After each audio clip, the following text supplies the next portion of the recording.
Yeah.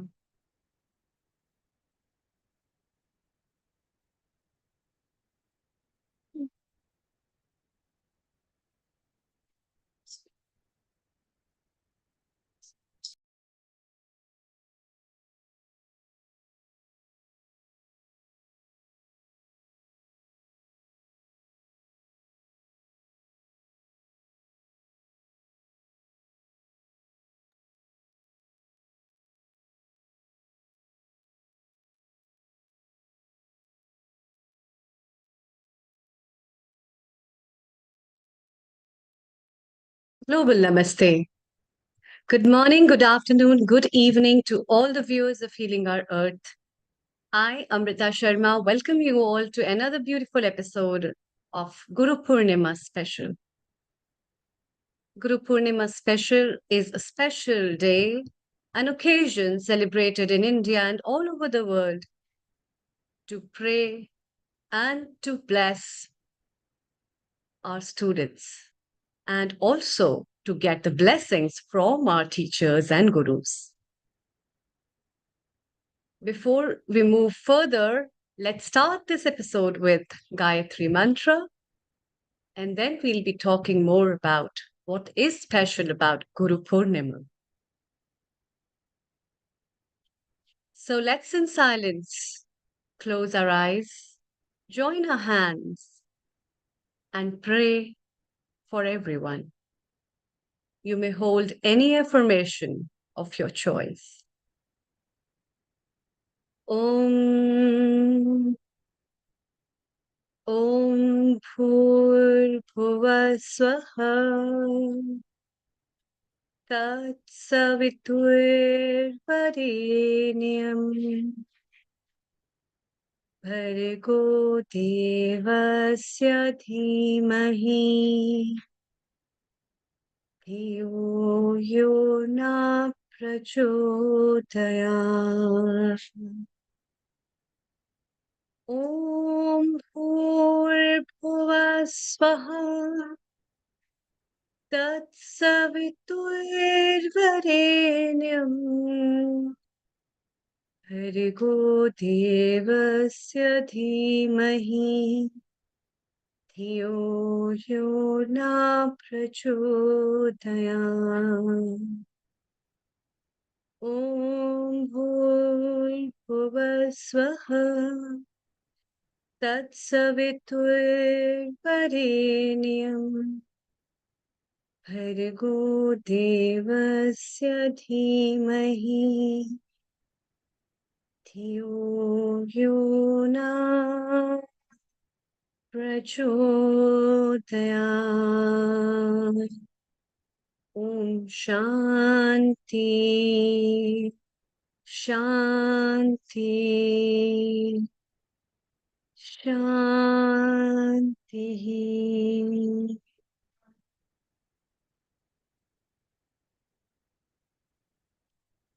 Welcome back.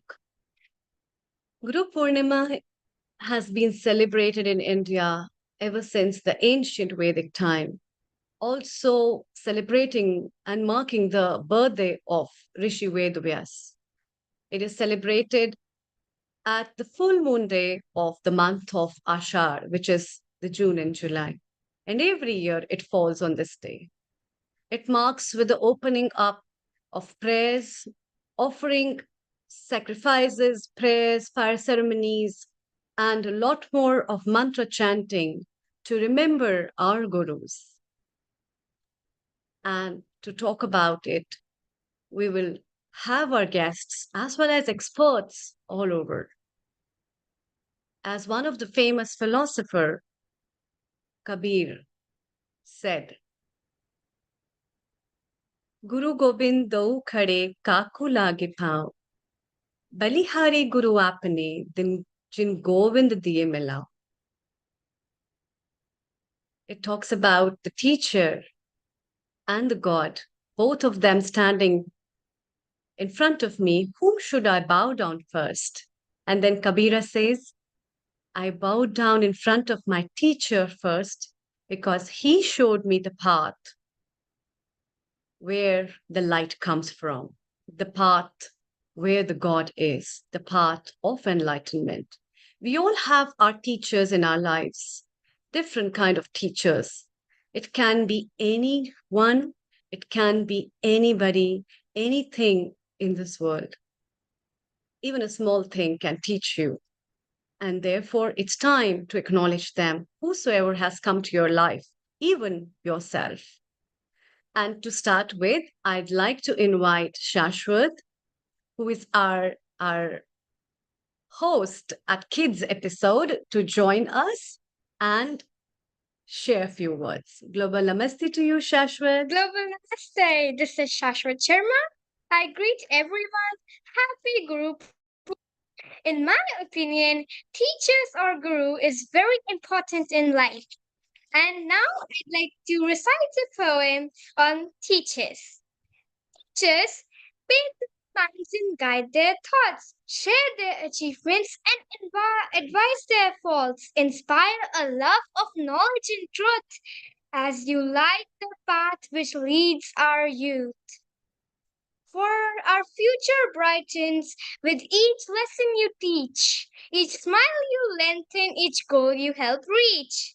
For the dawn of each poet, each philosopher and king begins with a teacher and wisdom they bring. Wow, Shashwat, you have shared such a wise poem about teachers. They help us to guide our lives. They help us to lengthen our smile. They help us to achieve our goals. And that is what a teacher does. A global namaste to you, Riddhi. And let's both of us, Shashwat, welcome Riddhi as well. A very warm welcome and happy Guru Purnima to you. Global Namaste, happy Guru Purnima, and Shashwat, an ace star to you. What a beautiful poem to begin with today. Fantastic. Thank you. I'd like to start with a Guru invocation. Yes, definitely. Guru Brahma, Guru Vishnu, Guru Devo Maheshwara, Guru Sakshat Parabrahma Tasmai Shri Guruve Nama Om.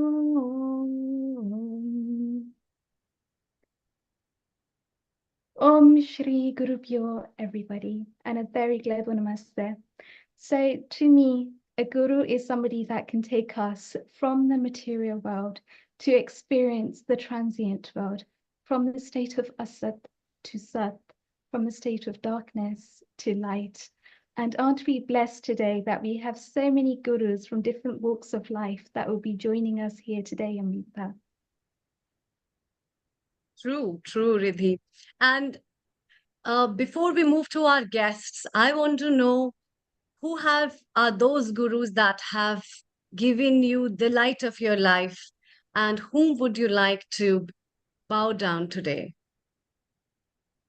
For me, it starts with my parents. My mom and my dad have been an inspirational support in my life.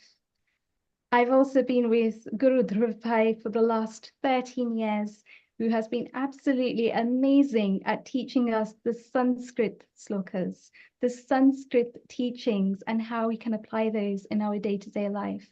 Also, yoga experts such as Himanshu ji, who have done an incredible job of not just leading purely from the heart every Saturday at Juhu Beach, but also to inspire their students along this path of yoga too.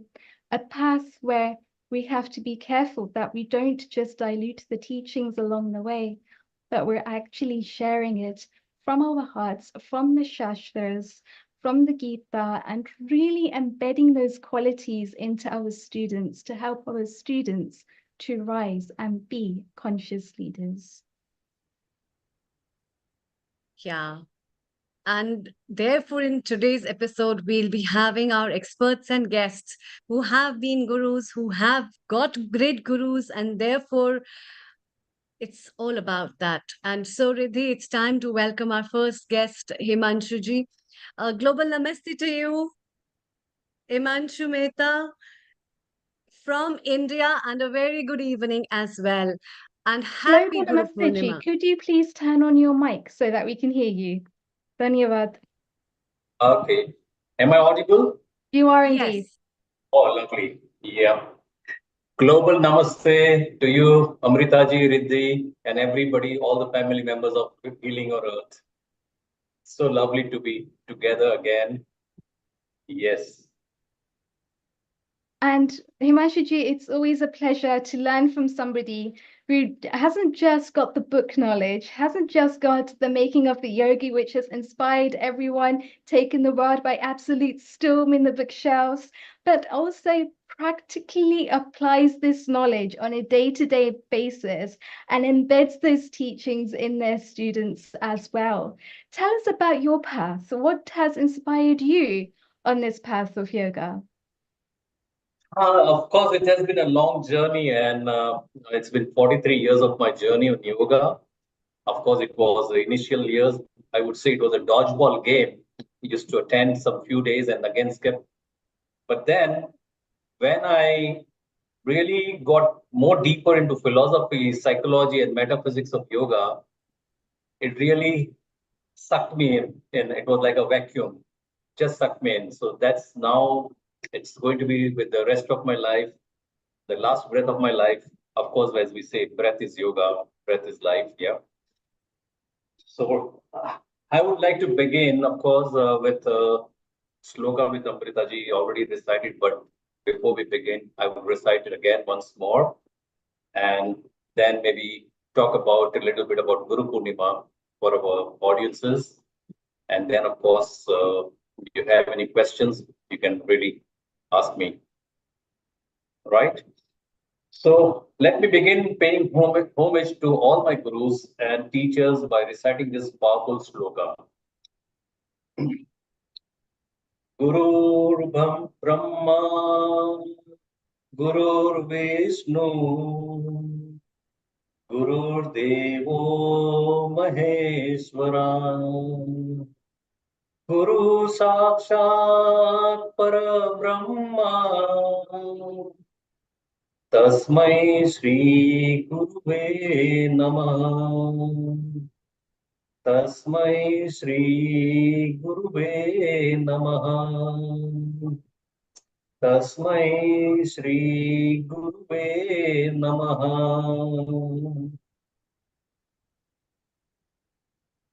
This sloka has great depth, philosophical meaning, which I would like to explain. It means, I salute the Guru, and the Guru that we know is Brahma, the creator of self-knowledge, making us realize the godliness in us.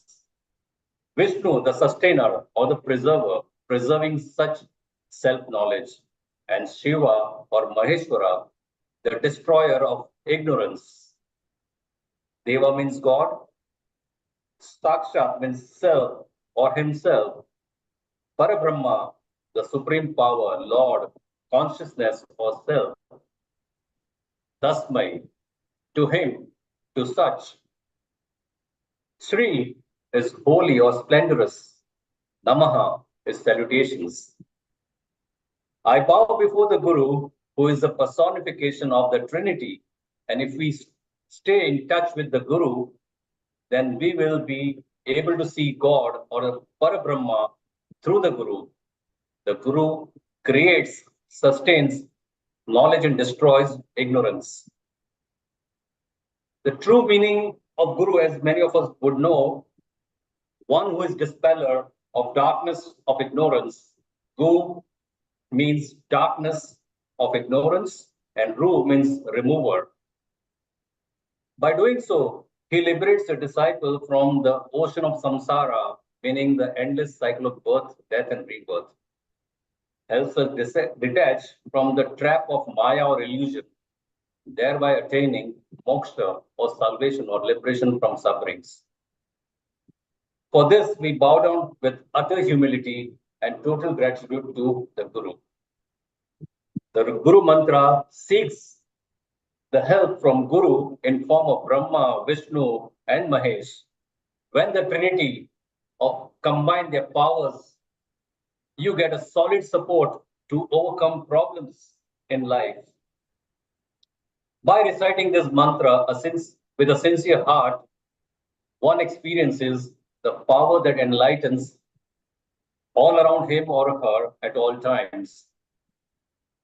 Let us understand in brief why do we chant Guru Mantra? Guru or Brihaspati, the planet Jupiter, is believed to be the most benevolent and merciful planet of all.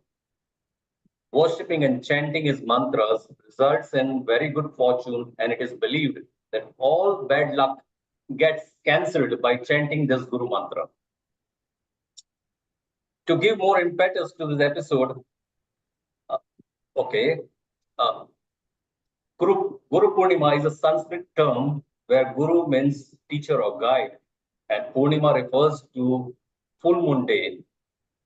It is observed that on the full moon day in Hindu month of Ashad or June, July, the term Guru comes from Sanskrit, where of course I informed you the Guru means darkness.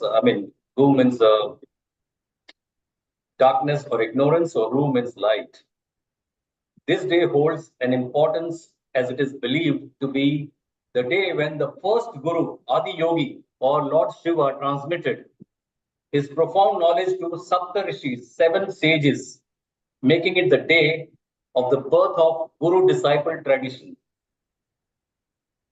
Guru Purnima is also called Vyasa Purnima and celebrated as the birth anniversary of Ved Vyasa, the legendary author of Mahabharata. He also structured the 4 Vedas, creating the foundation for many Puranas and the vast encyclopedias of Hindu sacred lore. According to Bhagavad Gita and Vishnu Puran, Rishi Ved Vyas lived for about 3,000 years, the entire Dwapar Yuga. Guru Purnima is also celebrated by Buddhists in honor of the Buddha, who gave his first sermon on this day at Sarnath in UP. 5 weeks after Buddha attained enlightenment, he traveled to Bodh Gaya to Sarnath to meet his 5 friends and teach them Dharma. Jains to celebrate Guru Purnima to worship Lord Mahavira, the 24th Tirthankara, who became Guru to his first disciple, Gautam Swami.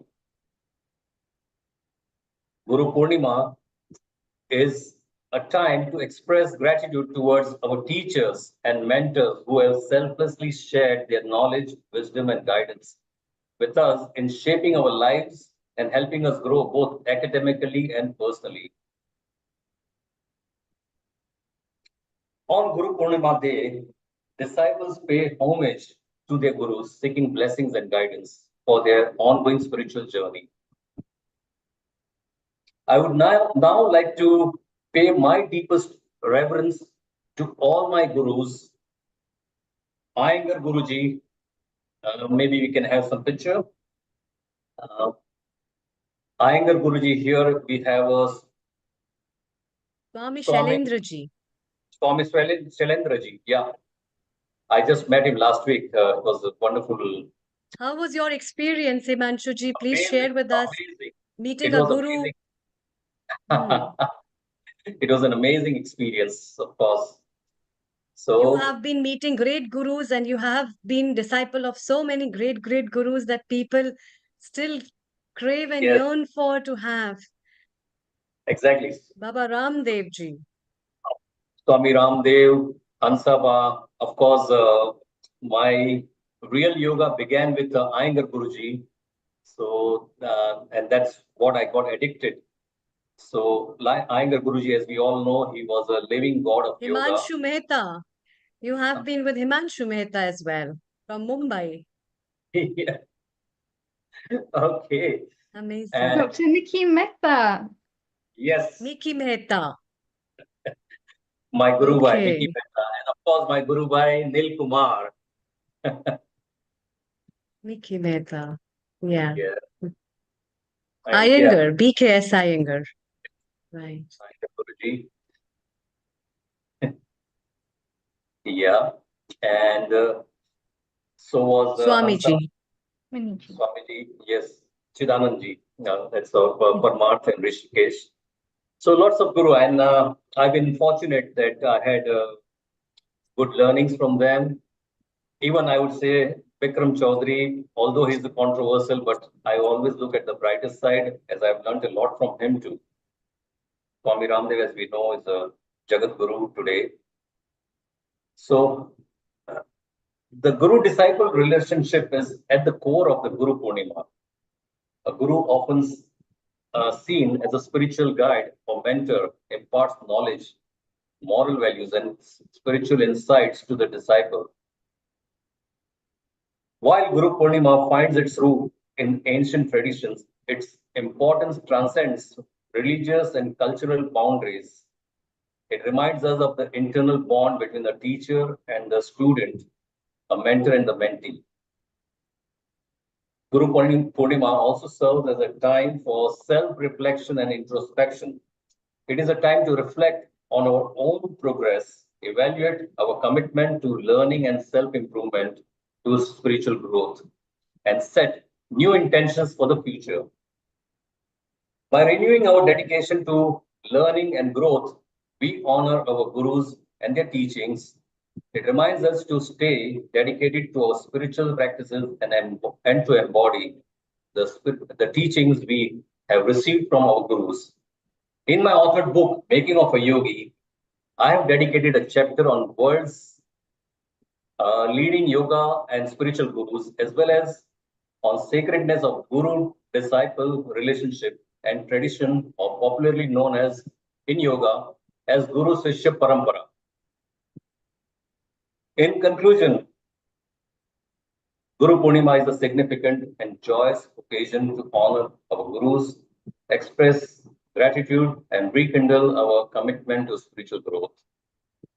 It reminds me of the immense value of having a guiding light in our lives, who selflessly leads us towards wisdom and enlightenment. So let's celebrate such an auspicious day and with reverence year on year. Let me conclude with an inspiring quote. Be grateful towards those who have helped you meet yourself. Be grateful towards those who helped you meet yourself. Happy Guru Purnima. Happy Guru Purnima. Himanshu Happy Guru Purnima. And I wanted to ask you, how important do you think it is for a yoga student to have a teacher who actually can go to the root of Sanskrit and share those teachings with their students? Yes, as I said, it's Guru is like a torch who paves a path for the disciple.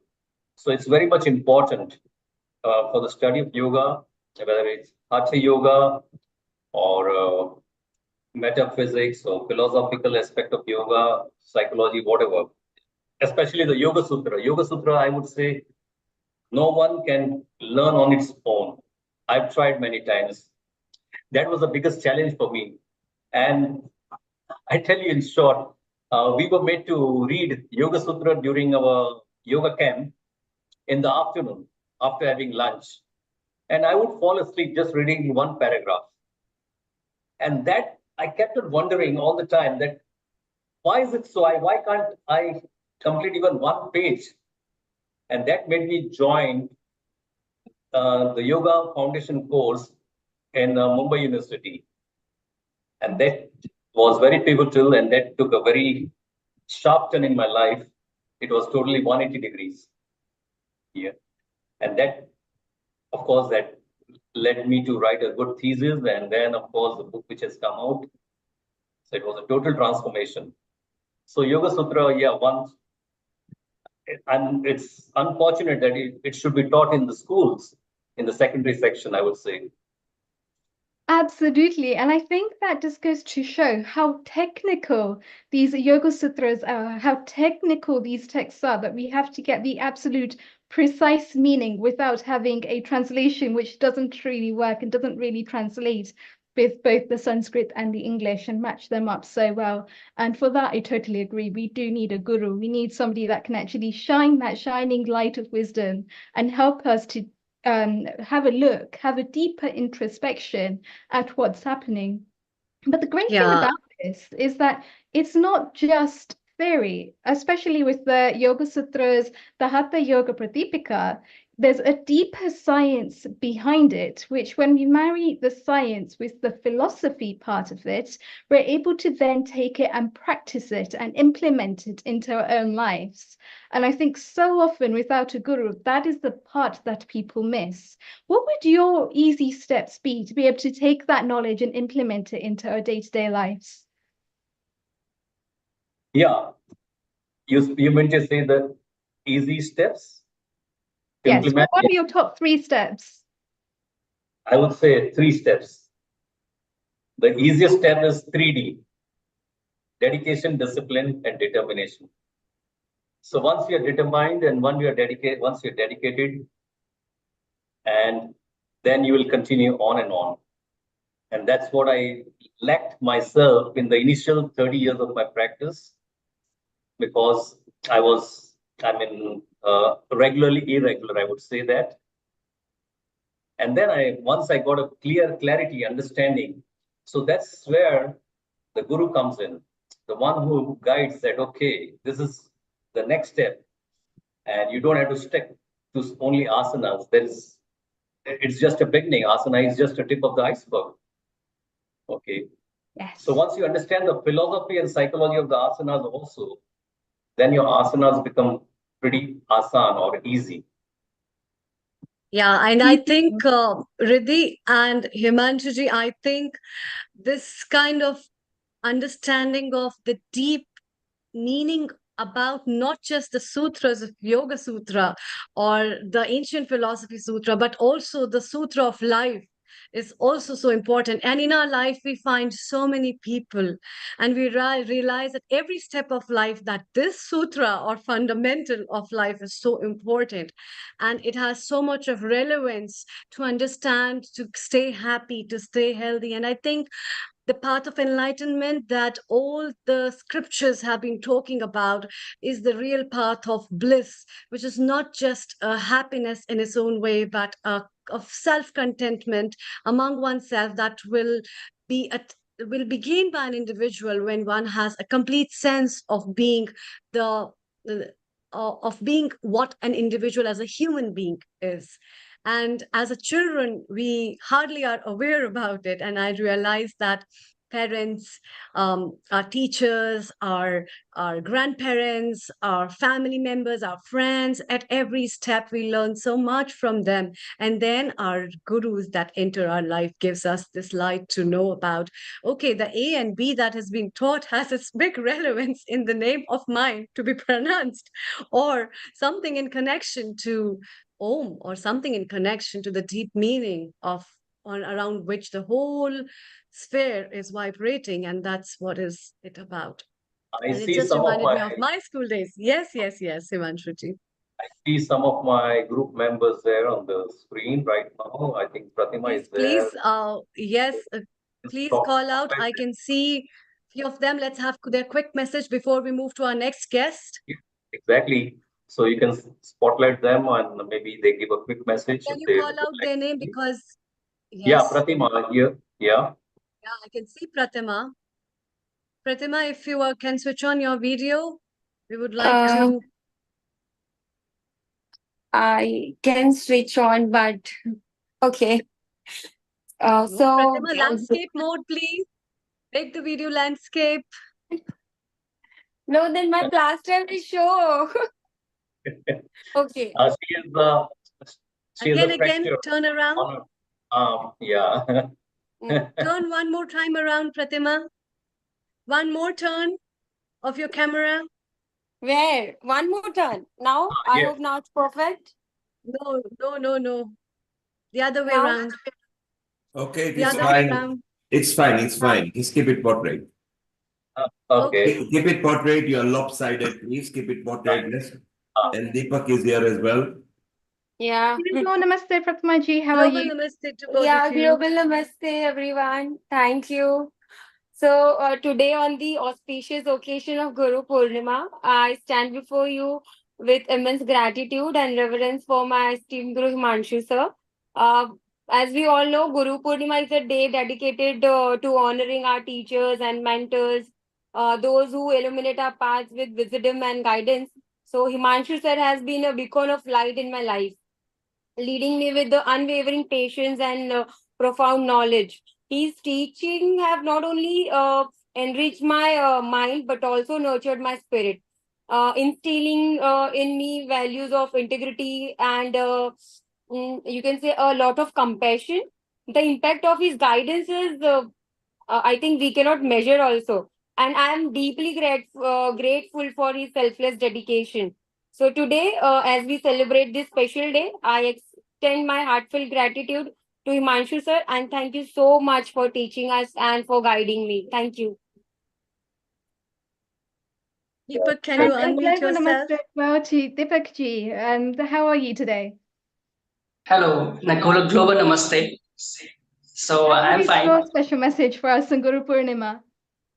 Yeah, so I would like to thank first of all Global Healing of the Earth platform for giving us this opportunity to thank our Guru. And I would say Himanshuji's dedication towards yoga and his consistency is the most inspiring thing. And that is what we would like to thank him for that. Thanks for the support and the lighting and the guidance he gives to us. So I would like to take this opportunity to thank him. Thank Thank you. you so much, Deepak ji, for coming on and sharing your special message for Himanshu ji today.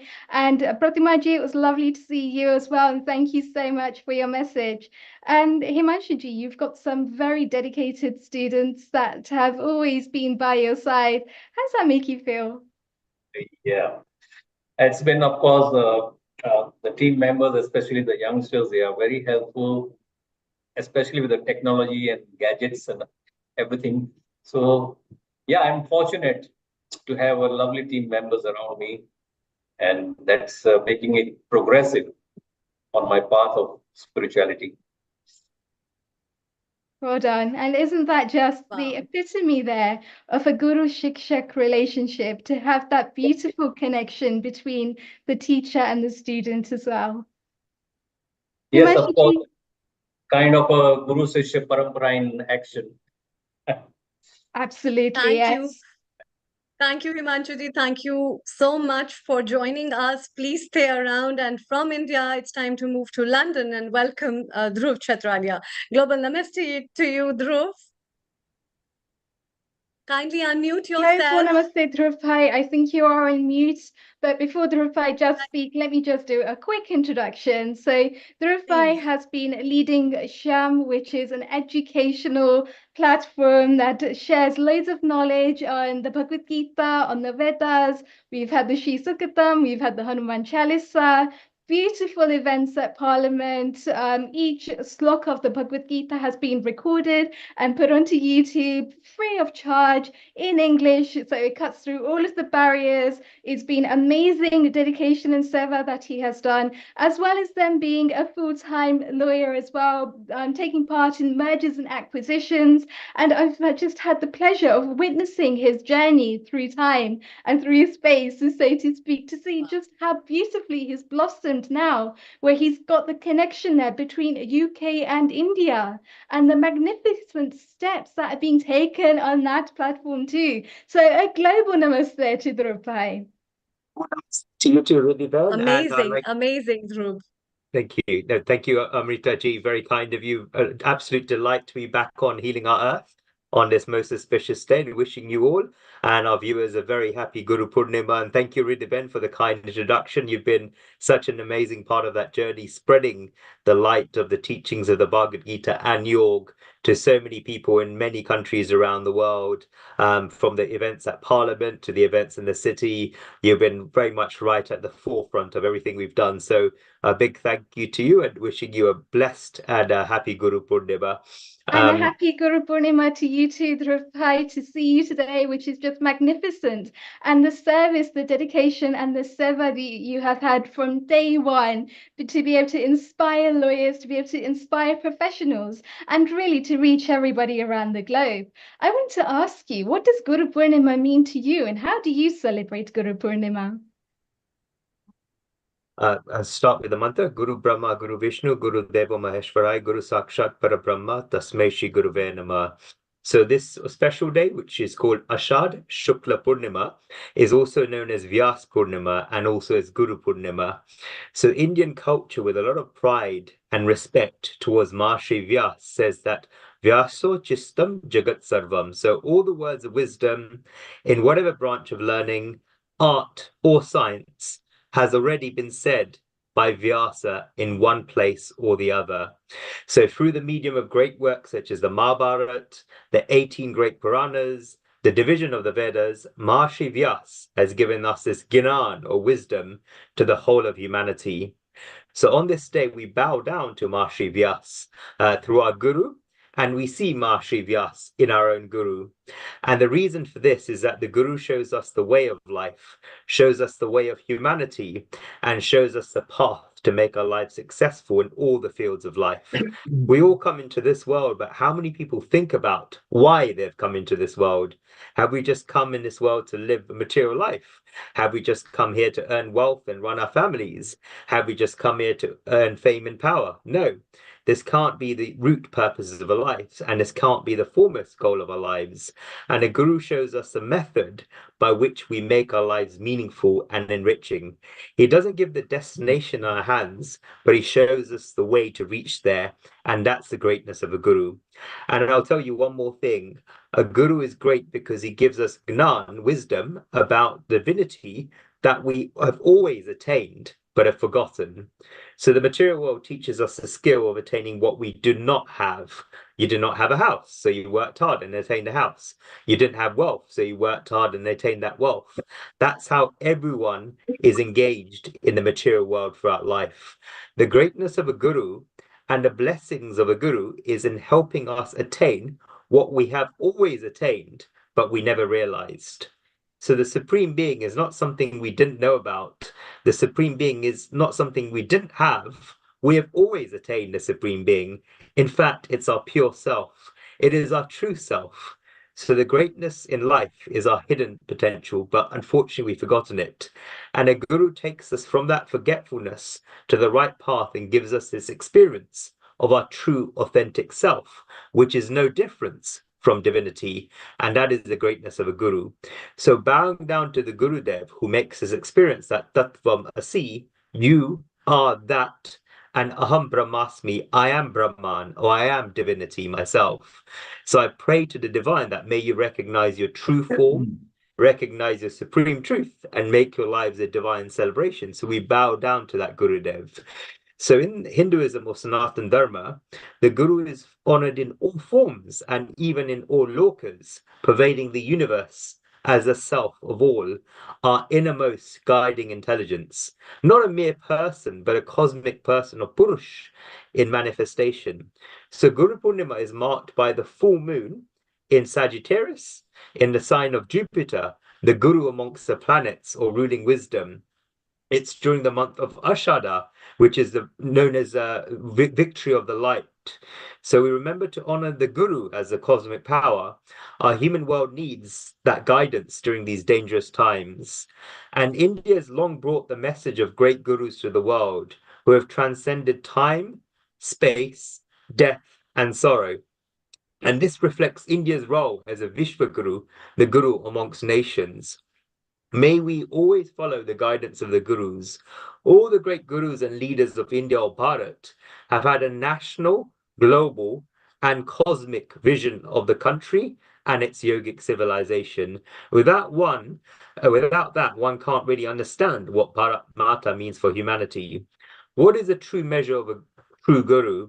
Is it technological expertise, media skills, academic titles, political influence, or wealthy disciples? It is an immeasurable inner power to draw us back to our true self and awaken our highest aspiration. So India has brought the vision of the universal Guru to the world since the Vedic rishis at the beginning of history, extending into the boundless future. It's a day to deeply honor the teachings of the enduring great Gurus of Bharat for the well-being of all. A true Guru teaches Atma Vidya and Brahma Vidya, knowledge of our true self and a supreme cosmic reality. Such an ideal of the teacher forms the basis of Hindu Dharma, Yoga, and Vedanta, not simply one who imparts information or promotes a belief. We shouldn't look to the leftist media or academia for our values or worldview, but to true yogis and rishis whose inner vision is awakened. India should return to its true role as a guru of nations. Guru Purnima especially honors Vyasa, who has said compiled the Vedas as passed down for us from thousands of years.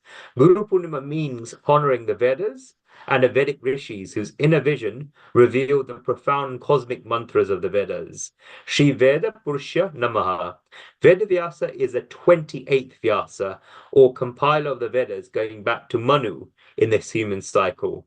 Vedas are endless or anant. They manifest from Om, which is the original primordial Guru, because all the sampradayas and different sects within Hinduism all come from the root Om. It reflects the original vibratory powers behind the entire universal movement. We need a new Vedic vision to take us into this planetary age. The Vedic view of history and its line of great gurus extends into timeless cosmic cycles. Ved Vyas, who Guru Purnima most honors, produced the final compilation of the Vedas and also the first compilation of the Mahabharata and Puranas, setting forth the foundations of Sanatana Dharma that endures to the present day and is a beacon of light for our planetary future. Om is a guru of all mantras, the indicator of the Adi Guru of yoga, which is Shiva, and the origin of the Vedas. Om leads us to a true self-nature beyond all sorrow. It resounds through Guru Purnima. Omkarya Namo Nama. The Vedas remain the eternal rishi guidance for all of humanity. Vedic mantras reflect the cosmic Guru, the universal self. The voice of the Supreme Guru is Om, and the world must honor the Vedas to discover the light of truth and to go beyond ignorance. So that's why we celebrate Guru Purnima today. And as I mentioned today, we honor Ved Vyas. And we see Ved Vyas in our gurus. So true, so enlightening. And I just loved your thoughts because, when you talked about a guru igniting the fire which was residing inside, the potential that inside an individual is there.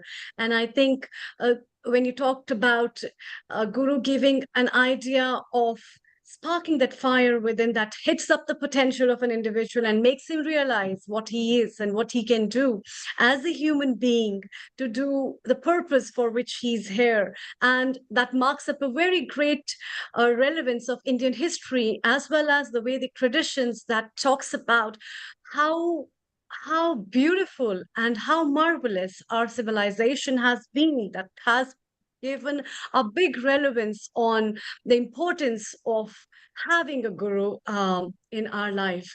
And Dhruv, that has been really a very, very wonderful words. And I think we have very marvelous gurus with us, Riddhi, over here. And before we move to our next guest, Veena Panikona ji, before that, I would ask my guru, Professor E. Sharma from Mauritius, a global namaste to you, sir, and happy Guru Purnima. You have been a guru and a light of my life. I had never ever thought, and it's a lot of things I have learned from you, got from you, and still moving on the path. So, pranam to you very much, first. Amrita, for the kind words and a happy Guru Purnima to all. And wonderful listening to Himanshu ji and really getting it firsthand from his students. So wonderful to see. Happy to see you progressing, Amrita. And you have been, I should tell everyone, Amrita has been one of the best students we ever encountered. She was so serious for her work. Sometimes I was really wondering that she is my friend's wife and she could take it easy, but she was so diligent, traveling like distances for her research, and she came out with such a wonderful, marvelous work, which is a treasure for that Ayurveda college where she post-graduated from. And really here to listen to you all once again. Very happy Guru Purnima to you all. Thanks, Amrita.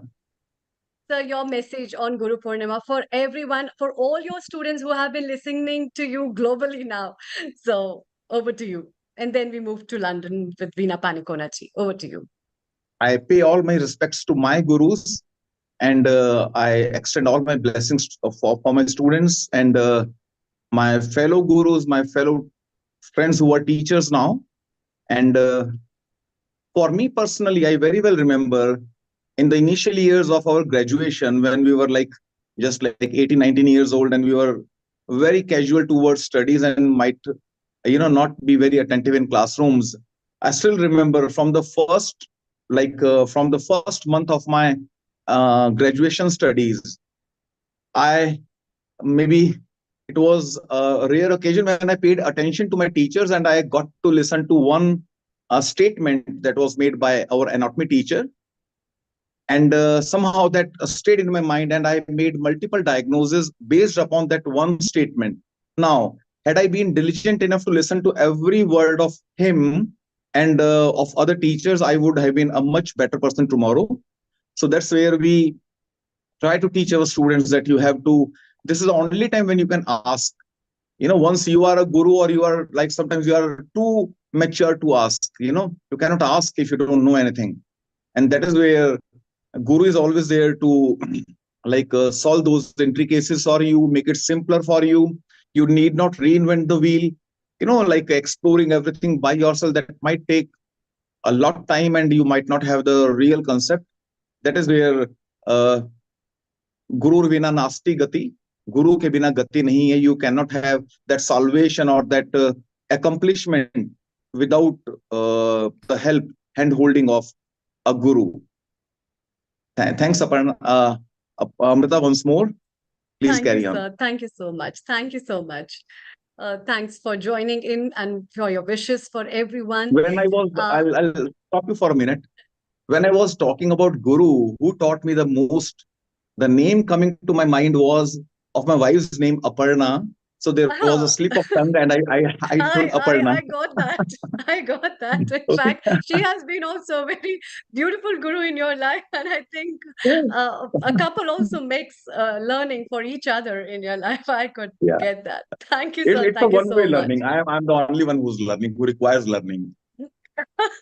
Nothing like that. A lot of people in our lives, we all also learn from our partners, and it's all a learning of love and affection from each other and living up with the relationship. Thank you so much. Indeed. Yeah. Thank you very much. Bye-bye. Thank you.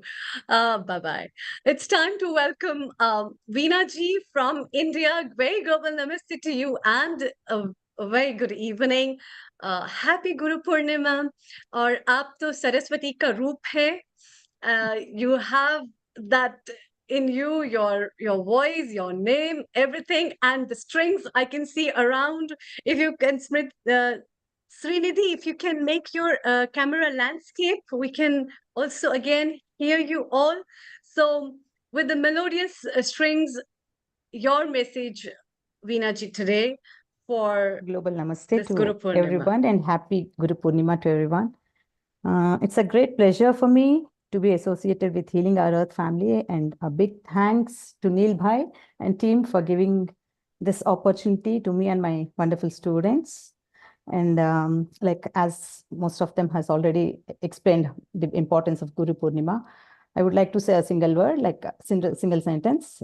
This is an auspicious day dedicated to offer respect to all gurus. And today I have some of my lovely students from UK, US, and India. At present, they are in holidays, and few of them are from UK, but still they are singing from India now. So I would like to give chance for them first, and later I'll come.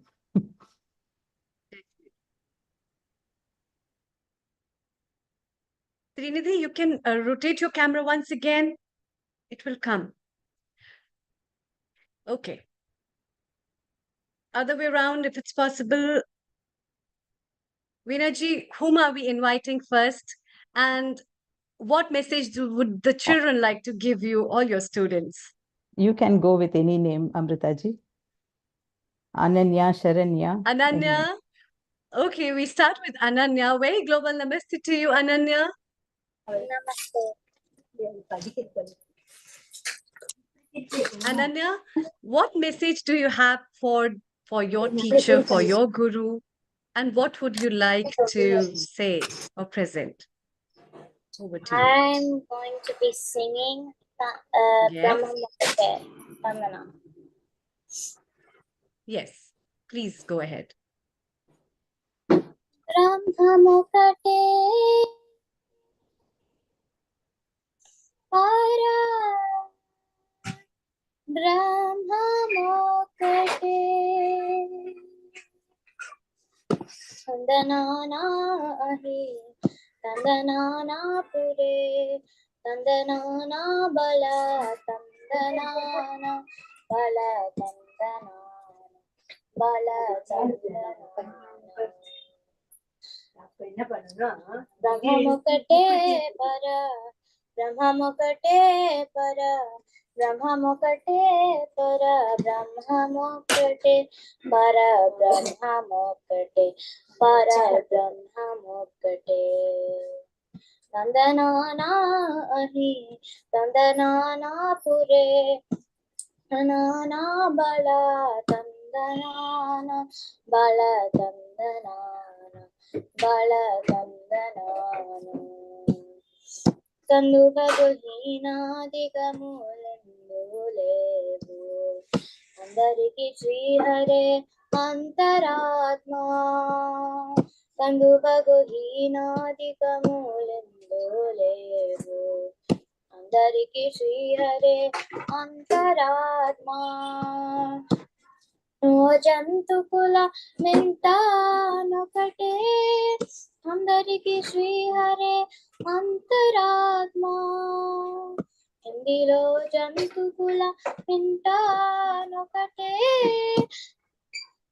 అందరికి శ్రీహరే అంతరాత్మ హరే అంతరాత్మ శ్రీహరే అంతరాత్మ తందనానాహి తందనానా పురే తందనానా బల తందనానా బల తందనానా బల తందనానా ఇందారరాజు నిద్రించు నిద్రయునొకటే తనే బంటు నిద్ర అదియునొకటే నిండారరాజు నిద్రించు నిద్రయునొకటే అందనే బంటు నిద్ర అదియునొకటే మెండైన బ్రాహ్మణుడు మెట్టు భూమి ఒకటే చండాలుడు నేటి సరి భూమి ఒకటే మెండైన బ్రాహ్మణుడు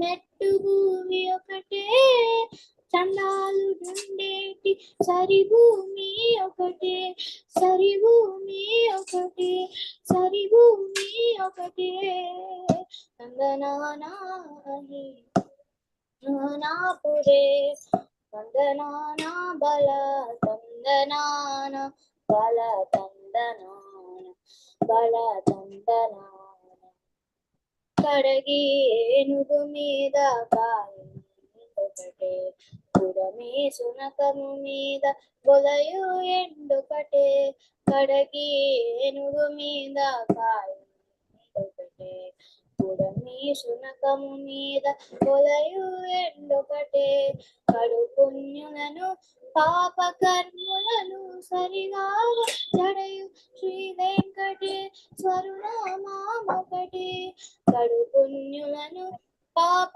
కర్ములను సరిగా జడయు Shri వెంకటేశ్వరునామొకటే జడయు Shri వెంకటేశ్వరునామొకటే Thank you, Ananya. Thank you so much. That was so lovely. It's time to hear from Ridhima. Ridhima, what have you lined up for us today on Guru Purnima Day and your message for all of us? A very global namaste to you, Ridhima. Namaste. I am dedicating a small bhajan for my for my guru being a teacher on a special day. So you are going to sing something? Yeah, I'm doing Okay. Gopala, Radha Lola, Murali Lola, Nandalala, Gopala, Radha Lola, Murali We can't hear Lola, you well. Nandalala. I'm unmuted. Come closer to the. It's okay. It was loud and clear. To the next one now, to Srinidhi. Srinidhi over Yeah. here. Srinidhi, global namaste to you. Your message for Guru Purnima. Guru is a person who shares their knowledge and wisdom with their students, and my gurus help me achieve success. Wow. My name is Srinidhi, and I will be singing Pahirama Chandra. Pahirama Chandra, Palita Surendra, Parama Pavana Sadguna Gana Sandra. Pahirama Chandra, Palita Surendra, Parama Pavana Sadguna Gana Sandra. Nirada Nila Munindra Hridaya Narada Sevita Sarasanayana Srikara Rupa Sudhakara Vadana Soka Nivarana Sundara Radana Nirmala Rupa Nindita Madana Sarmada Sakale Sarnavasadana Raja Rajanuta Raghava Tyaga Raja Hridalaya Rakshita Naga Pahirama Chandra Palita Surendra Parama Pavana Sadguna Gana Sandra Parama Pavana Sadguna Gana Sandra. Beautiful, beautiful, Srinidhi. Thank you for such a lovely message. Let's have Sharanya's voice now. Global namaste to you, Sharanya, and Yashvika. If you're there, kindly unmute yourself and also open your screen. We can have you as well. Sharanya, what have you lined up for us? A global namaste to you and happy Guru Purnima.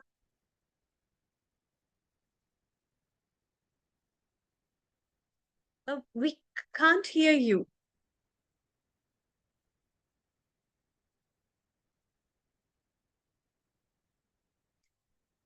Kindly rejoin again, and by the time we move to Yashvika, Yashvika, can you hear us? Yes, namaste. Global namaste to you and happy Guru Purnima. Happy Guru Purnima, ma'am. What message do you want to give to your teacher on Guru Purnima, Yashvika? My message for my teacher is my teacher is a very kind and helpful teacher. She helped me pass my grade 2 exam, which I got distinction. I really thank her for all her support. Okay, lovely. And 2 things that you have learned from your teacher? I learned that I learned that practice makes perfect, and I also learned that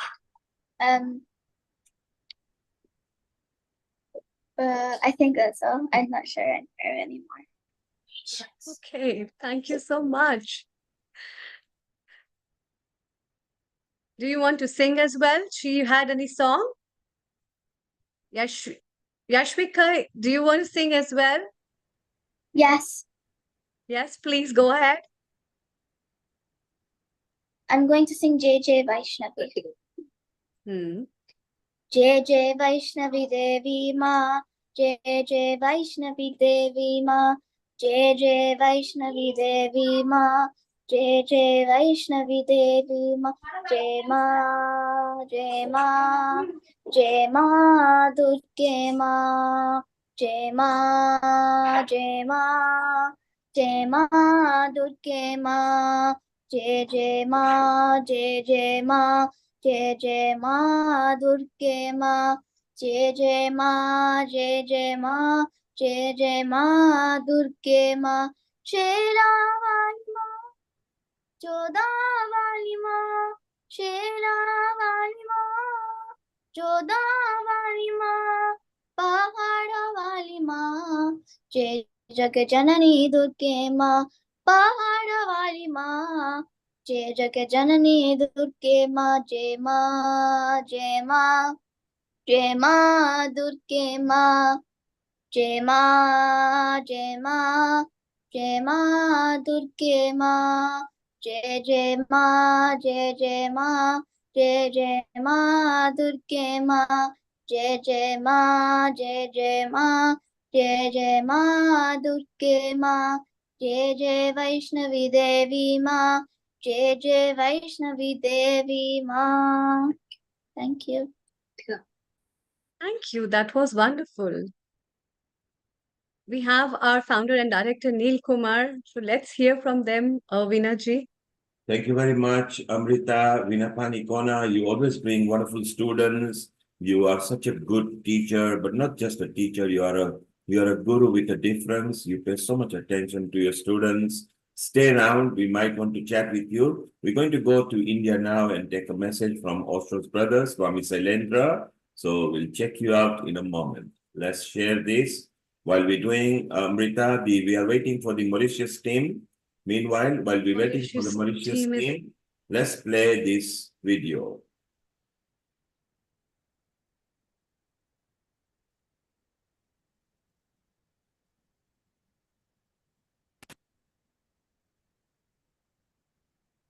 सभी मित्रों को नमस्कार।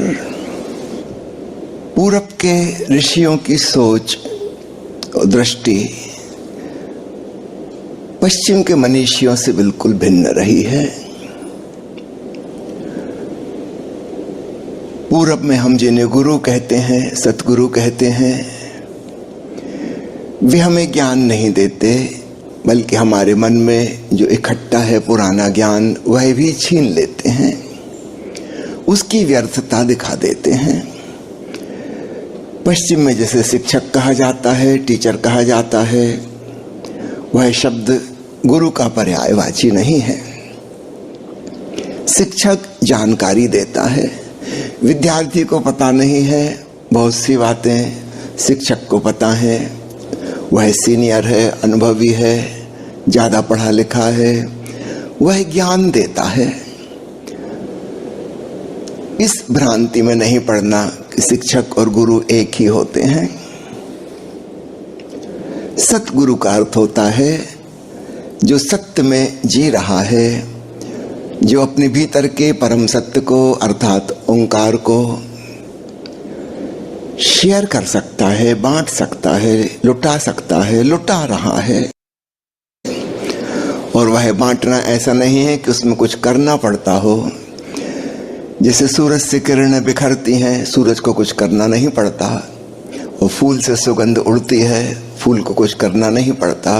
ऐसा सहज स्वाभाविक रूप से होता है। अग्नि जल रही है, लपटें हैं, ताप की किरणें चारों तरफ व्याप्त हो जाती हैं। ऐसा नहीं कि जानबूझ के अग्नि कुछ कर रही है, ऐसा सहज रूप से नियम अनुसार होता है। पहाड़ों पे बारिश होती है, गुरुत्वाकर्षण के नियम से पानी नीचे की ओर बहता है और अंततः सागर में पहुंच जाता है। कहीं भी बारिश हो, अंत में सब कुछ सागर में पहुंच जाना है, क्योंकि सागर सबसे बड़ा गड्ढा है, जमीन का सबसे निचला हिस्सा है। तो पानी को कुछ करना नहीं पड़ता, ऐसा होता है। ठीक ऐसा ही समझना, सतगुरु ने जिस परम सत्य को जाना है, उस नाद ब्रह्म को जानकर वह सच्चित आनंद में जीने लगा। आनंद का रेडिएशन उससे होता है। तो ऐसा नहीं कि भाई जानबूझ के कुछ कर रहा है, ऐसा सहज रूप से होता है। जैसे दुखी आदमी सबको दुखी करते हैं ना, 4 दुखी आदमी बैठे, आप वहां से गुजर रहे थे, आप उनकी बातें सुनने लगे, कुछ ही मिनटों में आप पाएंगे आप भी दुखी हो गए। इसका उल्टा भी सच है। 4 लोग प्रसन्न थे, कुछ गीत गा रहे थे, चुटकुले सुना रहे थे, आप वहां से निकले, हो सकता है पहले से आप उदास थे किसी कारण से, लेकिन इन 4 मित्रों के बीच में, उनकी हंसी मजाक, गीत संगीत के बीच 2-4 मिनट में आप भूल भाल गए कि आप उदास थे, आप भी खुश हो गए। तो जिस प्रकार दुख और तनाव और चिंता इन्फेक्शस हैं, संक्रामक, जैसे बैक्टीरिया और वायरस और कीटाणु होते हैं ना, ठीक ऐसे ही इनके भी कीटाणु होते हैं। ठीक उसी प्रकार प्रसन्नता, प्रफुल्लता, आनंद भाव, शांति भाव, प्रेम भाव, भक्ति भाव, ये भी संक्रामक है। तो सद्गुरु कुछ देता नहीं है, लेकिन शिष्य को बहुत कुछ मिल जाता है। शिष्य को ऐसा लगता है कि गुरु ने दिया। कोई गुरु ऐसा नहीं कहेगा कि मैंने दिया, वह कहेगा यह तो अस्तित्व से वर्षा हो रही थी, तुमने अपना हृदय खोल दिया, तुम पात्र बन गए, तुम में भी समा गई, इसमें मेरा तेरा कुछ भी नहीं है। सर्वव्यापक ब्रह्म, ओमनी प्रेजेंट गॉडलीनेस, यह आनंद, यह शांति, यह पूरे अस्तित्व का गुण है। यह सारा ब्रह्मांड ब्रह्म से ओतप्रोत है, ब्रह्मानंद से लबालब है। हम उल्टे घड़े की तरह हैं, बारिश होती भी है तो भी हम खाली के खाली रह जाते हैं, या हमारे अंदर इतना कचरा कूड़ा भरा है कि बारिश होती है, वह डिस्टिल्ड वाटर, आसुत जल मेघों से बरसता है, किंतु हमारे घड़े में सब कुछ इतना जहरीला है, वह पानी भी खराब हो जाता है, किसी काम का नहीं रह जाता। अथवा हमारा घड़ा छिद्र युक्त है, पानी आता है और सब बह जाता है, टिकता कुछ भी नहीं। तो शिष्य को 3 बातें साधनी होती हैं। जैसे मैंने शिक्षक और गुरु का भेद बताया, ठीक ऐसे ही विद्यार्थी और शिष्य का भेद भी समझना। विद्यार्थी है वह विद्या अर्जन के लिए, ज्ञान प्राप्ति के लिए आता है। आने वाले समय में शीघ्र ही टीचर्स विदा हो जाएंगे, उनकी जगह आर्टिफिशियल इंटेलिजेंस और रोबोट्स ले लेंगे। अभी साउथ इंडिया में एक टीचर बनाई है उन्होंने रोबोट, जो 1ली क्लास से लेकर 12वीं क्लास तक के सारे विषय पढ़ा सकती है। आप कुछ भी पूछ लीजिए, सब उसे पता है, और एक भाषा में नहीं बल्कि 30 भाषाओं में। कोई मनुष्य इतना नहीं जान सकता, संभव नहीं। 30 भाषाओं में, और जल्दी ही वे अगला मॉडल जो बनाएंगे उसमें विदेशी भाषाएं भी बहुत सारी होंगी। मनुष्य जो काम कर सकता है उससे बहुत ज्यादा गुना, जहां तक स्मृति और ज्ञान का सवाल है, जानकारी का सवाल है, वह रोबोट कर सकेगा। आर्टिफिशियल इंटेलिजेंस हमारी साधारण इंटेलिजेंस से हजारों नहीं लाखों गुना ज्यादा विकसित हो सकती है। अभी चीन में एक नई अस्पताल बन रही है जिसमें रोबोट डॉक्टर्स और नर्सेस हैं, और एक डॉक्टर की क्षमता 10,000 मरीज प्रतिदिन देखने की है। सामान्यतः एक जीवित आदमी डॉक्टर 2 साल में इतने मरीज देख पाता है जो वो 1 दिन में देख लेंगे। और याद रखना, इंसान से भूल चूक भी होती है, मशीन से भूल चूक नहीं होती। उनकी डायग्नोसिस, उनका ट्रीटमेंट सब परफेक्ट रहेगा और अपडेट होता रहेगा। मनुष्य के साथ एक और मुश्किल, वो अपडेट नहीं हो पाता। कोई 20 साल पहले ग्रेजुएशन हुआ था, पोस्ट ग्रेजुएशन किया था, उसके बाद वो डॉक्टर इतना बिजी हो गया, घर गृहस्थी संभालना है, अस्पताल क्लिनिक संभालना है, रात को इमरजेंसी अटेंड करना है, उसे कभी फुर्सत ही नहीं है नया ज्ञान हासिल करने की, फुर्सत ही नहीं है। इन 20 सालों में क्या क्या परिवर्तन हो गया उसको कुछ नहीं पता। वो जो पढ़ के निकला था वो वही ट्रीटमेंट कर रहा है। रोबोट हमेशा अपडेटेड रहेगा, लेटेस्ट जानकारी उसके पास रहेगी, तो धीरे धीरे शिक्षक खो जाएंगे दुनिया में, उनकी कोई आवश्यकता नहीं बचेगी, सारा काम मशीन टेक ओवर कर लेंगी। याद रखिएगा, गुरु तब भी महत्वपूर्ण होगा जिसने अपने भीतर शांति और आनंद को जाना है। ऐसे व्यक्ति के निकट बैठना, उसके सत्संग में होना, इसलिए सदगुरु के संग को सत्संग कहा जाता है। उसके पास हम उस माहौल में, उस वातावरण में, उस हवा में जिएंगे, उसमें सांस लेंगे, हमारे भीतर भी कुछ हृदय को छू जाएगा, हमारी आत्मा भी स्पर्शित हो जाएगी। तो शिक्षक वह है जो जानकारी देता है।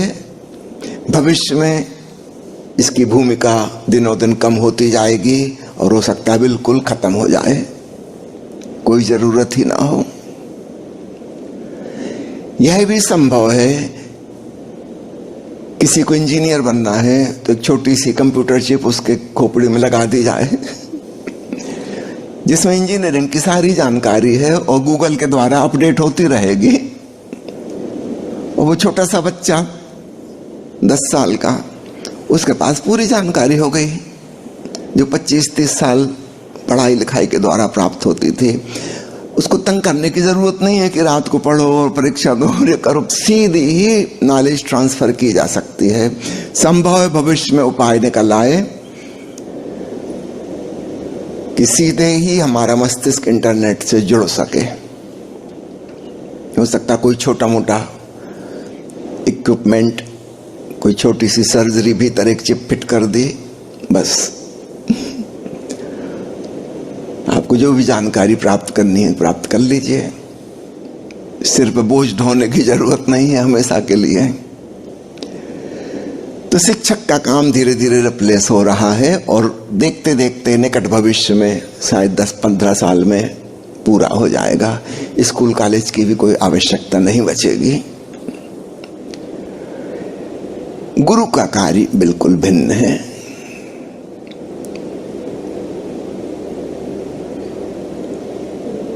वह हमें सत्य से, आनंद से, प्रेम से, भक्ति से जोड़ता है।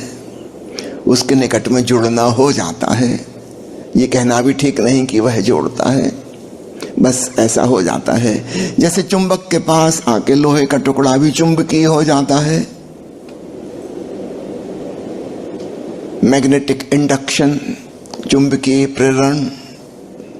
ठीक ऐसे ही जो शिष्य होने को राजी है सदगुरु की उपस्थिति में, उसके भीतर भी कुछ गुरुत्व लेने लगता है, उसके भीतर भी ट्रांसफॉर्मेशन और रूपांतरण होने लगता है। पश्चिम के मनीषियों ने, विशेषकर मनोवैज्ञानिकों ने, मन का विश्लेषण, सपनों का विश्लेषण इत्यादि इत्यादि खोजें की। पिछले 125 साल में मनोविज्ञान विकसित हुआ है, लेकिन आपको बता दूं इसकी सफलता लगभग नहीं के बराबर है। लाभ कुछ नहीं होता, बातें सुनने में बड़ी आकर्षक लगती हैं, तर्क संगत लगती हैं, लेकिन परिणाम कुछ नहीं होता। वो आदमी वैसा का ही वैसा रहता है। ज्यादा से ज्यादा बस इतना होता है कि उसके भीतर कोई गिल्ट फीलिंग थी, अपराध बोध था कि मैं गलत हूं, वो खत्म हो जाता है। उसको 10-5 साल विश्लेषण करा के सिद्ध हो जाता है कि ये ही नॉर्मल है, कोई खास बात नहीं है। एक सांत्वना मिल जाती है, शांति नहीं मिलती, सत्य नहीं मिलता। मन के विश्लेषण के द्वारा हम कभी मन के पार नहीं जा सकते। इसलिए हजारों साल से लोग बौद्धिक चिंतन मनन जो करते रहे हैं, दर्शन शास्त्र में अपनी जिंदगी जिन्होंने खपा दी है, उनकी जिंदगी में कोई शांति की किरण नहीं उतरती। वो उतने ही अशांत हैं जितना एक साधारण आदमी, शायद उससे भी ज्यादा अशांत, क्योंकि साधारण आदमी के मन में दार्शनिक चिंताएं, फिक्र नहीं है, उसके लिए दार्शनिक समस्याएं नहीं है, उसे कोई लेना देना नहीं, उस बारे में वो कभी सोचता नहीं। ये आदमी बाकी सब तो सोचता ही है, कुछ हवाई बातें और सोचने लगा और उनको बड़ी महत्वपूर्ण समझता है। वो गंभीरता पूर्वक सोचता है, हाथ में कुछ आता नहीं। लेकिन एक भ्रांति बनी रहती है कि चिंतन मनन करके मैं कुछ समस्या का हल निकाल लूंगा। ऐसा हजारों साल से मनुष्य करते आ रहे हैं। जिनको शांति मिली है, आनंद मिला है, उन्हें किसी अन्य मार्ग से मिला है। ये चिंतन मनन, सोच विचार इसके द्वारा नहीं मिला। इससे तो सिर दर्द होता है, सिर भारी हो जाता है। आनंद मिलने का सवाल नहीं, जो थोड़ा बहुत था वो भी खो जाता है।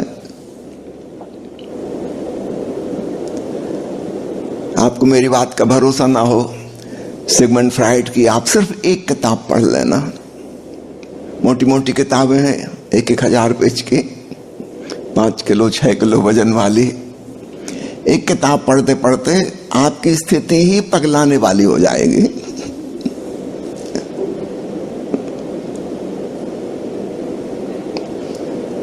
जो थोड़ी बहुत शांति थी, प्रसन्नता थी, वो भी खत्म हो जाएगी। भारत के ऋषियों ने एक दूसरा रास्ता खोजा था। वह था मन में जो भी चल रहा है, सवाल है, प्रश्न है, जो भी चल रहा है, भावनाएं हैं, कभी सद्भावना है, कभी दुर्भावना है, जो भी है, तुम चुपचाप दूर से उसे देखो। ये बात ही बिल्कुल अलग थी। सुलझाना नहीं है, न उसमें से कुछ हटाना है, न किसी चीज को पकड़ना है, रोकना है, न किसी को दूर करना है। बिल्कुल पक्षपात रहित होकर, नॉन जजमेंटल एटीट्यूड के संग चुपचाप देखो क्या हो रहा है। देखते देखते एक बात पक्की हो गई कि मैं देखने वाला हूं, इस सबसे भिन्न हूं। ये जो चल रहा है मेरे भीतर मन में, यह दृश्य है, बदलता रहता है। कभी कुछ विचार, कभी कोई विचार, कभी कोई समस्या, कभी कोई प्रश्न, कभी कोई उत्तर, कभी क्रोध आ गया, कभी करुणा आ गई, कभी प्रेम आ गया, कभी घृणा आ गई। ये खेल चल रहा है। लेकिन एक बात पक्की है कि जब प्रेम की भावना नहीं आई थी तब भी मैं था, फिर वो भावना समाप्त हो गई, अभी भी मैं हूं। अभी गुस्सा आने लगा, अभी भी मैं हूं। ये गुस्सा चला गया थोड़ी देर में, मैं अभी भी हूं। मैं कोई और ही हूं जो सदा सदा मौजूद है। एक नए तत्व का एहसास हुआ। हम मन की, विचारों की, भावनाओं की उलझन के बाहर निकले। ये बाहर निकलना समाधान बनता है।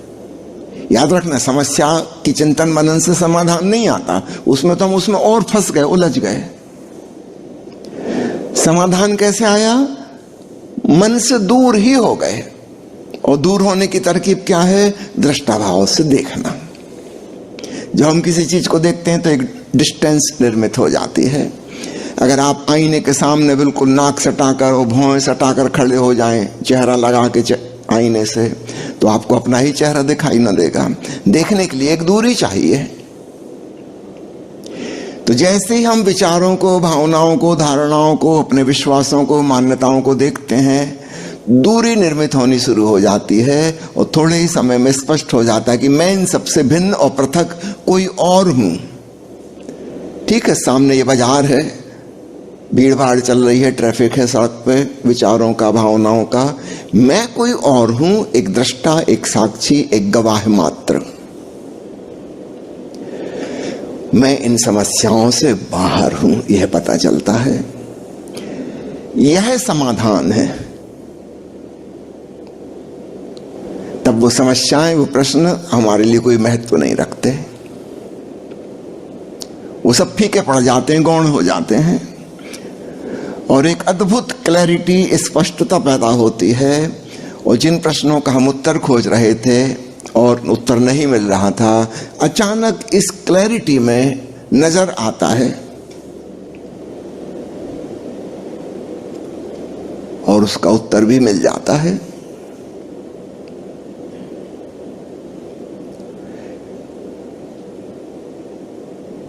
तो अद्भुत घटना घटती है। तो गुरु हमें साक्षी भाव सिखाता है, दृष्टा भाव अर्थात ध्यान सिखाता है। ज्ञान नहीं देता, ध्यान सिखाता है। दोनों में बड़ा भेद है। ध्यान यानी होश पूर्ण होना, और ज्ञान यानी जानकारी, स्मृति का संग्रह करना। स्मृति हमारे मस्तिष्क का हिस्सा है, part of the physical body, भौतिक शरीर का। और यह जो साक्षी चैतन्य है, यह शरीर का हिस्सा नहीं है, यह शरीर का भी दृष्टा और ज्ञाता है। यह हमारा स्वरूप है, चैतन्य स्वरूप। इसे जानकर पता चलता है अहम ब्रह्मास्मि।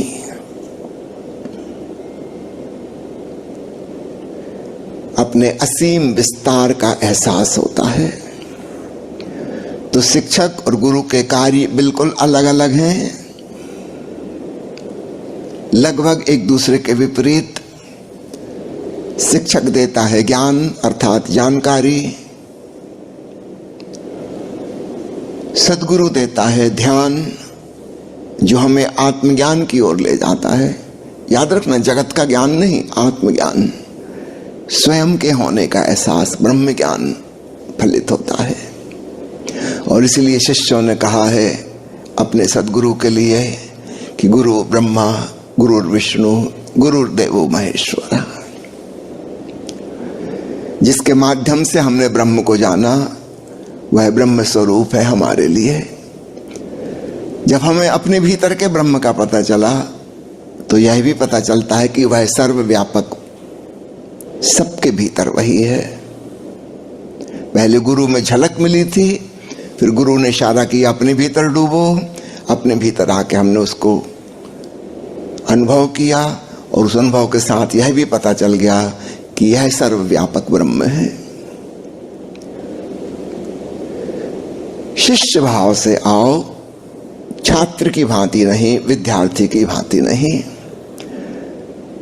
तुम्हारे बौद्धिक सवालों का जवाब गुरु नहीं देगा, और अगर कभी देता भी है तो केवल तुम्हें फुसलाने के लिए कि तुम थोड़ी देर टिको, रुको, धीरे धीरे तुम्हें राजी कर लेंगे कि ध्यान पूर्ण बनो, होश पूर्ण बनो। इन सवालों में क्या रखा है? हमारे सवाल सब बचकाने सवाल हैं। समझो कोई बच्चे ने बचपन में परी की कहानियां सुनी थी, और फिर वो पूछने लगा कि बताइए, परी जो कपड़े पहनती है सफेद रंग के, वो किस दुकान से खरीदती है, कौन से ब्रांड के कपड़े रहते हैं? जब बूढ़ के यहाँ से चली जाती है तो फिर वो कहाँ जाके निवास करती है, उसका घर कैसा है? आप क्या बताओगे? आप वयस्क हो, आपको पता है छोटा बच्चा है, ये जो सवाल पूछ रहा है इसके लिए बहुत इंपॉर्टेंट है, लेकिन आपके लिए हास्यास्पद है, चुटकुले जैसे हैं, और उसके किसी भी प्रश्न का आप जवाब दोगे वो गलत होगा, क्योंकि प्रश्न ही गलत है। लेकिन बच्चे को तुम नहीं समझा सकते, अभी उसमें इतनी अकल नहीं है कि तुम्हारा प्रश्न ही गलत है।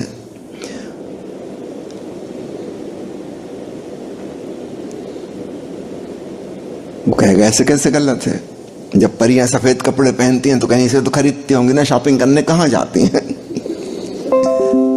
उसका प्रश्न तो लॉजिकल है, बिल्कुल तार्किक है, लेकिन हम उसका उत्तर नहीं देंगे। हम कहेंगे तुम थोड़ा इंतजार करो, हम इंतजार कर रहे हैं वो थोड़ा बड़ा हो जाए, एक दिन आएगा फिर वो ये सवाल पूछना बंद कर देगा। क्या उसको इसका उत्तर मिल गया? नहीं, उत्तर नहीं मिला, वह निष्प्रश्न हो गया। दोनों चीजों में कितना फर्क है? प्रश्न का उत्तर मिलना और निष्प्रश्न दशा हो जाना। वो प्रश्न ही गिर गए, अब हम उससे पूछें बताओ शॉपिंग कहाँ से करती हैं परियां, वो भी हंसेगा, कहेगा छोड़िए वो बातें, वो बचपन की बातें। प्रश्न ही व्यर्थ हो गए। तो हम जिन्हें दार्शनिक प्रश्न कहते हैं और बहुत महत्वपूर्ण समझते हैं, एक दिन हमें हंसी आती कि हम भी क्या बकवास पूछ रहे थे। तो उत्तर नहीं मिलता, इसको हम कहते हैं समाधान हो गया। उत्तर समाधान में बड़ा भेद है। कोई उत्तर नहीं मिला, हम निष्प्रश्न हो गए, कोई हम ज्ञानी नहीं हो गए। सवाल की व्यर्थता नजर आ गई और वो बात खत्म हो गई।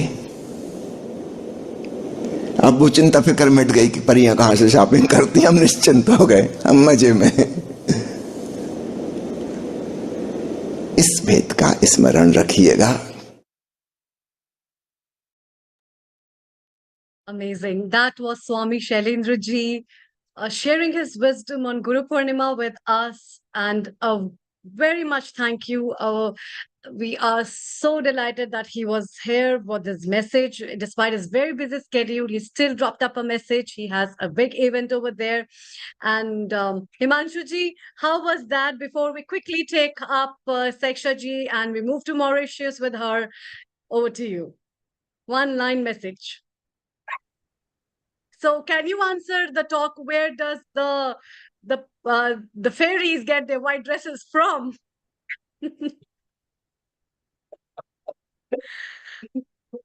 Yeah. No, I had a wonderful time last week with Swamiji, and we had, yeah, he's amazing, I would say, and he's so down to earth and very warm and friendly, very easily approachable by anybody. So, and it was a wonderful Shapir what we had the camp. So we really enjoyed. We every night we were singing together karaoke. So Yeah, that's nice. Yeah. That's nice. Thank you so much for your message and our wishes to everyone. And it's time to move to Mauritius with Saiksha ji. Global namaste to you, Saiksha. So all 15 minutes, over the 15 minutes, it's all yours. What is special about Guru Purnima in Mauritius? Please tell us how it's been celebrated. What excitement is there in all over Mauritius? Please share with us. Over to you. Global Namaste, Amrita Sharma ji. Thank you so much to have us again on this prestigious platform, Healing Our Earth. So here it's Guru Purnima is celebrated really pompously, really in a grandiose way. And in all the centers, all the organizations, they're revering their gurus, their spiritual masters, the teachers, to have the blessings for all and practicing the teachings and ideals. So we are really blessed to have our guru, and our guru is Sri Satya Sai Baba, Sri Satya Sai Baba, Bhagwan Sri Satya Sai Baba, and we have been following since birth. My mother, as you already know her.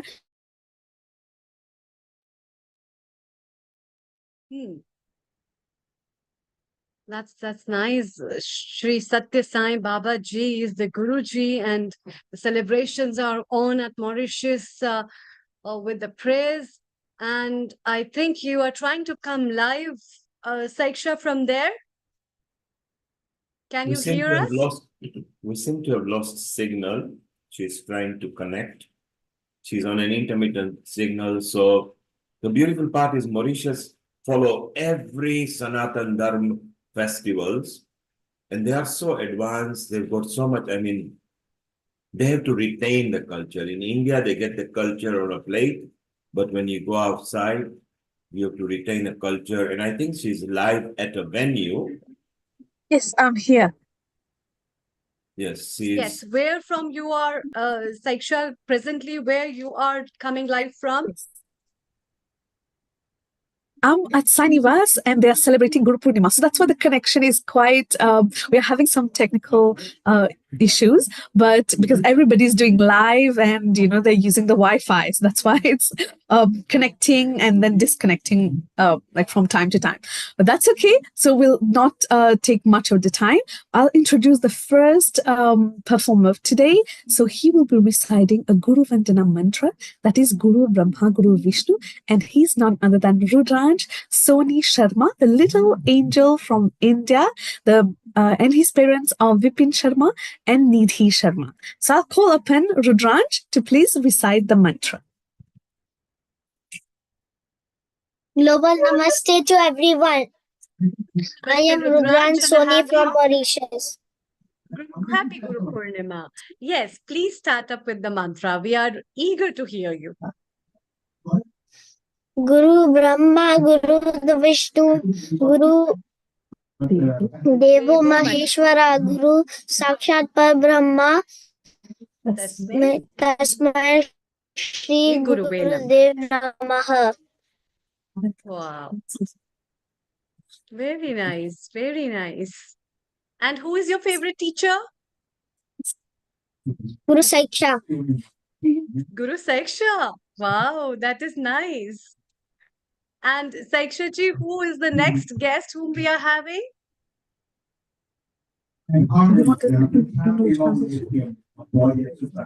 Are you presenting something else as well? Thank you. Yes, I'm coming. Yes. So now we have a special surprise. So she is all the way from Réunion Island. So I would like to introduce her in French. So she is Madame Indraya de l'île de la Réunion, dans l'océan Indien, département français. Elle fait partie de la Devi Group qui travaille sur un projet en échange entre Indian Ocean Center for Education in Human Values et la Réunion. Donc, j'ai l'immense honneur et privilège d'inviter Madame Indraya pour la récitation d'un chapitre 10 dans le Bhagavad Gita. Very nice. Global Namaste. Alors, Krishna dit à Arjuna, je vais t'énumérer une poignée de mes manifestations célestes. Un siècle ne suffirait pas pour te les citer toutes. En premier lieu, le soi, cette étincelle de divinité qui luit dans le cœur de tout être, quel qu'il soit. Je suis le commencement, le milieu et la fin de tout objet et de tout être. Si cela te semble difficile à comprendre, rappelle-toi. Parmi les astres, je suis le soleil. Parmi les planètes, je suis la lune. Parmi les sens, je suis la pensée. Dans ce qui vit, je suis l'intelligence. Au sein des habitants des cieux, je suis le dieu de la richesse. Parmi les montagnes, je suis Mélou, la très haute demeure des dieux. Des étendues liquides, je suis l'océan. Au nombre des paroles, je suis Om, le son primordial. Parmi les sacrifices, je suis le japa, la silencieuse répétition des noms des dieux. Parmi les arbres, je suis Ashvata, celui qui satisfait tous les désirs. Entre les sages divins, je suis Narada. Parmi les saints, le philosophe Kapila. Connais-moi comme le roi des hommes, comme Airavata, l'éléphant que monte Indra. Entre les armes, je suis la foudre, parmi les quadrupèdes Karmadenu. Avec les serpents, je suis Varsuki, leur poing. Entre ceux qui ôtent la vie, je suis Yama, dieu de la mort. Parmi ceux qui dénombrent, je suis le temps, à qui rien n'échappe. Avec le purificateur, je suis le vent. Parmi les guerriers, je suis le prince Rama. Au nombre des rivières, le Gange, c'est moi. Parmi ceux qui méritent d'être connus, je suis la connaissance du soi, qui seul mène à la délivrance finale de toute souffrance. Je suis la mort qui saisit le vivant et la prospérité de ceux qui est prospère. Parmi les êtres féminins, je suis tout à la fois la gloire, la fortune, la mémoire, la parole, l'intelligence, la constance, l'endurance. C'est moi également le jeu pour le tricheur et la splendeur du splendide, la victoire du victorieux, la force de celui qui s'efforce et la bonté du bienveillant. Je suis Vyasa parmi les plus grands sages. Avec les ambitieux, je suis la politique. Parmi les choses secrètes, je suis le silence. Chez ceux qui savent, je suis la connaissance. Connais-moi, ô Arjuna, comme rien. Non, il n'y a pas un seul être qui puisse exister sans moi. Tu saisiras avec aisance une parcelle de ma splendeur dans ce qui est épanoui, fort et glorieux.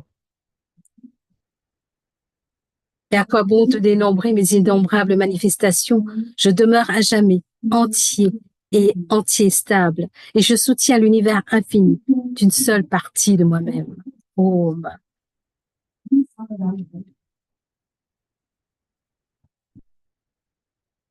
Merci beaucoup, Madame Indraya. C'était merveilleux. C'était très sublime et subtil, comme on dit. Alors, on a ressenti cette énergie de Lord Krishna dans ces versets. Alors, we would like to thank Mrs. Indraya for her beautiful presentation of the verses from the Bhagavad Gita. And now we have come to we have completed our presentation for today, and we would like to carry on with the program. So thank you so much, Amrita Sharma ji, for having us on the Guru Purnima Special. And not forgetting Mr. Neil Kumar. Thank you. Thank you, Saiksha. I think this occasion itself is really special. And if you get time, please come live from the place where you are already attending the ceremony. And it is really nice to have you and the messages from this. Before you go, I would also like to ask you your message on Guru Purnima. Saiksha, your message on Guru Purnima for everyone. Oh, yes. So Guru Purnima, the word Guru is really very in-depth and very difficult. It has very deep significance. Guru is a Sanskrit word which literally means a teacher, but the concept of Guru goes beyond mere teacher. The Sanskrit roots of the Guru implies one who chases away darkness. It can be darkness or ignorance in any field. The Guru leads the way, shows the path in any field of knowledge. Unlike normal teachers, physical presence of gurus are not necessary. So Guru is not a guide, he is a pointer. He shows the direction and the student has to just follow the path and find his own way. Guru is not a guide, but a pointer. Gurus are our role models. When we have a role model, a book, a photo, a statue, or role model displayed on our desk or room, whatever it may be, reminds us of our example, our ambitions, our desires, and fuels our inspiration and imaginations. So Guru draws us back on course when the events of life drift away and redirect us on the path of spirituality. So memory of Guru rejuvenates our inspiration, our connection, our divine consciousness that will bring us back to the source, which is God. Thank you so much. Thank you so much for such a lovely message. And we all wish you a very happy Guru Purnima from all the family, as well as our founder and director, Neil Kumar. And thank you for joining us with all the guests around. Global Namaste. Thank you so much. Global Namaste. Thank you so much. Happy Guru Purnima to all the people on Healing on Earth and all around the world. Thank you. As we move ahead from Mauritius, it's time to move to London, where we have our resident Europe outreach, Lakshmi Vyas, waiting for us with our guests. Global Namaste to you, Lakshmi ji, and a happy Guru Purnima. Global Namaste to you, Gopi ji, and a happy Guru Purnima to you as well. Lakshmi ji, before we have our guests, your message on Guru Purnima, and then we move over to Germany. Over to you. Thank you. Global Namaste to all of you. It is indeed, Guru Purnima is a very important and a very significant day for me because whatever I am today is because of my Gurujis. So I offer my prayers to my school teachers, my college teachers, my yoga Guruji, and all of them who have made me what I am. And this message every person on this earth should convey on this day, because everybody becomes somebody because of the Guru. So my pratna and my prayers always to my Gurujis. Thank you. Thank you. Kindly invite Gopiji and then we move further. Yes. Gopiji, he is one of our important member from Germany, and he is going to present. He is the acting president of the Hindu Forum of Europe, and he preaches a lot of things to small young children all around the world. And Gopiji, please introduce yourself and go ahead. And I think he's designed a program of Purna Yoga program as well, an MBA with global management and whatnot. Over to you, Gopiji. A very warm welcome and happy Guru Purnima. Happy Guru Purnima to all of you. And I've been following this program since beginning, and it's such an amazing program. Thank you for the organizers for taking all the effort and putting it together, bringing people, gurus and shishyas from all around the world, and deliver their messages. It's an amazing initiative. Congratulations. I would like to share a few thoughts about having you already brought up about the Purna Yoga program, so I would say a few words about it and leave you with the thought about who is a guru and how is it different from others who also provide knowledge to us at various stages of our life. So coming to the point of Purna Yoga, I created a program, created a textbook with selected shlokas from all across Bhagavad Gita. I put them under 17 thematic topics. Each topic is a lesson, and we have created this with all the pedagogic requirements as a curriculum to the schools.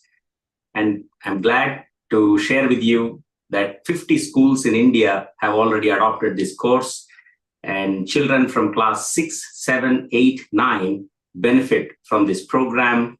They get to learn what we can understand from Bhagavad Gita about certain day-to-day aspects and how we can use that wisdom in our life and improve our quality, our efficiency, our productivity. So I connect the wisdom of Bhagavad Gita together with the techniques of Patanjali, and hence I call this program as Purna Yoga, as it covers the two ends of the spectrum, which is the principles of yoga from Bhagavad Gita. Bhagavad Gita, as you may know, is called Yoga Shastra. Every chapter at its end says, Brahma Vidyayam Yoga Shastre Sri Krishna Arjuna Samvade Ata Pratamodhyayaha Ata Dvitiyodhyayaha. That's how all the chapters of Bhagavad Gita conclude. And so what it is significantly telling us is that Bhagavad Gita is Brahma Vidya, which is a supreme knowledge, and it is Yoga Shastra. It is the science of yoga. All the principles of yoga originate from Bhagavad Gita. And what Maharshi Patanjali has done is that he has created certain techniques using which we can adopt yoga in our life. Ashtanga Yoga is one of the examples, Yama, Niyama, Asana, Pranayama, Pratyahara, Dharana, Dhyana, Samadhi, 8 limbs of yoga. Each limb enables us to imbibe, to adopt yoga in our daily life. So what I did is brought these two together into one course, and hence it is Purna Yoga. Now, how did I make it more interesting for the children? I've created graphic illustration. I've drawn pictures to graphically represent the meaning of the shlokas. And then we ask them to fill colors. They pay attention to every minute part of the diagram. We ask them to describe the picture. The QR codes open up the whole lesson, and they can watch these videos anytime, any number of times. Then we ask them to copyright the shlokas from the textbook into the workbook. And then we also ask them to write the translations from the textbook into the workbook. By writing them, it reinforces their entire knowledge acquisition process, and thereby they learn it much faster. It's not at all of it. At the end, they also do a project work. We put together three students together and ask them to do a project work. This is how we have brought the eternal wisdom of Bhagavad Gita and Patanjali Yogas into a very simplified process of learning, where children of class 6, 7, 8, 9 are really enjoying.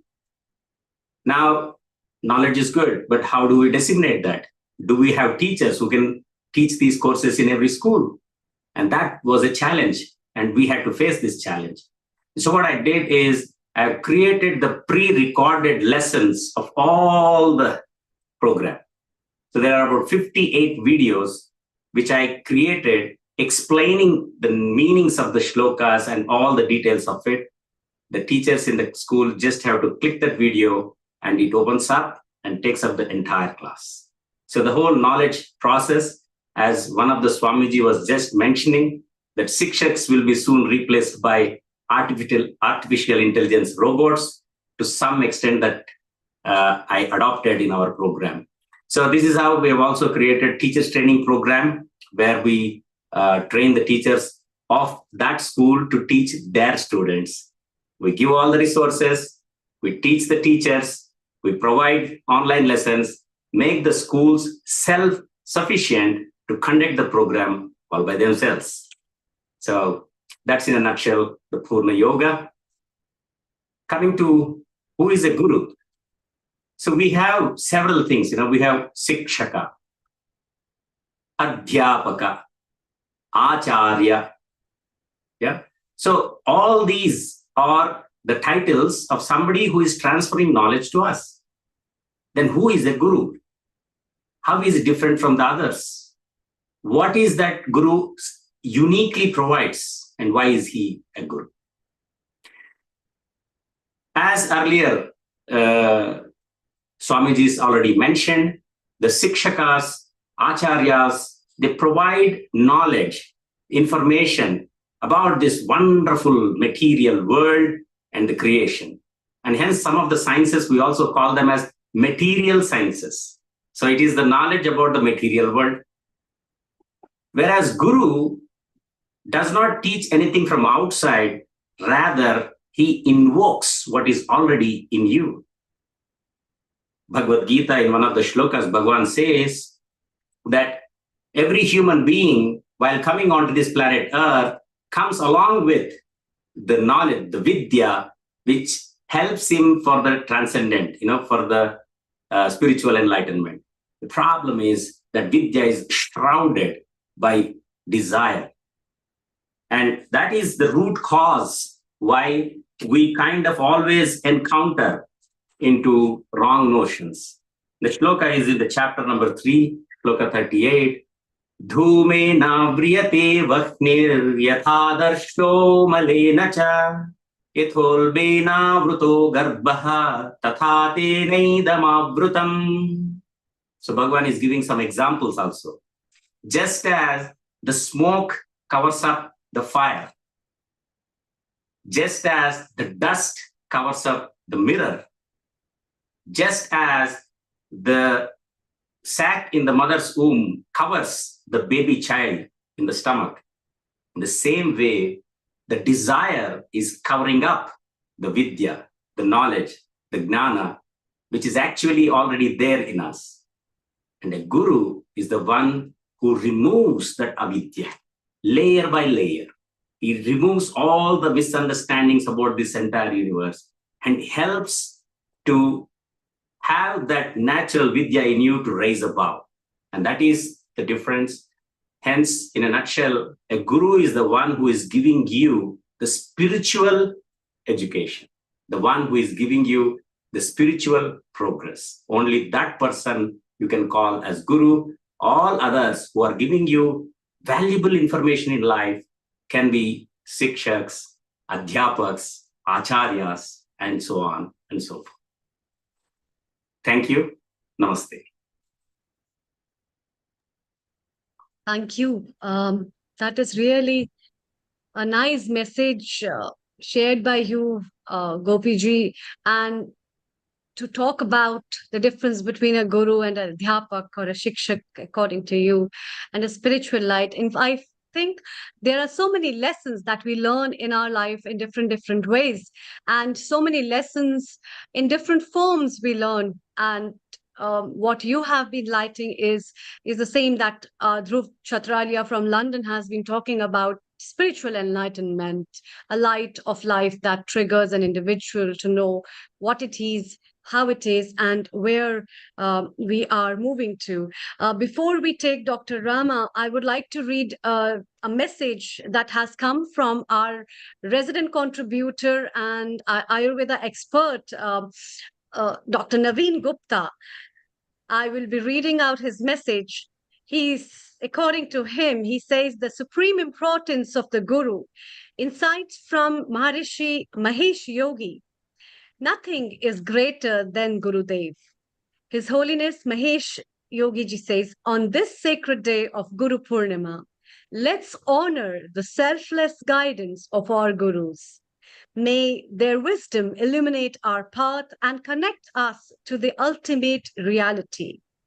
The phrase, nothing is greater than Gurudev, emphasizes the unparalleled importance of Guru in one's spiritual journey. According to Maharishi Mahesh Yogi Ji, the Guru is a supreme guide who leads us from ignorance to enlightenment. The Guru's wisdoms and teachings are considered the highest form of knowledge and the ultimate source of spiritual growth. And I think his message resonates very well with what you have said, Gopiji, on the talk about the spiritual enlightenment and growth that a teacher and a guru provides in our life, and that self-realization that we have from anyone, any source of that matter that turns out to be a guru, and we never know who it was. So it's a really lovely message from our resident contributor, Dr. Naveen Gupta. Lakshmiji, it's time to move further and welcome our guest from Vienna, Dr. Rama Vinay Pandey. Global Namaste to you, Dr. Rama Vinay Pandey, and happy Guru Purnima to you. Before we take his talk, let's have a message from our director, Neil Kumar. Thank you, Amrita. That was a wonderful message you read from Dr. Naveen Gupta. Gopiji presented a very nice thought. He's actually practically immersive really in involving people. So I think we should know a bit more about it. So let's do something. Let's go to Dr. Ram. He's in Europe as well, as is Gopiji from Germany, and obviously our Dr. Lakshmi Vyas is our Europe outreach. So we listen to a few minutes with Dr. Ram, and then let's get into a conversation with everybody and discover more about how gurus and what kind of gurus have come in our life till we wait Sri Himanshu to come. So over to you, Dr. Amrita and Dr. Lakshmi Vyas. Thank you. Thank you, Neil Kumar. Dr. Lakshmi, it's time to welcome Dr. Rama. Over to you. Thank you. Namaste, Ramji. I am so nice to see you, and I'm so happy that you have all joined the Hindu Forum of Europe, and welcome to all of you. I am sure your colleagues and all the others must be around. I'm sure they're all watching this. And namaste, a global namaste to all of you who are listening. And talking about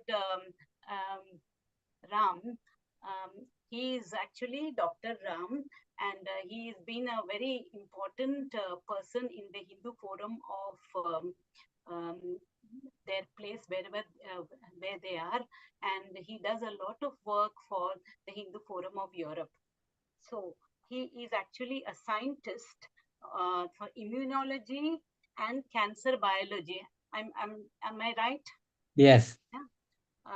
And he is also a professor, and he is the vice president of the Hindu Forum of Austria. Yeah, so I request him to go ahead and give us wonderful message to all of us for the Guru Purnima Day. Thank you, Dr. Lakshmi Vyasi, and sabko namaskar. And my name, as Dr. Vyasi has said, my name is Dr. Rambine Pandey. I am not a spiritual guru, but we are working for our society, for Hindu society, to provide all the resources so that our next generation can get benefited from that.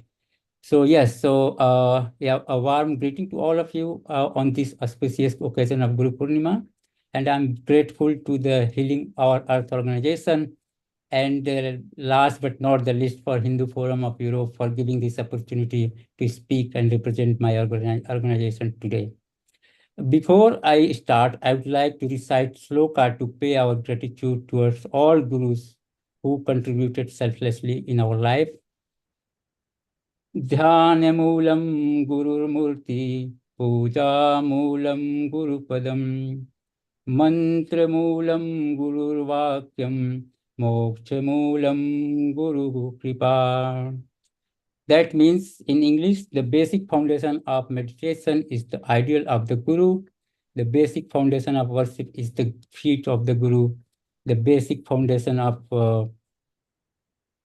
mantras is the words of the Guru, and the basic foundation of salvation is the grace of the Guru.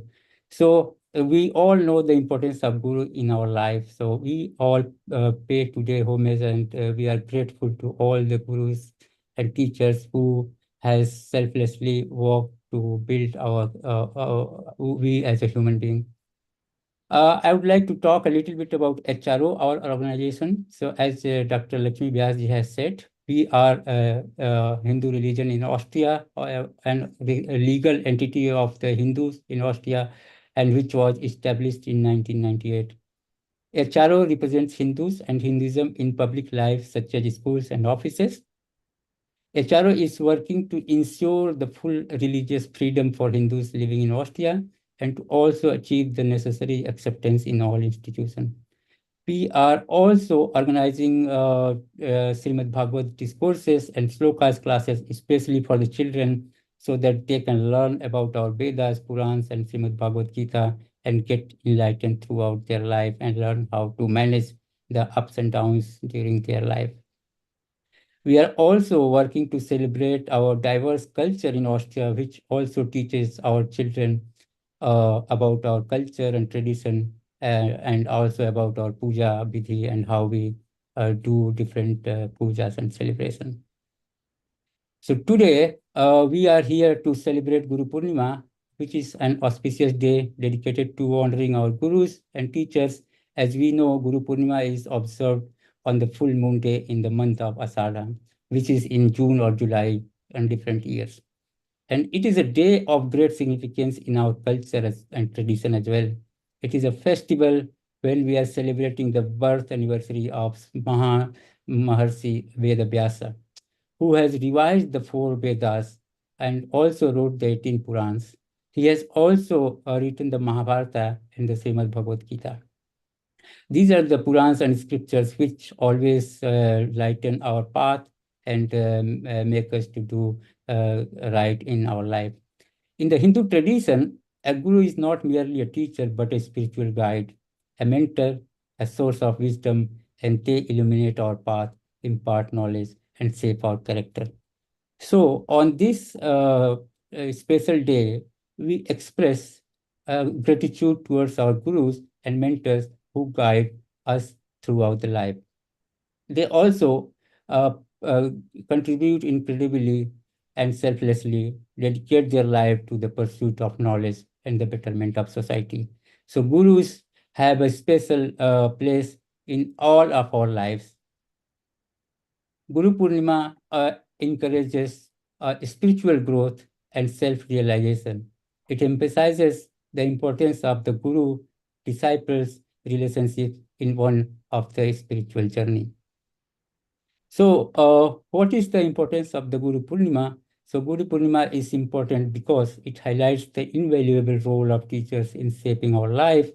It serves as a reminder of the respect and reverence we should have for our gurus, who impart knowledge, wisdom, and moral values, helping us grow both personally and spiritually. So this day we are celebrating Maharishi Vyasa, who was the son of sage Parasara and Mata Satyavati. His initial name was Krishna Dwaipayan. Later, because of his wisdom and gyan, he has become the Maharishi.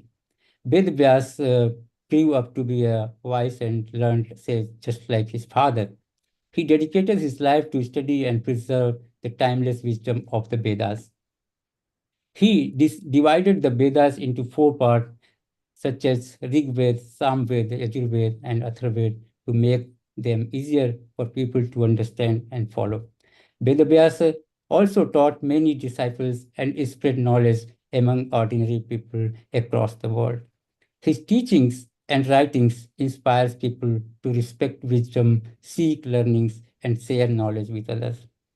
Friends, we also know the meaning of guru. The word guru is divided from the Sanskrit word language, where gu means darkness and ru means remover of the darkness.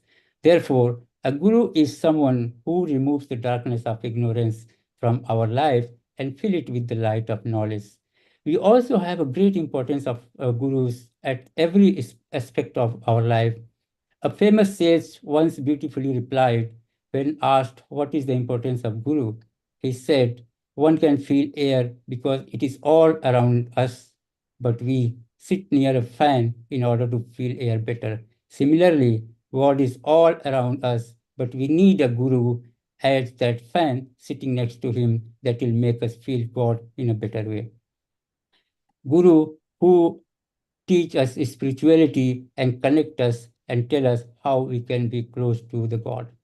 I would also like to cite the famous slokas which we all chant for our gurus, which is Gurur Brahma, Gurur Vishnu, Gurur Devo Maheswara, Gurur Sakshat Par Brahmam, Tasmai Sri Guruve Namah. So we are grateful for our gurus. That means the Guru is Brahma, the creator, the Guru is Vishnu, the preserver, the Guru is Maheswara, that is the destroyer. So in our Shastra, Guru is the supreme, and we bow to all our Gurus. There are several Gurus and students, beautiful Guru and Sishya Parampara history we have, which shows a divine relationship between a Guru and a Sishya. Guru Vasishtha, who was the Guru of Lord Rama. Guru Sandipani was the Guru of Lord Krishna. Without Guru, Lord Rama would have not been a complete Maryada Purushottam with power, wisdom, and ultimate Divya Gyan. That means even God needs a Guru here. Similarly, Dronacharya was the Guru of Arjuna. Without Dronacharya, Arjuna has not become a greatest archer of the world. So Guru has great importance in our life for God or for the ordinary person.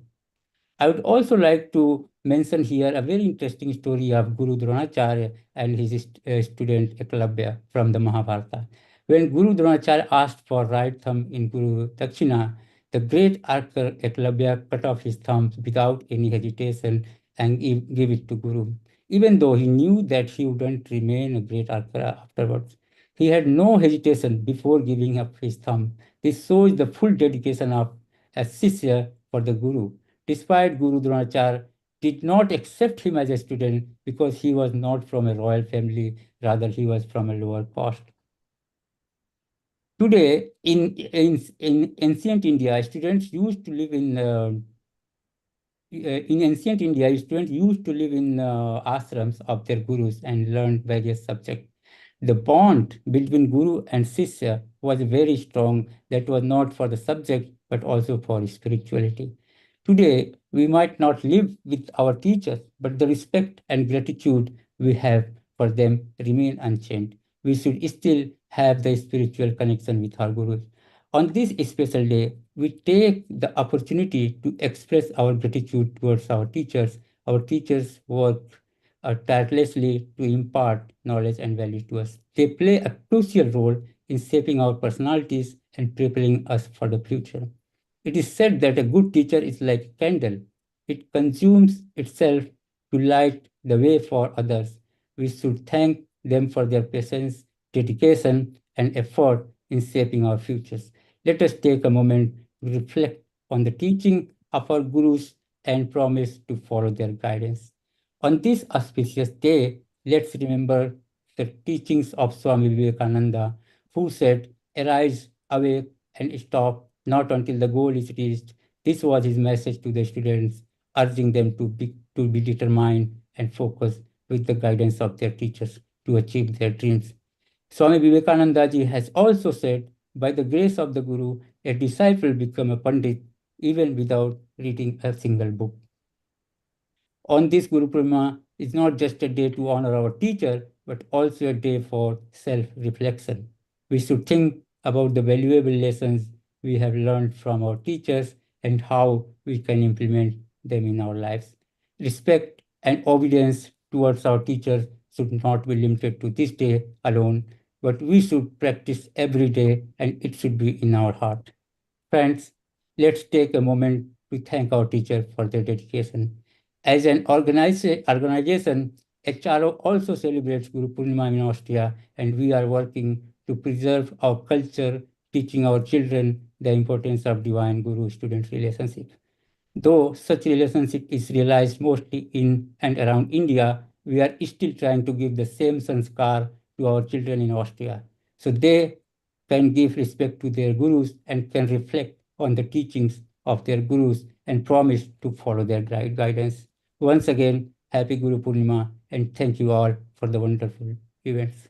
Thank you. Namaskar. Thank you so much, Dr. Ram, for such a lovely message and spiritual insight. In fact, this has been a really nice event in which we really found a great meaning of understanding of the meaning of Guru and how these messages have enlightened us and can help us to reflect further in our life for our progress in our life.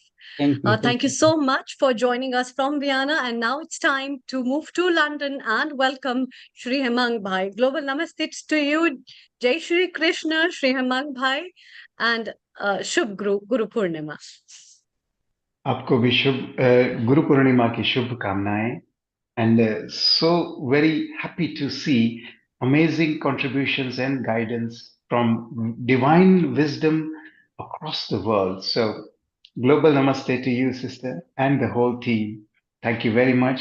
And a big thank you to Nil Kumar and the whole team for organizing such programs to help us all across the world. So this Guru Purnima is unique to us. We believe that Guru gives us gati, meaning it basically Guru brings wind in our sails. And therefore we say, Guru Gobind do khade, taake lagun paay. Guru Gobind do khade, ताके लागूं पाए बलिहारी गुरु आपने गोविंद दियो मिलाए गोविंद दियो मिलाए. So we are saying over here that Guru is our bridge to the Govind. Why? Because if we want to learn how to drive a car, we need a Guru. We know that Guru as a driving instructor. If we need to become a doctor, we need another Guru. We know that Guru as a consultant. So once you've done your studies in medicine, you go to a senior medical doctor called a consultant, and you learn from them how to become a good doctor. And once they say that you are good enough student of medicine, then you can go and practice. And similar is the idea about Lord Rama. I would like to share a story of Lord Rama's life. Once upon a time, Dashratha, the king of Ayodhya, he did not have children. Naturally, he was struggling and he was not happy that why is he not having children despite having, 3 wives. He had 3 wives. Basically, all 3 wives couldn't conceive children, so they did what he did was he went to his guru. So Dashrath goes to his guru, the king Dashratha, and asks Guru for advice. Guru advises to do a Putra Kameshti Yagya, a very special ceremony through which they got the blessings of beautiful children. They get 4 kids, Rama, Lakshman, Bharata, and Shatrughna. Out of all 4 of them, Lord Rama was the most favorite of King Dashrath. So once upon a time, when the Lord Rama was, in his teenage years, another guru, Guru Vishwamitra, comes to this king and says, I want your son Ram, give him to me. So of course, Dashrath was very scared. He was saying, oh my goodness, if I give away my beloved son, I don't know what will happen to him. I don't want to give him. I got my children out of, so much hassle and worries and stresses. So now that I finally got children, I'm not going to give my son. But then his guru, Vasishtha, goes to Dashratha and says, I am your guru, and as your guru, I order you and guide you to give your son to Vishwamitra. And he did exactly that.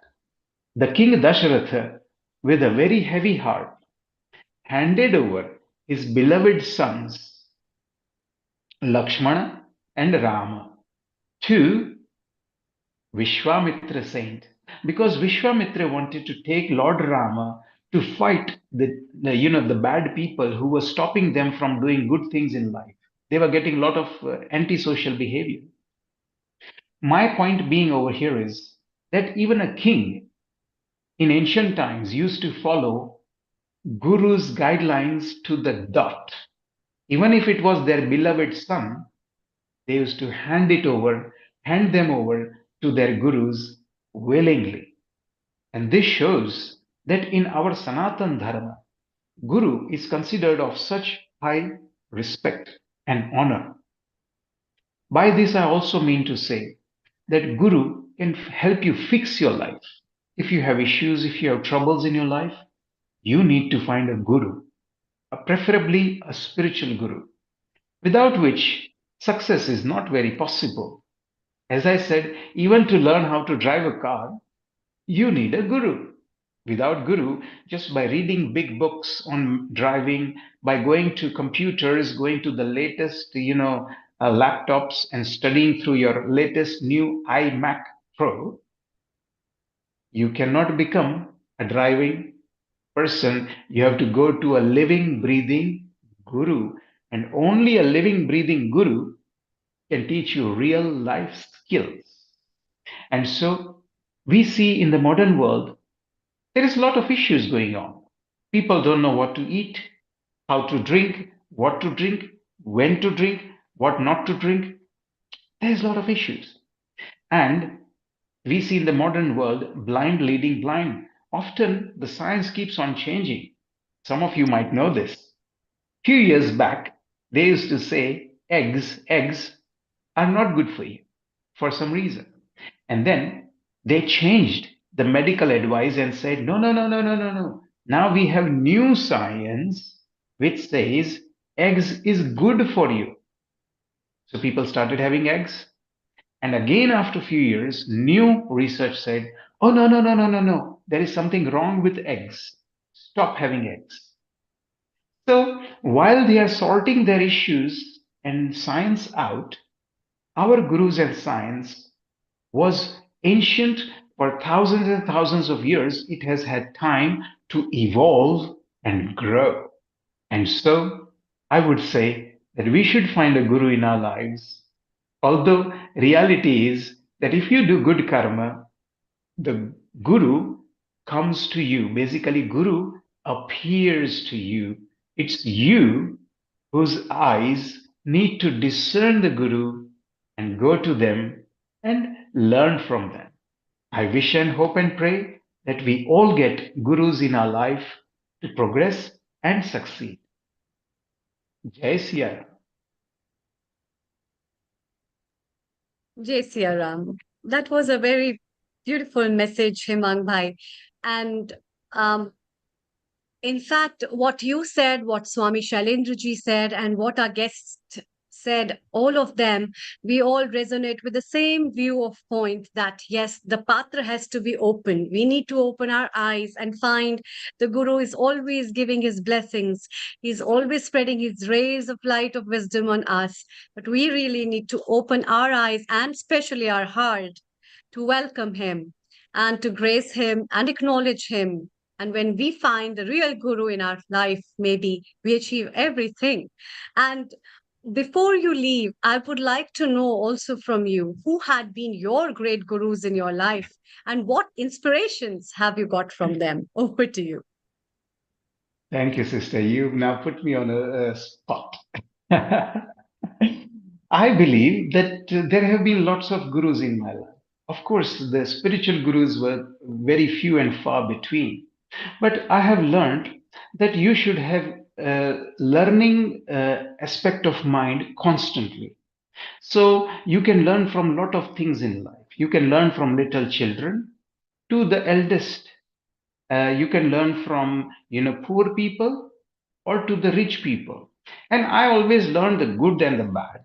So when I see some poor person, financially that is, I learn that it's not good to be financially poor because then you have to go around begging.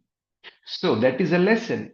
That beggar is a guru to me. He taught me that if you don't get your act together, if you don't start saving, if you don't have a good amount of money in your bank, you're gonna suffer. You're gonna be on the road and you'll have to beg as well.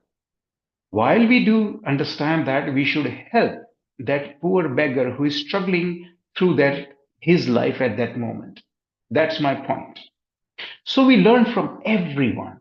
But luckily, my Pujya Guruji has been Gyaneshwar Arya, a great, great personality. He taught me a lot of things. One of the things he taught me was patience. Because often we want things to happen just like that. But that's not how things work. It takes a lot of dedication and time. And that's what I've learned from my guru. He spent years and years learning and perfecting his skills. And that is always the case. Whether you're a musician or a singer, it takes time and effort. You cannot rush things. So Gyaneshwar Aryaji, my Pujya Guruji, guided me through my life. He taught me the importance of being nice to everyone, whether it's a child or a senior person. You should give them equal amount of love and respect and honor and attention. At the same time, something very negligible considered nowadays, but he thought it was very, very important, and that was he taught me to be mindful every time. So, what you speak, what you hear, who you meet, try to be as present as possible and evaluate with your own Vivek and Vairagya. So, again, bowing to my Guruji and his guidelines, Pujya Gyaneshwar Aryaji, a great, great personality. Most people won't know him by his name. However, I can give you a reference point that my Guruji, Gyaneshwar Arya, and Baba Ramdev ji, the yoga guru, they both studied in the same class from the same guru. So that's his identity. That is really nice. And when you talked about mindfulness, This is so important to live in present. I think this is one of the very important key principles that we learn from very rare gurus who teach us. They can be our parents, they can be our teachers, a friend, a nature, or anything else who teaches us how to be mindful. And that mindfulness is so important. That gives us an idea about who we are, how we are, and what we have to do. And Iman Bhai, let's listen from our founder and director Neil Kumar as well. Over to you. Global Namaste, Hemang Bhai. Wonderful to have you back again at Healing Our Earth. I know that shortly you'll be attending a function outside, so you'll be leaving us. Just before you go, tell me something. Have you ever thought that the nature is also a good guru? Of course, of course. Guru Dattate Bhagwan made gurus from various parts of life. He made elephant as his guru. He made snakes his guru. He made dogs and cows his guru. He made spider his guru. In the sense, he saw spider fell down and then started climbing again. Again he fell down, so again he started going up. So out of that experiment, he found out that if a spider can keep on trying again and again and again, why can't we do that? Why do we have to give up? Why do we have to be just giving up very soon? So the message of persistence he learned from the crawling insects. At the same time, he learned from snakes. He treated snakes as a guru. So you might know this, my dear brother, that snakes always walk in a swishy way. But when the snake goes to their home, they go straight. So you will see that snake always goes like that. But when the snake goes to their home, in their house, snake goes straight. And that shows that you can do what you want in the day. You can go ups and downs. You can be around. You can be thrown up. You can be thrown down. But when you come home, you should straighten yourself. You should get rid of all the wrinkles of your life, leave all the stresses and worries outside, and use Mother Nature to learn from. How you can learn the skills from them. So yes, Mother Nature is definitely a very big guru for us. How wonderful. So it's so lovely. Thank you, Sri Heman Bhai. We wish you all the best for your onward Guru Purnima festival that we'll be joining shortly. Thank you very much. And we'll see you back soon, maybe on a friendship day. So look forward to. Yes, look forward to. Thank you. Nice. So thank you very much. Thank you. Global Namaste. Global Namaste. Global Namaste to you. How wonderful that Sri Heman Bhai always delivers very succinctly to the point and in a version that people understand. I love when he sings as well, or when he chants the mantra. So maybe we'll bring that back again. So Amrita, we have not asked you, who was your first guru? Or what do you remember as your guru? Who do you remember? We had Professor Sharma, but that was when you became teenager, etc. What memories have you got of a guru? I think as a child, we hardly come to know. When we go to the school, we see our teachers, we follow them. And as a child, we see a lot of things in that teacher, because at that time, the teacher is a glowing light. And after that, I think first thing which a child comes to know is just that there is a mom and dad. There's a granny and the grandpa. But he doesn't find that guru in them. Then slowly and slowly, as he goes to the school, he realizes that this teacher, I had a teacher before as well.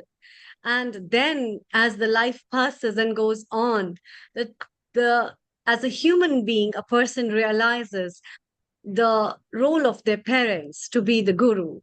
And slowly, that guru who has taught us, okay, join your hands and pray to the God, join your hands and place a modak to the Ganesha where you're thinking about when will I get the modak, do the arti, do the vandana. So at that time, you don't realize. But then as you grow older, you really realize that present moment, the parents have taught us to live. The granny, grandpa have taught us to live. And this is really an important part to be a guru. And definitely, I find so many gurus, and I would like to thank you as well, Neil Kumar, for being my guru at Healing Our Earth. Shri Hemangji, what do you have to say, Hemang Bhai? Over to you. I just forgot to say that Neil Kumar is also my guru. I have learned a lot of things from He's him. guru of Believe me. so many people in the He is world, so and I would say. talented and he's so experienced. I have to say, you will learn a lot with him. I have learned personally a lot from him. I am thankful to him for that as well. Thank you to both of you. I think not guru, but I think as a friend, it is always nice to enhance people, uplift people, motivate people, so we can grow together because we learn together. For example, when Amrita comes, I love her namrata, her dedication. When Hemang, when you come, I always encourage you to sing because you've got the voice of just like the Mahabharata serial where people actually like it. And as you sing, the mind actually changes the DNA. People are enjoying. Therefore, I always encourage you to sing. I want to come to one point over here. Amrita mentioned, do you think we really appreciate, do we human beings know how important a role of mother and father is in our life? Particularly mother. Because from the moment we born in the world, she cradles us. As she cradles us, she passes some energy that we begin to learn that hugging and cradling is very good. And unknown to us, she started teaching us. She actually knows how to keep us quiet, or she knows our hunger, she knows our mood swings. Do you think we have, us as a human, we have really appreciated the mother's role, maybe slightly more advanced than a father's role? What do you think, Sri Bhai? It's a very interesting question that you brought in. We have a nice subhashita for this. So let me recite that. Matev rakshati pitev hitniyukte kantev chapi ramayatyapaniya khedam. So that was saying Matev rakshati pitev hitniyukte. So there are two kinds of gurus when you start your life. The first guru is your mother. But the problem is the proximity effect. Like, say, for example, we cannot see our own face. Others can see our face, but we cannot see others' face. Our own face. By that, what I'm trying to say is that because our mother is so close to us, it takes long time in our life to realize that our mother was our first guru. Sometimes it takes long time. Father, on the other hand, is more or less an enigma to a lot of people. Why? Because mother looks after your near-term requirements. Mateva rakshati. And then Papa, piteva hitniyukte. So father's duty is to see further into the horizon for the child and make sure that the journey, that the process, the trajectory is correct. That's why we say Piteva Hitniyukte. Pitaji ka kaam, father's job is to make sure that you are on a right track, on the right path, and you are provided for. You are given nourishment, you are given roof over your head, you are given clothes. Whereas mothers, generally it is considered that she usually looks after your immediate requirements. That, oh, is my daughter hungry? Is my son thirsty? What clothes I need to put it on? Is it too cold out or too hot today? So she looks at short-term goals for the children to make sure that the children are happy, whereas father's duty traditionally is to look at long-term goals for the child and look for the safety for the child in the long term. So yes, I have seen that in my life, and it is remarkable that I have found in my life that it took me so many long years to really appreciate what my parents had done for me. For a long time, unfortunately, I just took them for granted, saying, oh, they did this just because they are my parents. It was their duty and they did it. No, no. I now believe that they've gone out of their way. They've gone extra miles and miles to do what they've done for me. And I'm eternally thankful to my parents for that. Isn't it amazing that you just confirmed what we thought is what we took for granted? So the mother is father, because father also spends time, sometimes plays games with us, takes us out. As you say, his job is to think of our welfare, wherein our mother's job is slightly different, nurture us, educate us differently. And I think it's a wonderful institution. Rehman Bhai, thank you very much.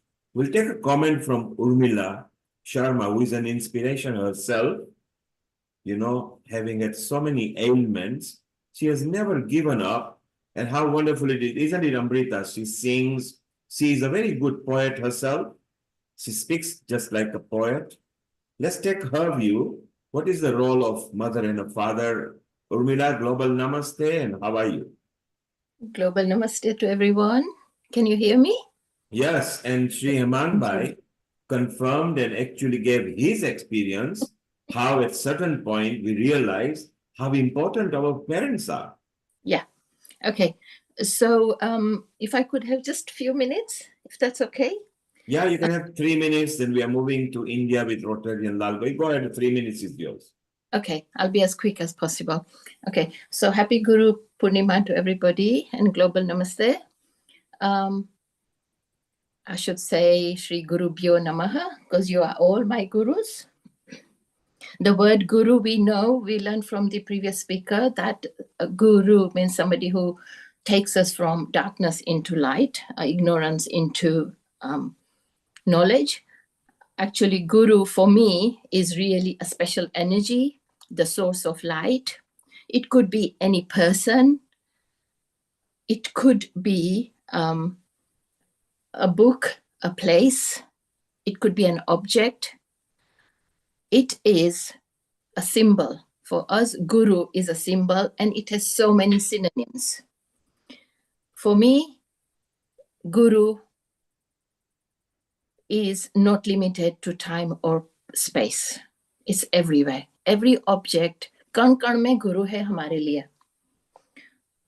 For parents, as it comes to parents, my mother nurtured me, definitely. My father educated me in the sense that guru, he took the role of guru. So I would like to dedicate this to my father. Pita dharma, pita swarga, pita hi paramam tapah. Pitari priti mapane, priyante sarva devata. Pita takes a role of devata to me because he has, from the bottom of my heart, even now, I feel as if he speaks to me. So what happened, like Nil Kumarji said, I had some obstacles. So I put it like this. 2 roads diverged in a wood, and I took the one less traveled by. And that has made all the difference. It's by Robert Frost, a line from Robert Frost. In my little world, my father shines a bright light, guiding me through the shadows with his love. He inspired me to read, to explore, to learn, to seek knowledge and wisdom for which I yearned. But then came the day when I lost my sight, a darkness so deep, a never-ending sight. I was devastated, lost in mental trauma, but his words saved the drama. So there are so many writers, people who have inspired me because the main inspiration came from my father. So on this Guru Purnima day, special day, may I recite a few verses from our scriptures, and one of them is Guru Paduka Stotram. One of my English friends came to me and she said, why do you people praise shoes? We call Paduka. And I had to clear her mind and I said, no. Paduka They are not shoes, they are paduka, and paduka to us means the road that was taken. So if I said my father is my guru, I have taken the path that he had taught me. So paduka to me means to follow somebody's footsteps. So I won't say the whole stotram. I'll just try how much time I have, okay? Ananta sansara samudratara naukaitabhyam guru bhaktidabyam vairagya samrajyada pujanabhyam namo namah Shri Guru Padukabhyam kavitva varashi nishakarabhyam Daubhagyadava Buddhamalikabyam Durikrita Brahm sorry, I'll have to say that bit again. Kavitva Varashi Nishakarabhyam Daubhagyadavam Buddhamalikabyam Durikrita Namra Vipattitabyam Namo Namah Shri Guru Padukabhyam Natayayo Shri Patitam Samiyuhu Kadachidapyashu Daridra Varyaha Mukashtavachas Patitam Hitabhyam Namo Namah Shri Guru Padukabhyam Swarja Paranam Akhileshtadabhyam Swaha Sahayaksha Durandarabhyam Swantacha Bhava Pradapujanabhyam Namo Namah Shri Guru Padukabhyam Kamadi Sarpa Vrajagarudabhyam Viveka Vairagya Nidhi Pradabhyam Bodha Pradabhyam Dhritamokshadabhyam Namo Namah Shri Guru Padukabhyam Namo Namah Shri Guru Padukabhyam Namo Namah Shri Guru Padukabhyam. Very nicely said, Urmila, and very nicely, narrated to us the value of Paduka. Shri Hemang Bhai, your comment on Urmila before we move to India now. Ati Sundar, she sang it so melodiously, beautiful rendition. And again, I thought of another stotra from Param Pujya Guru Ji, Adi Jagat Guru Shankaracharya Ji Maharaj. It's called the Guru Ashtakam, which says, Shariram Surupam Sadarogamuktam Yashascharu Chitram Dhanam Merutulyam Gurorandri Padme Manashena Lagyam Tatakim Tatakim Tatakim Tatakim. Basically, he was saying that Shariram Surupam, you have amazing body. Shariram Surupam, Sadaroga Muktam, you have got no illness and you got a healthy body. Powerful, healthy, and body without illness. Shariram Surupam, Sadaroga Muktam, Yashascharu Chitram, Dhanam Merutulyam. Meaning, you may be very, very well known in the world and be financially affluent, but if you do not have a guru in your life, you will not succeed, you will destroy. So, again, amazing verses coming from there. Thank you very much, sister. It's such an honor to hear again nice verses from you as well. Thank you. Thank you, Urmila ji. Thank you, Shri Hemang Bhai. Isn't it wonderful? And now, Amrita, time we went to our regular producer from India, Rotarian Lal Gohel, and his wonderful guest, and maybe the first guest will be Dr. Sudhir, who is actually an IIM visiting professor both here in Lucknow and Texas. So he is international. Rotarian Lal Gohel will tell us more. Amrita, let's bring in Rotarian Lal Gohel and move on to the guest from India and their views of how they celebrate Guru Purnima and what it means to them. Global Namaste to you, Rotarian Lal Gul. A very warm welcome and happy Guru Purnima to you. Your message Global on Namaste Guru and Purnima. happy Guru Purnima to everyone. As I told Amrita that today I have to leave. I am just waiting for my flight is already, I think, announced, but I'm waiting for the person to take me from the lounge. So as soon as he will come, I have to leave the program. But No before that, I problem. would like to say, today we gather to celebrate Guru Purnima, a day dedicated to honoring our teachers and mentors. The word Guru comes from the Sanskrit word Gu, meaning darkness, and Ru meaning light. A Guru is one who dispels the darkness of ignorance and leads us towards the light, or towards the light and of knowledge. This day is not just about paying respect to our academic teachers, but also to those who have guided us in life's journey, parents, friends, spiritual leaders, and anyone who has been a beacon of wisdom and support.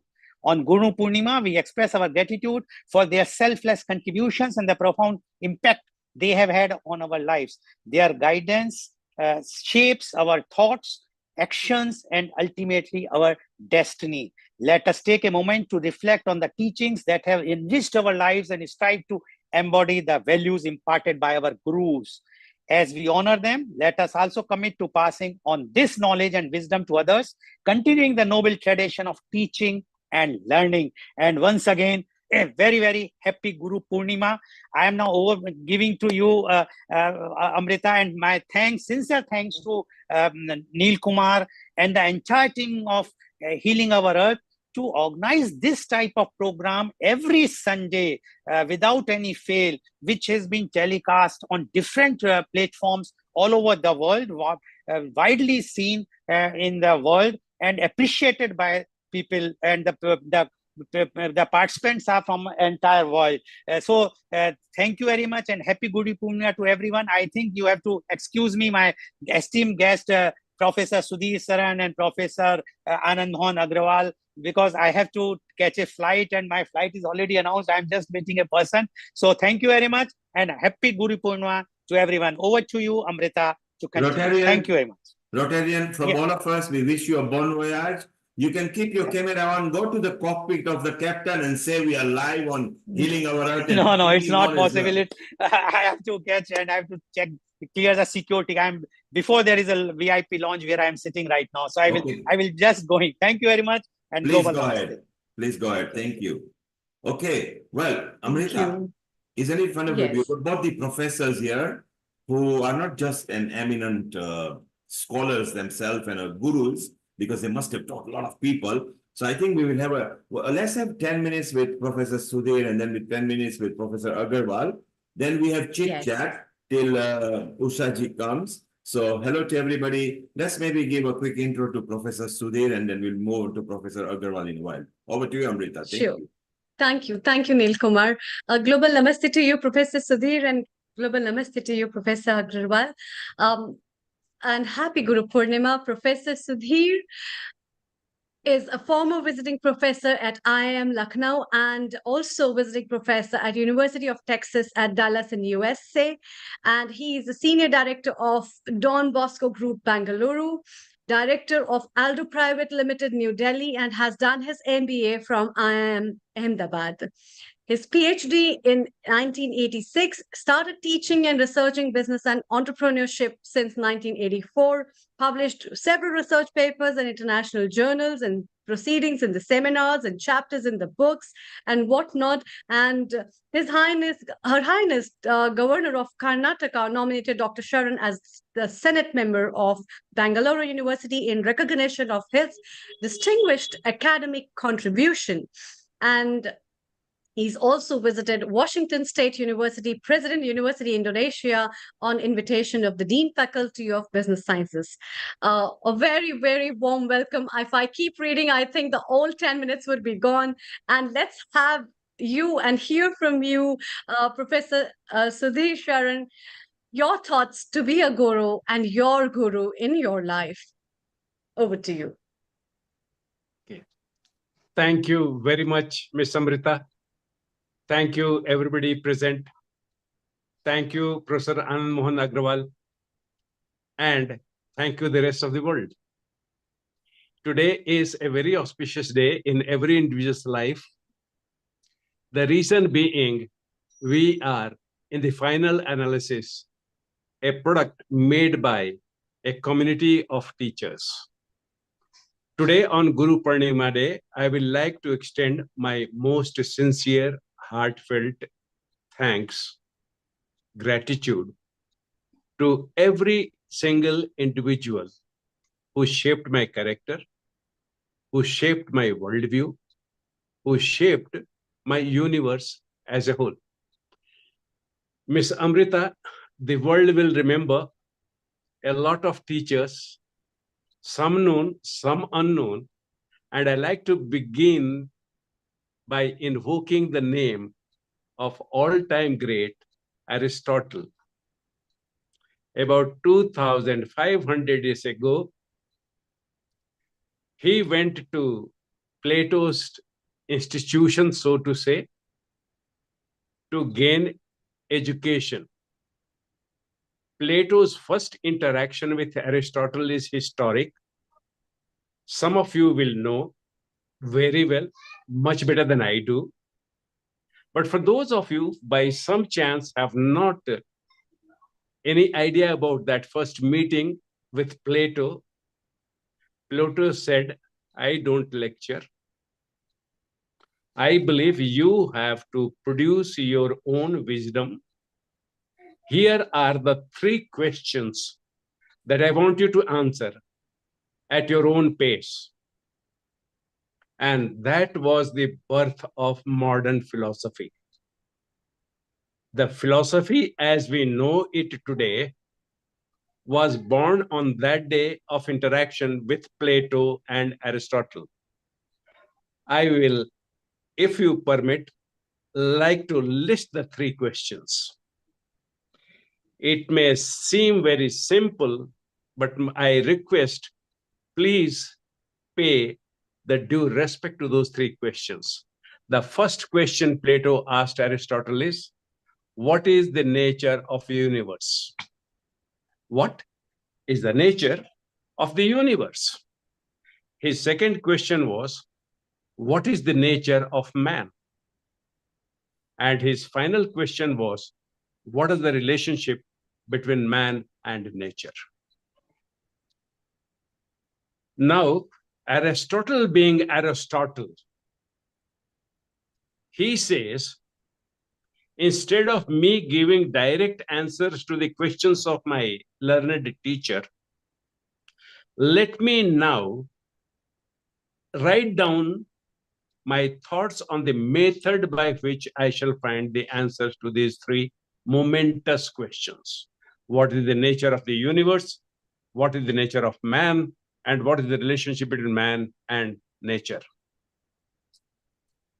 And all of you will not know the name of the book, monograph, which Aristotle produced. Some of you sure will know. They were Principia Logica. Translated literally into English, today they will be principles of logic. Before that, the reasoning, the logic, the arguments, the discussions, debates, all that we have today was unstructured, informal, but this was the greatness of Aristotle. He began by writing the Principia Logica, and that is how we got deductive logic and inductive logic. So on this Guru Purnima Day, Miss Amrita, let us all pay our respect to the first teacher of mankind now onwards, and that is Aristotle. Secondly, some of our teachers make little impact on us, some make huge impact. And then qualitatively speaking, some teachers make very good impact on us, and some the converse. All teachers are teachers.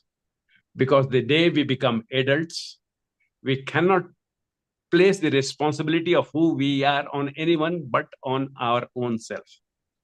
So today, since most of us are 21, we will not begin by telling some of the evil influences some of the teachers had on us, temporarily or long term. And we will certainly only remember those who had very blissful impact on our lives.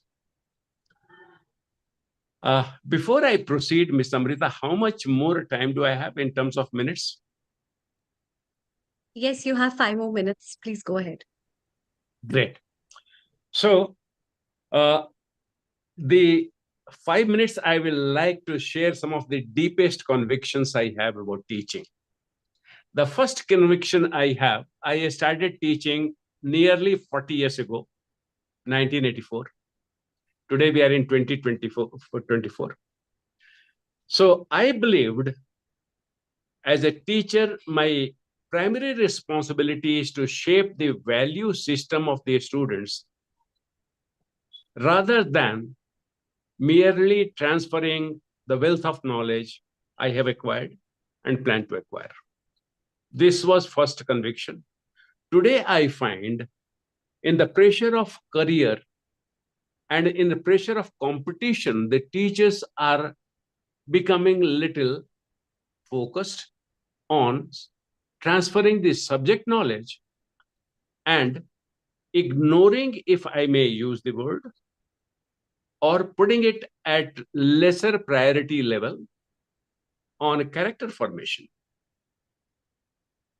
This should be reversed to my older conviction. Whether we are teaching at primary school level, whether we are teaching at high school level, where we are teaching at college level or university level or postdoctorate level, at each level, the teacher has the opportunity to be an example in terms of the value system. So on this Guru Purnima day, on this august body of the very wise audience I have, I want to share this, that do whatever you can at your level as a parent or as a student or a teacher or administrator, that we build the priority.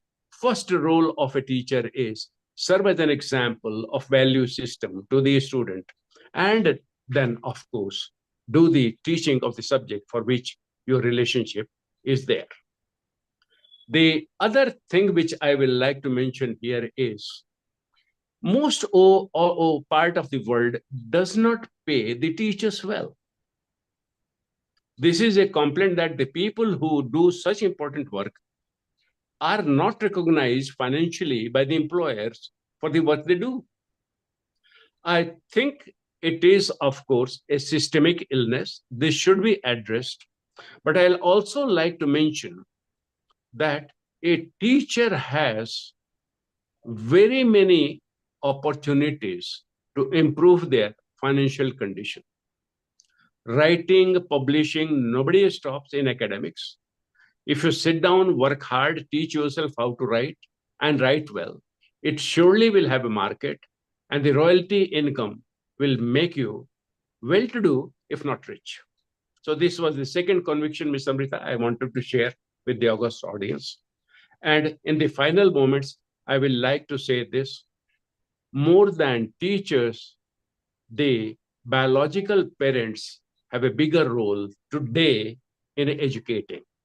I'll conclude by reminding us of Thomas Alva Edison. When his parents migrated to USA, his mother ultimately had to take the teaching because he was thrown out of his school. And therefore, let us believe today, none of us will be in unfortunate situation of Thomas Alva Edison, but the parents must be able to educate the children. And I'm very happy to say I'm sitting here in what is called proudly Silicon Valley of India. And I find a lot of my juniors from Ahmedabad and other institutions here in Bangalore are taking voluntarily to teach their student what they call homeschooling. So I wish it well. And finally, I greet Professor Anmohan Agrawal. We have been together in my early days of teaching career. I'm very glad we are once again together here on this platform. So thank you very much. Thank you for this opportunity. I'm grateful to you. Thank you. Thank you, Professor Sudhir Sharon. In fact, it is also a delight for our platform to have eminent experts like you who have given up so much of light on a different perspective of understanding of teachers in today's time, and talking about Aristotle and starting up with the lineage of how things progress with the idea of thoughts to sparkle in the mind of an individual as a thought, and being a teacher. The Professor Sudhir, please stay around. We'll be having a panel discussion right after I take Professor Anand Agarwal. A very warm welcome to you, Professor Anand Agarwal. Global namaste to you as well. And happy Guru Purnima. It's really nice that you two know each other, and it's so well that we will be having a good discussion that way as well. Before we start Professor Agarwal's talk, let me introduce him to you. He is a Vice Chancellor of United University Prayagraj, and he has 3 decades working experience, which spreads across a span of almost 3 decades, where he has been at important positions in reputed institutions. He is an institutional builder and has established extension centers at Bit Marsa in India, Middle East. At GLA University, he established a university polytechnic and is continuously guiding the university on the path of excellence and quality education. A PhD from ISM Dhanbad. He completed his graduation as well as MBA from Bit Marsa, and he started his career from ISM Dhanbad in 1984.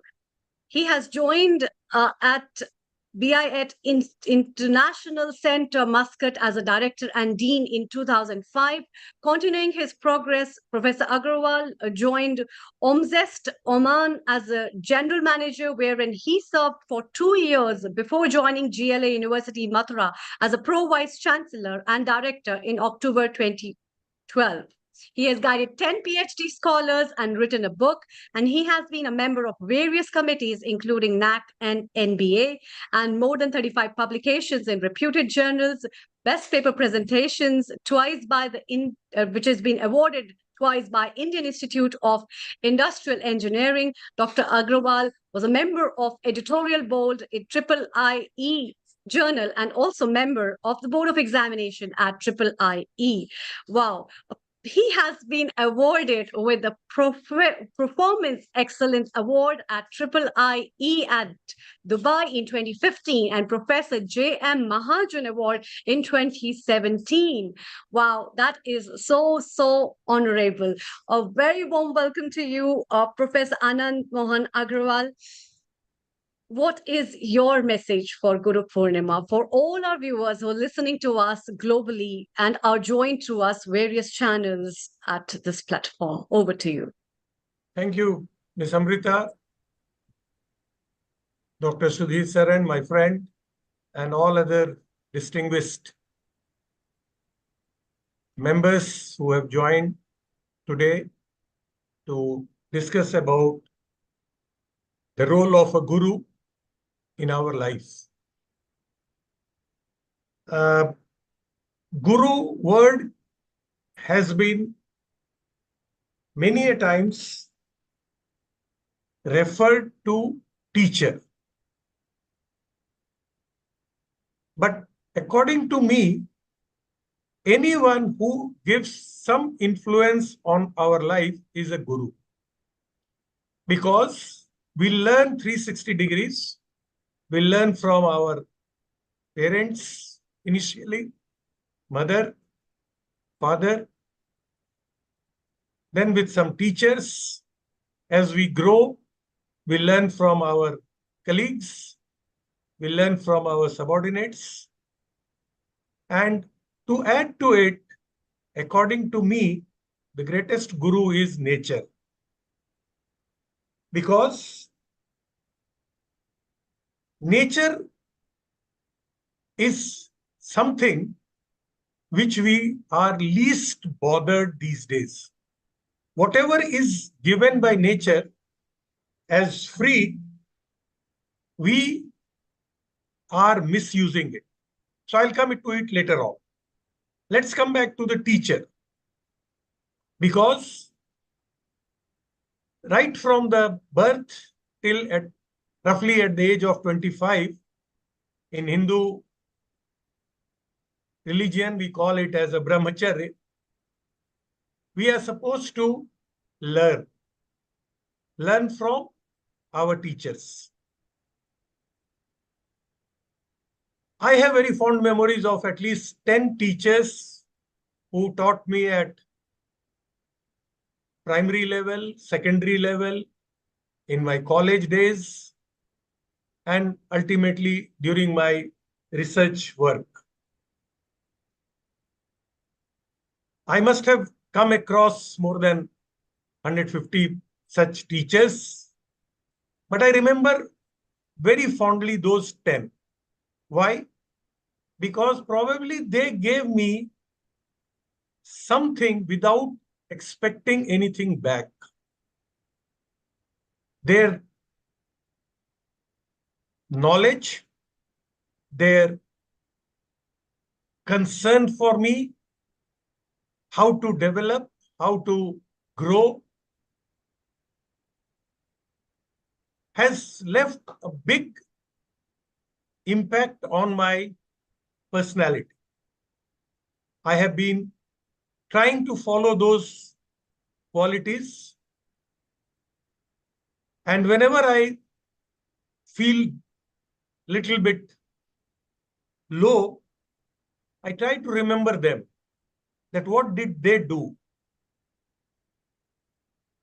Coming to the modern days, Dr. Sudhir also was trying to touch, but I think because of time factor, he was constrained. What is happening nowadays, that the relationship between teacher and taught is collapsing. In the era of Dr. Google, WhatsApp University, I'm not saying in a derogatory way, but I'm trying to say that what is happening, that we are not able to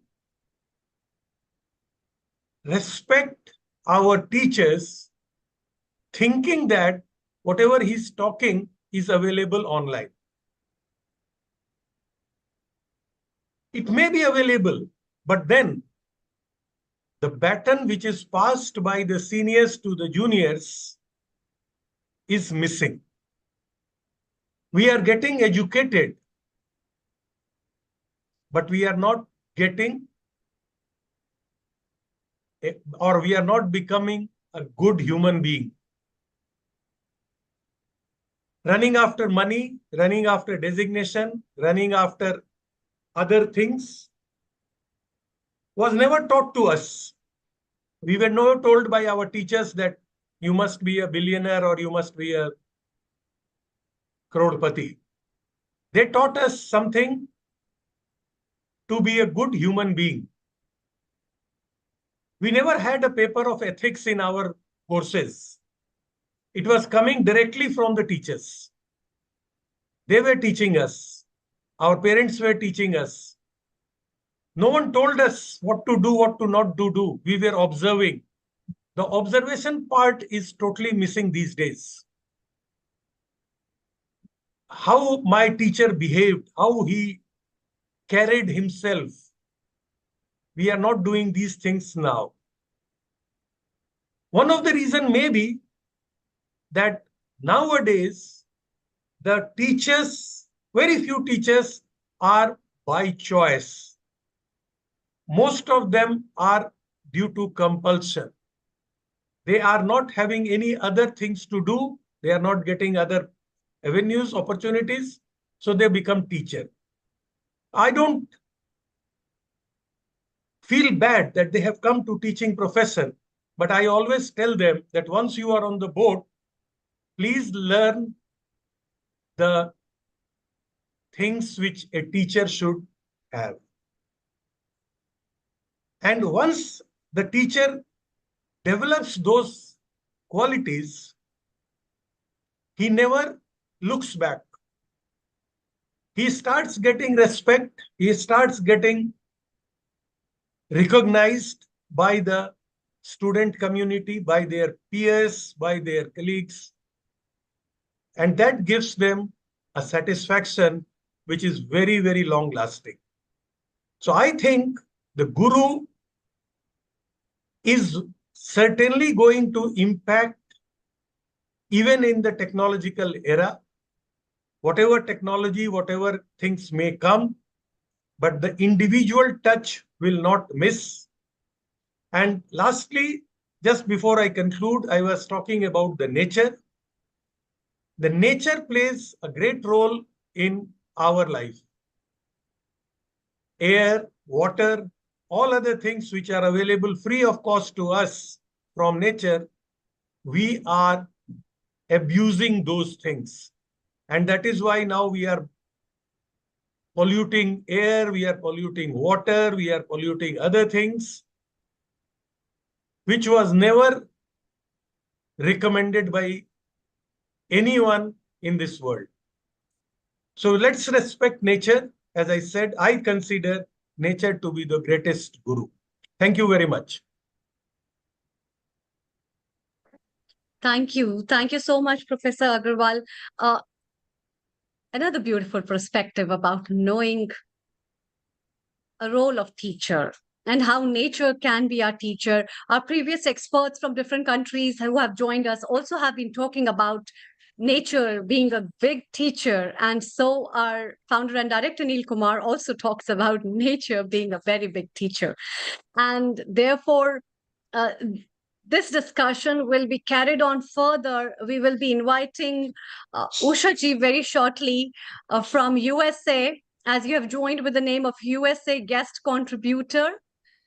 So we'll be having her very shortly. Neil Kumar, your comments before we move to our next guest, Usha ji from USA. Thank you, Amrita. Thank you. What a wonderful array and a succinct speech by Professor Anand. And as he says, nature, we forget nature. Nature is a very powerful teacher, very powerful influence, because our attitude changes with nature. And our mother, who is nature for us, brought us on this earth. So mother is very important as well. It'll be nice to know what Usha ji from USA, I think I got it right because she just joined as a phone, but I'm guessing that she's, let's confirm if this is. Yes. So, yes, Neil Kumar, let's welcome her. Yes, go ahead. Thank you. Let's welcome Dr. Usha Gupta. She is Master's in Science, PhD in Physics, retired as a professor and vice principal. He's not able to hear. She's sick. I think she's signaling something. Maybe ask her. Usha ji, can you hear us? Hello? Yes. Can we have your camera landscape? First, ask her if she can hear us, please. Yes. Okay, she can hear. Yes, she's done landscape. Yes. Yes, I'm in the landscape. Yes, thank you so much. So I continue with your introduction before your talk. She's a retired professor and vice principal of prestigious Holkar Science Postgraduate College, Indore. A very good morning to you, Usha ji, and a global namaste from all our audience at Healing Our Earth, and happy Guru Purnima as well. Being a vice principal as well as a former vice principal and a professor, your experience in education itself has been already very big. So what is your message for all the students who are joined with you, who are listening to you on Guru Purnima, and for all the youngsters, and also what message you have for your teacher? Over to you. Namaskar. Okay, thank you very much, Amrita ji. A global namaste to all of you. And thank you for having me on this panel. We were hearing and being with all such distinguished guests. I feel I am too humble to talk about all this, but yet I'll try. Actually, this day is celebrated not all over the world to pay our respects and gratitude to the teachers. We all know that. And I think we should be very grateful to the first teachers, Shiva, who shared his knowledge with all the Saptarshis. Then it is also celebrated because it is the birthday of the saint Vedavyas, who really gave us tremendous amount of things which no other teacher would have given us by scripting the Vedas. And this celebration of the Guru Purnima has been over there from the Vedic time itself. It has been very enlightening to hear about the dialogue between Aristotle and the Plato and the example why of the Edison's mother. That is why I think we have 3 rents which we cannot repay. Rishi rent, that means the rent that we owe to the teachers, the Matri rent, and the Pitri rent. In our bodies, the role of a teacher is in that when we say Tamso Ma Jyotirgamaya, that itself says what is the role of a teacher, that he takes from darkness of ignorance to the light of knowledge and entitlement.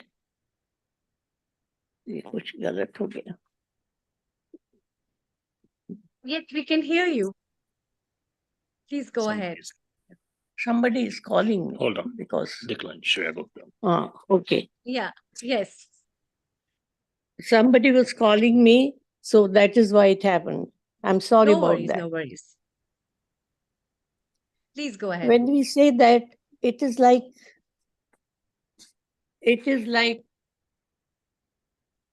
the teacher is the role of a teacher is to navigate us, shape our life.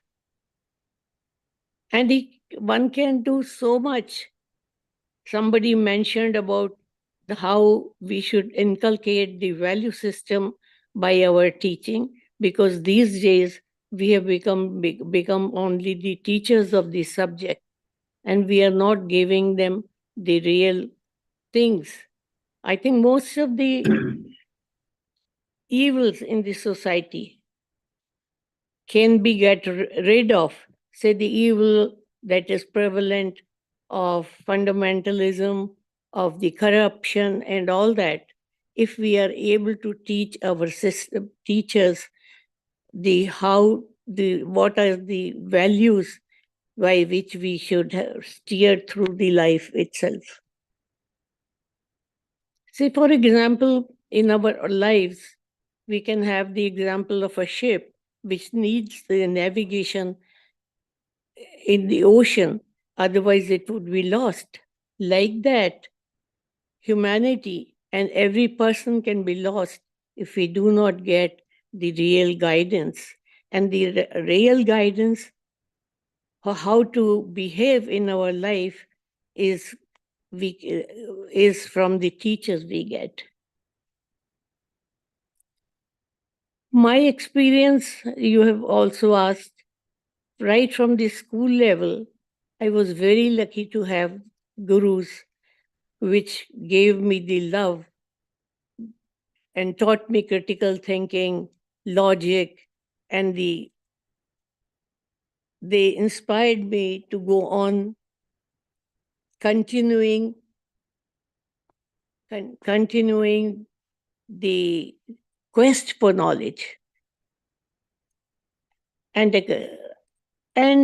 a pursuit of excellence in every field is the goal of the teacher to inspire in a student. And I've been very lucky And it's very important that this Guru Purnima is celebrated not only in India, but all over the world, in all beliefs, in Hinduism, in Jainism, in Buddhism. And I take this opportunity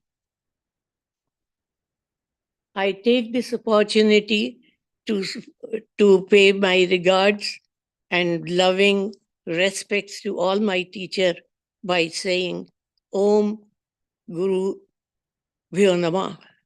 Om Guru Bhyo Namah. Thank you.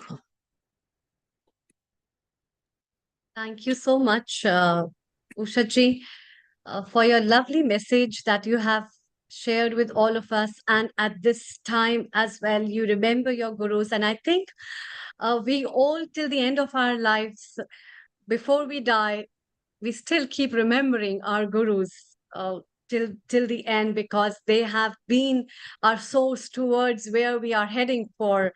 That's my personal belief as a doctor, which I feel. And yes, let's take up the comments and thoughts of Dr. Sudhir. Professor Sudhir, what have you to say about the thought of realizing that today's system of teaching and the importance of nature and philosophy and understanding of embedding those kind of systems, ethics, morals among children to understand the importance of gurus in our life? What do you think? Over to you. You see, if I do not breathe for 2 minutes, I won't be alive. If I don't drink water, maybe for 2-3 days, I will survive. If I don't eat food, for maybe 2-3 weeks, I'll survive. But then, what will be the value of my life will not be determined by the air nature gives me to breathe, water nature gives me to drink, the food nature gives me to eat. But what is unique today is man-to-man bonding and man-to-machine bonding. And this is the clue to the question, the answer you are seeking. Our relationship with human beings has to be guided by principles. Our relationship with machines has to be guided by principles. And if the teachers are not there, then we are in a dark room and searching for those principles. We may stumble upon them, but what a pity. It may take us longer, precious years of my life to find those principles. So that's why value your teachers. They are the biggest productivity tools in modern language. They save you years and years of a struggle to find those principles of nature which make your life beautiful, worthwhile, and your relationships precious. But for the good teachers, you won't know how valuable mother is. You will only see her as a biological entity. So that is it. That's it. Many more like this. True. Very true, in fact. The for-granted guru is the real guru, but we realize at the point of time when she leaves us with our hands to walk by our own, and then we have a sudden realization what a guru she was. If she wouldn't have taught to stand straight, she wouldn't have taught how to put your hands inside, we were not what we are actually today. That's really true. Professor Anand, what are your thoughts on what Professor Sudhir has been talking? And then we take over the comments from Ushaji. Over to you. No, what Dr. Sudhir said is 200% correct, because nowadays what is happening, that everyone is becoming so self-centered that we are forgetting the very basic thread that we used to have in a society. See, we have been born to a parent, but we live in a society where people from different walks of life are living. So as a human being, we must be respecting each other. We must have empathy towards each other. We must see that everyone has a life worth calling human life. Otherwise, what happens? We all are so much now busy in accumulating so-called wealth that we are forgetting our colleagues, we are forgetting our relations, we are forgetting our friends. So who will guide about these things? We need to have someone, and that is what is a guru or a teacher, that he gives us the light from his torch to show the path of good. Otherwise, what will happen? Everyone will, just like we read a story of 5 blind people explaining an elephant, it will happen like that. So we don't want that kind of thing to happen in our society. The elephant should be described like elephant. And that may not be the correct analogy, but to explain in very simple words, that is what the guru has to do. And we have been fortunate that we got that type of people who shaped our life. And it is our responsibility now to, as I said earlier, to pass the baton properly and to see, if you give me just 1 minute, nowadays what is happening, the students are so much feeling lonely and otherwise that the suicide rate is increasing. People are becoming so helpless unnecessarily that they are trying to commit suicide. They are trying to do anything which they don't want.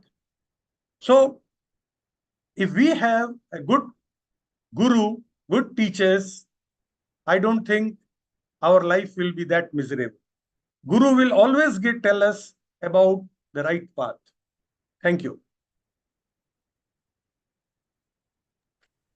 Yeah, thank you so much. In fact, what you have been talking about, the real rays that comes from the sun is being spread up in many ways nowadays with an artificial light, which we perceive to be a sun, and the perception to know about something is a real elephant, or the tail of the elephant to be an elephant, or the trunk of an elephant be an elephant, has really changed. And that, I think, the perspective being channeled to a one single form has created a lot of stereotype in understanding the real role of teacher or a guru in our life. Let's hear from Usha ji what she has to say and talk about. Usha ji, what, according to your perspective, what Professor Agrawal has been talking and Professor Sudhir has been talking about a real teacher, according to you, it's there. Over to you. Thank you. Okay, as a real teacher, I think a teacher should be able to avoid the story of the elephant. I think because it is these days, people are left the habit of reading anything for themselves. Apart from the subject, maybe the pressures of the career are so much that they are simply going after one on the knowledge of one subject or whatever is they're going to come in the competitions and all that. General reading of all subject has reduced to zero, almost zero. People have no time, or maybe the love of reading. As teachers, we have not been able to inculcate in the students. And if we develop that habit, it will help society in large way. Maybe in our times when we were younger, it was emphasized how many books you have read about other subjects also. And nowadays it doesn't matter. that has hit up another point of digitalization. And when we see students and children to be more digitalized rather than seeing something else or finding up a guru, they find gurus in the gadgets and a lot more things to know about. This perception has been lost in a many big way, actually. Professor Sudhir, what do you think? What, according to your opinion, I'll be running up clockwise with this short question before we move again to US with our guests and our host, Sharron. So what, according to your opinion, how much impact has digital gadgets made on learning and imparting this kind of principle-oriented education to the children in these times of years? Over to you. Well, since you are talking about the modern digital devices and technology, let me be to the point rather than beat around the bush. When I went to college at 25, my attention span was measured as 27 minutes. Today, when I look at a device, my attention span is 8 minutes. So divide 27 by 8, you get the metrics of the drop in attention span. This is the contribution of the digital technology today. What are the implications? If I had an important business dealing, then I knew my partner across will listen to me for 27 minutes without losing focus and concentration. So I could build it slowly, bring it to the crux of the deal, and then come to the closing points where objections were handled. That was very natural as per nature's timetable clock, which is there. But the digital has forced us to a very, very challenging situation. And that is why in Silicon Valley, California, we hear a term called elevator pitch. You have to tell the business why it should be worth my while to listen to you in less than 8 seconds. And this is the impact on this one, the high-end implication, the ground level implication, and the implications in between. If there is a doctor among us, my father was a physician, with 27-minute attention span of the patient and his family, he could explain what is the proper course of treatment. Today, when my relatives fall ill and when I go to a hospital, and if the doctor has not had the kind of world-class teachers who could tell him, listen, son, you don't have any more 27 minutes, which I had. You better do it in 8 minutes and better practice. Earlier, the case history was taken in real time. Today, you have to take the case history before the patient and relatives arrive at your door.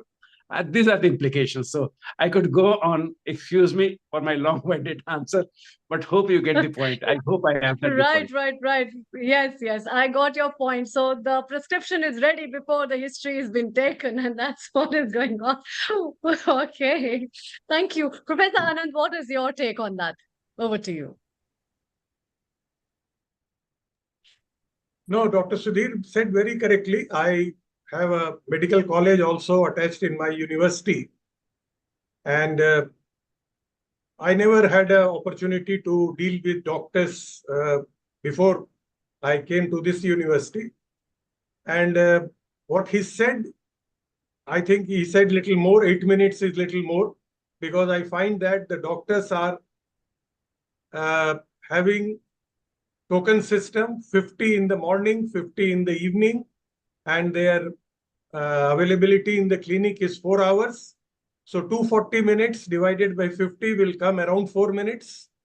So by the time, Sudhirji may be remembering, we were having a joke in our college days when I was a student, that the medicine was given according to the hostel. That, okay, you are from which hostel? Hostel number 1. Okay, this medicine is for you. Hostel number 2, this medicine is for you. So I think we have reached back to that stage again. But coming back to little serious things, yes, the span of time that the students are concentrating in the class has reduced. And they think, as I said earlier, that even if we don't listen to the teacher, we don't attend the class, everything is available in the digital world. But again, day before yesterday, what happened in the world, Microsoft, and still I think all the things have not recovered. We know the consequences of digital world. But I will certainly say that it has got some positive side also, that the availability of information has increased. So if someone is good and he wants to learn, he has many opportunity to learn now. When we were students, when we did our PhD, we had to sit in the library for long hours and still we didn't have so much of information. So it is up to the teacher that how he is trying to develop his students, and he tries to convince them that you have to use the digital world for your benefit. Thank you. Thank you, Professor. It's wonderful. It's so nice to have different opinion from different generation. I'm going to move to America shortly, where the indigenous Americans who have got affinity with our Sanatan Dharma and our way of life, that they love it so much that it healing our earth. From USA, we always have the indigenous Americans, and it's amazing what they know. One of them is Tim Richards. Tim Richards is a tabla maestro, and I'm talking about over 50 years back when he became a disciple of Pandit Sharda Sahai, I think from Banaras. And literally over 50 years back, the team learned about tabla, and ever since, I think, 3-4 years from there on, so again, nearly for 48 years, he's been teaching. So it'll be so nice. Tim will be with you in a moment. Stay around, and a global namaste. Yes, global namaste to you. I'm going to ask each of the three previous speakers, both the professor and Usaji, who is in USA. And in fact, both these professors have been a visiting faculty in the United States. I want to ask them over just 1 minute, a simple question which might be difficult to answer, but maybe you can try. What is the difference between a teacher and a guru? So we start with Professor Anand. Over 1 minute, can you give me definition of a teacher as opposed to a guru? According to me, the first and foremost thing is that the person must have a command over his subject, because unless and until he knows the subject, students will not pay respect to him. The second thing is that he must have concern for his students. When I say concern, it means he must try to convince them about their future life. He must tell them the truth of the future. And the third and the most important thing is that he should not have double standards in dealing with his students. He must have equal concern and consideration for his students. Thank you. Thank you. Thank you, Professor. Professor Sudhir, what is a distinct difference between a teacher and a guru? We sometimes we lose meaning. You know, when we take Sanskrit translation and we just put it into English, we lose massively because one little Sanskrit sloka can write pages in English. Could you tell me what's the difference between guru and a teacher according to you? It's very easy. If I only improve your life, I am a teacher. But if I change your life, I'm a guru. If I only am a decision, then I'm a teacher. But if I'm the strategic decision which can change the destiny of the organization, I'm a guru. So keep these 2 points. You'll always be able to distinguish. But let me add this caveat. As a professor, I'm not a guru all the time, 365 days a year, all the years of my teaching. Some days I am operating at a teacher level, just improving the lives of the student.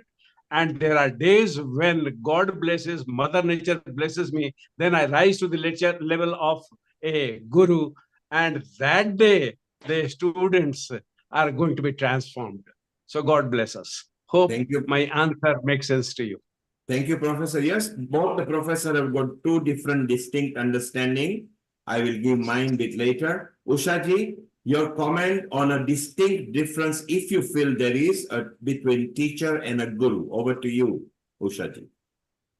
Actually, only imparting the knowledge of a subject is teaching, but making an impact and shaping their life and shaping and bringing changes for the good in society through your students is being a guru. Yeah, Bate. So it's so wonderful. All three people had a different opinion going towards the same positive direction. A teacher can give you education, but a guru can give you education, can nurture you, can uplift your life, and can point you to hopefully a better way of life and living. So maybe mother is a very powerful teacher. She may not educate you in physics or chemistry or biology, but she gives you the growth for betterment of future. So isn't it wonderful that we've got different way and different style of saying? And I love your smile, Professor Sudhir. You love it because you almost hit the nail on the head there. But then in a different format, Usaji hit the nail exactly from a different angle, but say differently, wherein Professor Anand also started in a different way of saying. So all three of you are teachers and gurus as well. Stay around. Let's go to Smiling Tim, who, as I said, over 50 years back, you know, he became a disciple there in Benares, and it's so wonderful. Tim, global namaste to you in the United States of America, and it's lovely to have you here. And what is the difference that you understand from a teacher and a guru, and what is your affinity with India and tabla? Meanwhile, I'll look at Sharron for us. Tim, over to you. Thank you so much. As you were discussing the difference between guru and teacher, I recall the first time I met my Guruji. I was studying at Brown University, and of course the professors there have office hours and you can go see them once a week if you had any discussions. My Guru, after knowing him for a couple of weeks, said, please come to my house and spend the weekend in Wesleyan. I'm lonely. We bonded. And he taught me for the entire weekend. And I said, this is so unusual. We became like family. As you can see, this is my family. I'm getting ready for my Guru Puja. This is my family. It's the difference between theory and the real thing. Guidance in every aspect of my life, even though he taught me many compositions, but he also taught me certain things about life that I had questions about as a young man. And it all came together. But more than anything, he taught me how to practice. He taught me how to get and achieve what I needed, not so much exactly what I needed. He said, I can't cut my hand off and sew it onto yours. You're the one who has to do the practice. So you do it. I can teach, I can give you all the compositions you want, but you have to practice. And it comes back to you. And my desire is to make him happy because I love him and he loves me. So there's a huge personal connection with a guru that you don't have with a teacher, similar to a mentor. You know, someone who's your mentor. Maybe in English is the right word. That's the big difference in my mind. Tim, it's amazing to have your views. Tim, you don't look old enough, but let's tell the viewers that about 55 years back, you started on a quest of learning something. You had affinity with the Indian society, etc. And roughly about 50 years back or so, you started teaching, and you only look about 50 plus VAT at the moment to us. So the exciting thing is we want to know more about your journey. I'm going to invite our producer from USA. She is always the last hour producer. Let's welcome her. Sharron Rose, Global Namaste, Sharron, and how are you? Global Namaste to you all. I'm so excited to have Tim and Lee here today because they've been my friends for so long. In fact, in the 70s, late 70s, we'll say, I had a modern dance company. This is before Kathak, and I just love the sound of tabla. And so I had Tim, Tim playing with my other Western musicians. And then he went off to India on the American Institute of Indian Studies grant with his wife, Vicky, who studied with Dr. N. Rajam, violin. She had been in the Rhode Island Symphony. And when he came back, I started studying Kathak. And then we started, in fact, we performed with my first Kathak teacher, Dulal Talukdar, who had been the head of the National Dance Company of Pakistan, and he just passed away recently. So we performed at Carnegie Recital Hall, actually, and other places. And we've been friends ever since. And it was actually Tim who said to me, well, you really should go to India. And there's this grant, you know. So I applied for the grant, and I ended up with Sitara, my Guruji. And Sharon, you've got a lot of affinity. We want to talk more to you and Lee and Tim. I want to introduce Professor Sudhir here. He not only from an IIM, which are, you know, the top institutes of India, he is also a visiting faculty, and he has been to Texas University as well. Very nice, eminent professor.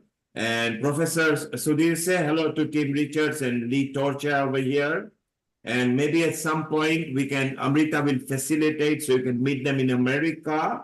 So at Healing Our Earth, we always grow our family, which is beautiful. So Professor Sudhir has also got more facets to him. Today he's just appeared on what he thinks and how he thinks Guru Purnima is celebrated. Lee, as we know, Sharon, she's been here. She's a superb singer, a top class, but she also blends fusion and jazz and everything. So we want to hear from her and from Tim. And so, Professor, stay around. We'll come back to you. Let's listen to Lee and Tim in conversation with Sharon. Amrita, you have a bit of break because you've been here for more than 5 hours, and we'll see you back in half an hour, Amrita. Thank you. Thank you. Thank you so much, Sharon. You look gorgeous. My God. At this age, you are a real inspiration of a guru to be like that. Oh, perfect. Shall we reveal My her God. age, Amrita? Yeah? We don't mind. She likes it anyway. Sharon is 75. We asked her for a proof by showing us. We asked her for a proof by showing a passport. She fails to deliver, so we don't believe she's 75. But Lee, who I'm not going to reveal the age for, is a very close friend of Sharon. As his team, they all look below 60, but believe me, they are not, okay? Except Lee, who is just under 30. Over to you, Sharon, with Lee, Tim, and we'll chit-chat. Amrita, see you in half an hour. Over to you. Yes, well, I think Professor Sudhir wants to say something. Yes, Professor Sudhir. Yes. Yes. I will be on the East Coast in October. My son and daughter-in-law live there. They bought a house there in Rochester. So if some of you are around that place, I'll be very glad to connect with you. I'll be there for a couple of months there this October onwards. So that's what I wanted to add by way of information. Well, Amrita will facilitate contact. They are actually in Colorado, which is a different state. But Sharon, you were going to say something? Yes, well, Lee is in New York City. Not that far, but Tim is in Miami. So he's not far away. So hey, great. Looking forward. Well, thank you, Professor. We'll chat to you in a moment. Sharon, take it away. Let's have a bit of fun and music and tabla. I'd like to start with my own dedication to my guru. And I know that Tim and Lee will enjoy, watch as you all will. So I made a little video. And so I'd like to start with that. And then I also have video of Tim playing. Where's my video there? Desktop.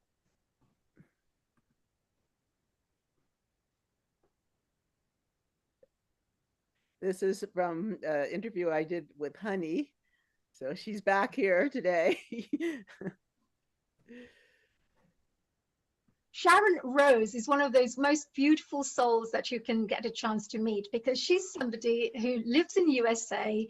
She is a healer. She's been through extensive research in the field of many, many areas, but she's also a Kathak dancer, and that is really, really amazing, going from USA to India. And her lifetime of research and experience in the healing arts, in yoga, in alchemy, in women's mysteries relating to different cultures as well. I mean, that's absolutely interesting, because I would really be very excited to find out more about this today. The other thing I have to say about Sharon is that she does Qigong. She's a Qigong master. Oh my God. what else have you not done? And Sharon, of course, you know, you'll be taking us on a special little introductory journey. Is that right? Especially to do with, you know, what the inner feminine power means, what the inner Shakti means, and lots more. So Sharon, a big global namaste to you, and thank you for joining us here on the Healing Our Earth platform. Oh, namaste to you and to all of you. It is such an honor for me to be among you.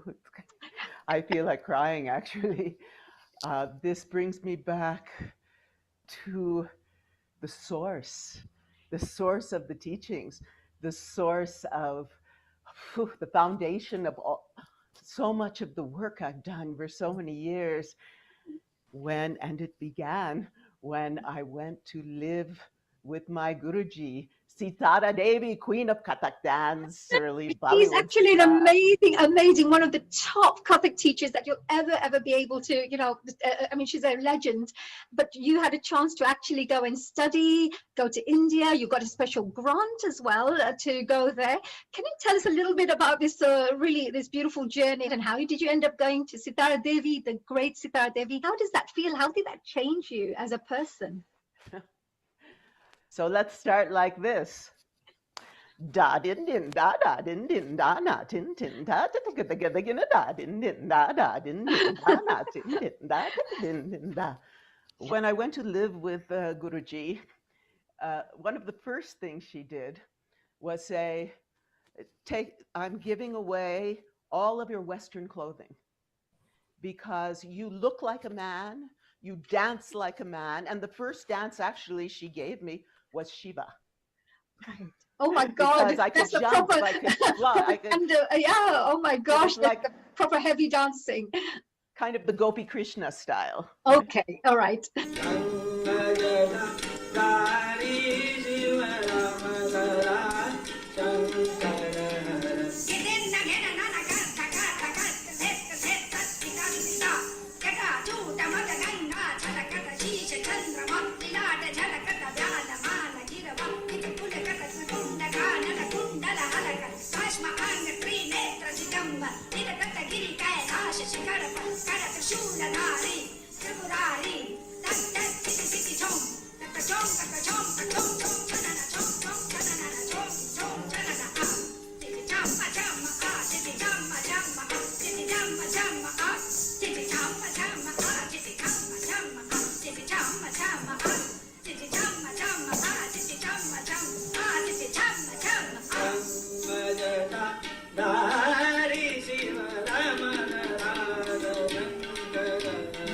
Slowly but surely, she molded me. It all began when she sat down and she said to me, she explained, no, she transmitted what we would call that, the Shakti to me. You know, she said there's a sacred current of light that flows throughout time and space. It is the light of Shakti, the light of the divine feminine. It is in everything and every being. It is light. It gives light to all. It is grace. It gives grace to all. She is bliss. She gives bliss to all. Shaktima. And she appears in all of these forms. She can be Durga, this powerful goddess who destroys the buffalo. the buffalo demon of ignorance. She can be beautiful Lakshmi, Lakshmi Devi, goddess of fertility, abundance. And Lakshmi and Vishnu represent the most beautiful couple. We need them now more than ever, that harmony of Lakshmi and Vishnu. And she can be beautiful Saraswati or Radha. And when you become them, as I will teach you, when you become them, you are no longer Sharon. You are Radha looking at Krishna. You are in Vrindavan. You are there. And how did that make you come up with the, you know, because we say our feminine energy and our feminine power is within us. As we say, Shakti is within us too. Yes. How did that change, you know, your how you bring out your Shakti and how you interact with the world? Because coming in and learning this different way of looking at life, which is such a beautiful, deep, you know, very in-depth way of looking at life through dance, through, you know, Kathak dancing with a legendary teacher who teaches you all the philosophies of dance and culture. How does that change the way you bring out your Shakti in everyday life, how you live everyday life? I was completely transformed, you know, because a lot of the she was an expert in so many aspects of Kathak. Coming to her with a very strong background in acting, the Abhinaya aspects touched me very deeply. And as a scholar, I was there taking notes all the time and reading, you know, the Natya Shastra. I was reading the Abhinaya Darpana. I was very, because from very young, I was very emotional. And I had done a lot of study and research and practice in these healing traditions that had to do with emotions, feeling the energy, feeling the chi, feeling the life force, feeling the Shakti. So I do want to finish about my experience with Sitara as a woman. What happened? Yes, please. Spending 8 to 10 hours a day with her, getting that direct transmission. I think the power part of the goddesses was easy. And the compassion was easy, the sensuality. That was the hardest part, because she would show me something, I'd be able to do it, like, you know, shy, being shy and very vulnerable and, you know, kind of this flirty. And I would be able to do it, and then I would I'd start laughing really hard. You know, that was the hardest one, because we in the West have no idea. Sexuality, female, it's so sacred. And in all the temples throughout the world, the ancient temples, it was the women that held that Shakti current, that held that sensuous current, that were the healers and were the ones who initiated men and other women into the mysteries of birth and death and sensuality, sacred sensuality.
Does that bring back memories, Lee? So Lee and I went to college together, University of Maryland. And then we didn't see each other. We're both in the drama department. I was really impressed with Lee's directing abilities. She was such a powerful woman. It was amazing. And then we kind of lost touch. And then in '85, I was up in Rajasthan visiting the sitar player Krishna Bhatt. And he said, oh, let's go see my friend Guruji, Pandit Pranath and Terry Riley and his disciples. And so I said, sure, let's go. And there was Lee. Lee was there. And so we reconnected. And then Lee, do you recognize that video at the end? Is that the one I took? I'm not sure. Yes, yes, me and Tony. Yeah. It's wonderful. Just wonderful presentation, Sharon. Just so perfect about a Guruji, and oh my gosh. Yeah, it was nice to have Honey too. She's a great interviewer. Yeah, that was good. Next, I want to show a little video of Tim that he sent me that you'll all really enjoy, I'm sure. So let's go to that.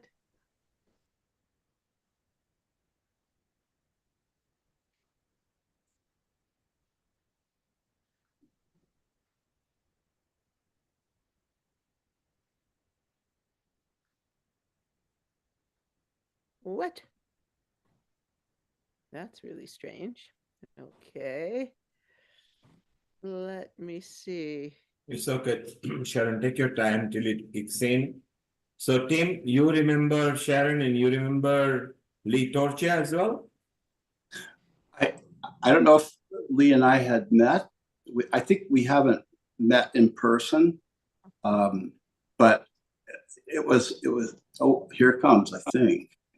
Anyway, it was very interesting to listen to Sharon's discussion about how Sitara took her clothes and gave them away, because when she first got to Sitara's place, she would write me letters and say, what is going on? I got there and she took all my clothes. What am I supposed to do? I said, listen, she's your guru. You do what she says. Just do it. Just do it. Whatever it is. These long letters explain, how she was she got right into it in a very heavy way. And of course, you need to follow your guru's instructions to the letter if you can. So Tim, you're connected to Lee right now over here through Sharon. Maybe it's a time because we've got so many people in America, and shortly Hitendra will be coming, who runs Soul Satsang, and in a big way, you see both online and in person, and maybe he can invite you to a common place. Each one of you, he will be here in a moment. We'll introduce him as well. And then we can form a nice group, the healing group. You see, healing loves creating groups. Okay, let's see. I think, oh, Sharon is gone again. Tim, is there a place, is there a link? For some reason, it's not going to play on my computer, which is strange. Sharon, I have something I'd like to share, but I don't know. Let's start with you. I'll try to figure this out. I have an idea. We can see yours, Lee, as long as it hasn't got any copyright, okay? That's a question, because it is from Sherdika Sai Baba's book called Sai Satcharita. Has it got music and anything in it? No music, no. It's just a speech, is it? Images. We have to be careful if the images or the music is copyright, because right now we are going through a lot of other social media. No, it has no music. I just wonder about the book itself, because I did take pictures of the actual book, and I was going to read from those pictures, because it's all through disciple relationship. Lee, let us skip it. Let's talk, because you've got exciting things to talk about anyway. Okay. We know that you are so artistic. We love the fact that you can sing, not just sing, but the music that you have fused, fusion, which is so beautiful. So it'll be nice to know. And now you've got a team here. Can you imagine a percussion singer and a dancer with another producer? Hitendra is a soul section where he has got a crowd. So Sharon, as you enjoyed when you went to Colorado Ayurveda conference, well, Hitendra organizing socio-spiritual groups and meetings. So we'll be saying hello to him in about 10-15 minutes. But Lee, maybe we want to listen to you a bit because, we got a singer, we got a dancer, and we got a percussionist here. And also, I have the video ready, but let's talk. Go ahead. Show the video. Yeah, Okay. let's look at the video. Yes.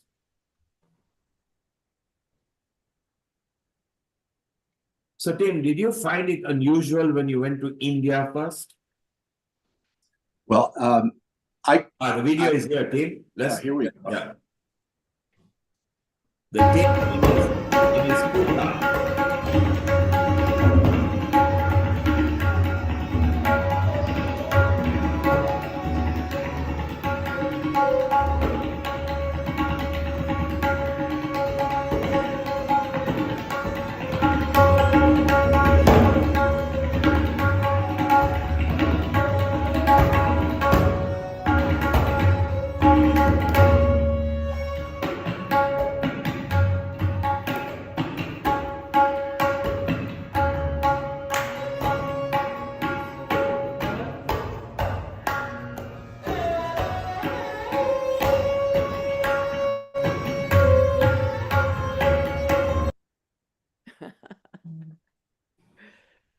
Okay.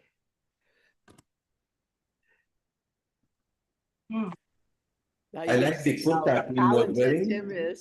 Tim is someone who, and Lee too, they really, really do a lot of riyaz, a lot of practice. And they didn't just do the practice and riyaz, they went into the culture as well, dressing wise, etiquette wise, behavior wise.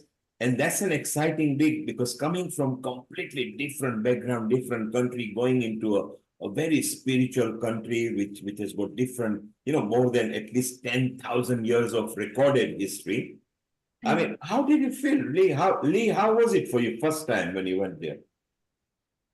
Oh, well, being with Guruji was like not being anything yourself.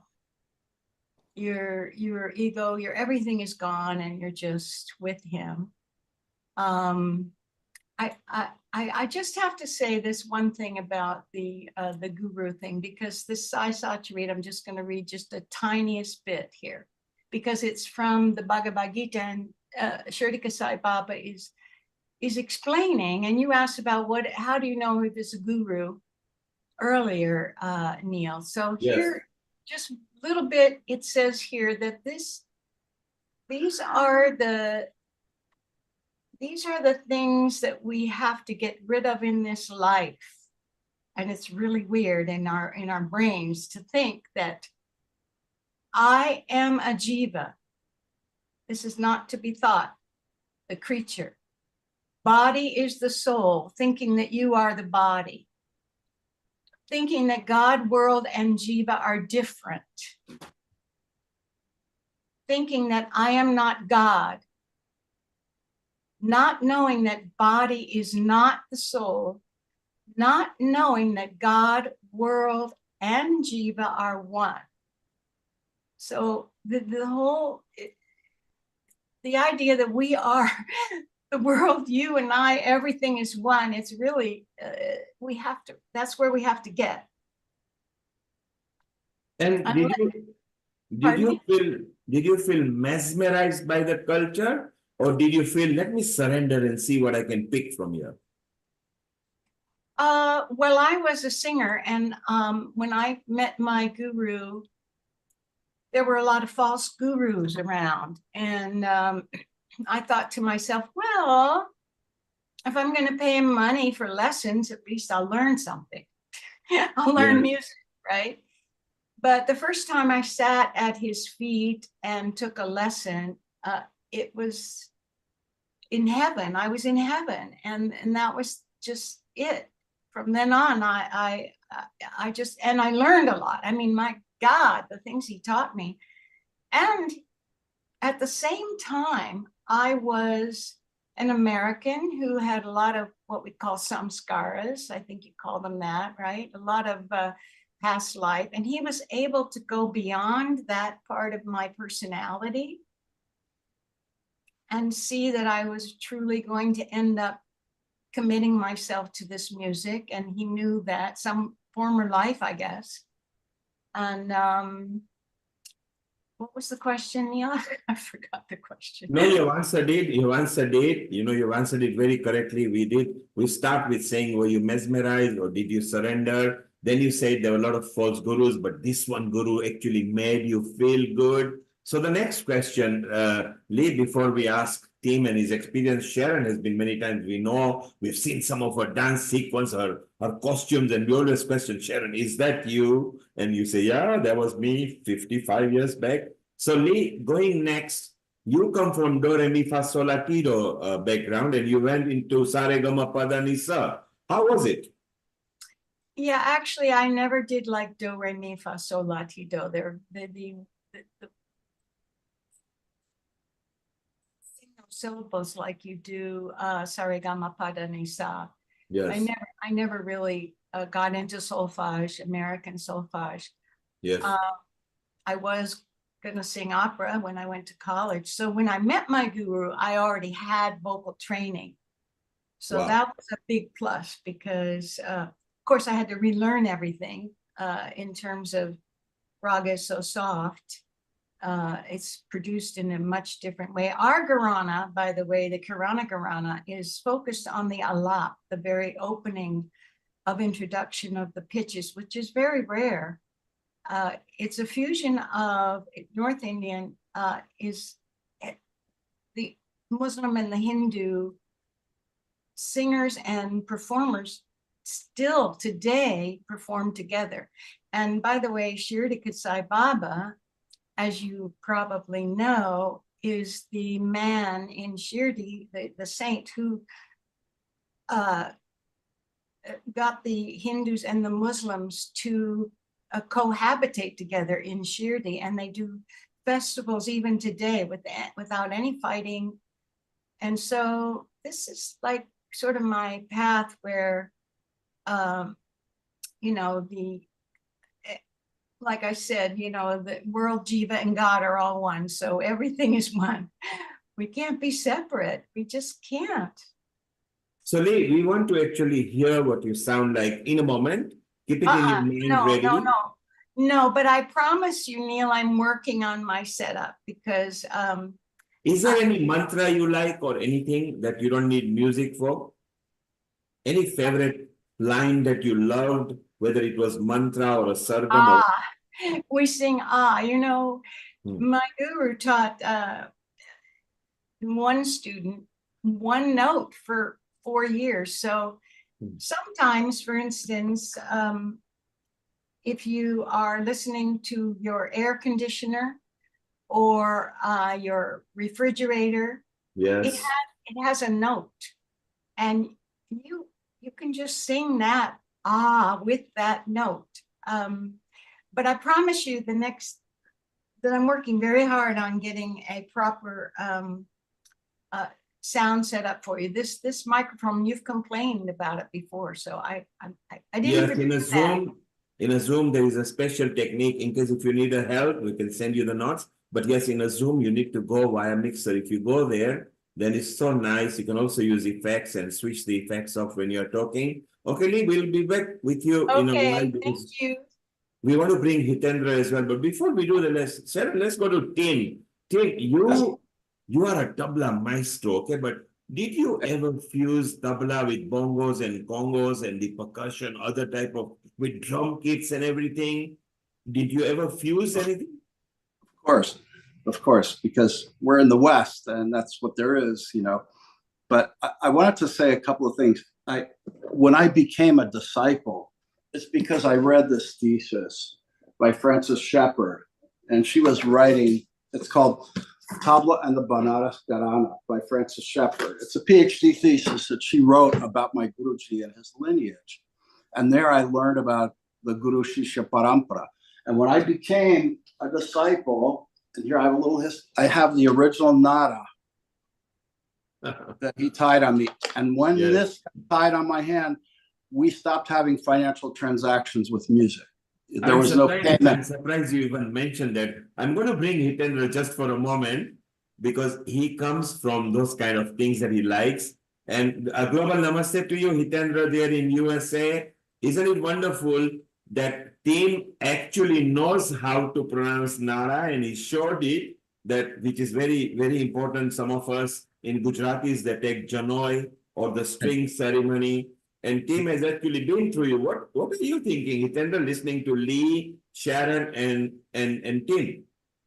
Well, first of all, I want to say global namaste from my soul to all of your souls, all the excellent guests and hosts who are doing beautiful job in bringing some enlightening information to our society that is healing their hearts. So very beautiful conversation going on. I would like to dive in for the base that Lee, Tim and Sharon has created for us today.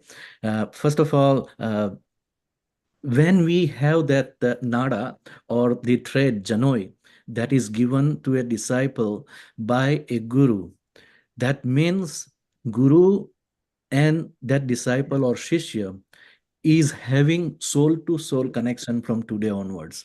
Soul-to-soul connection is very similar to what Lee was talking.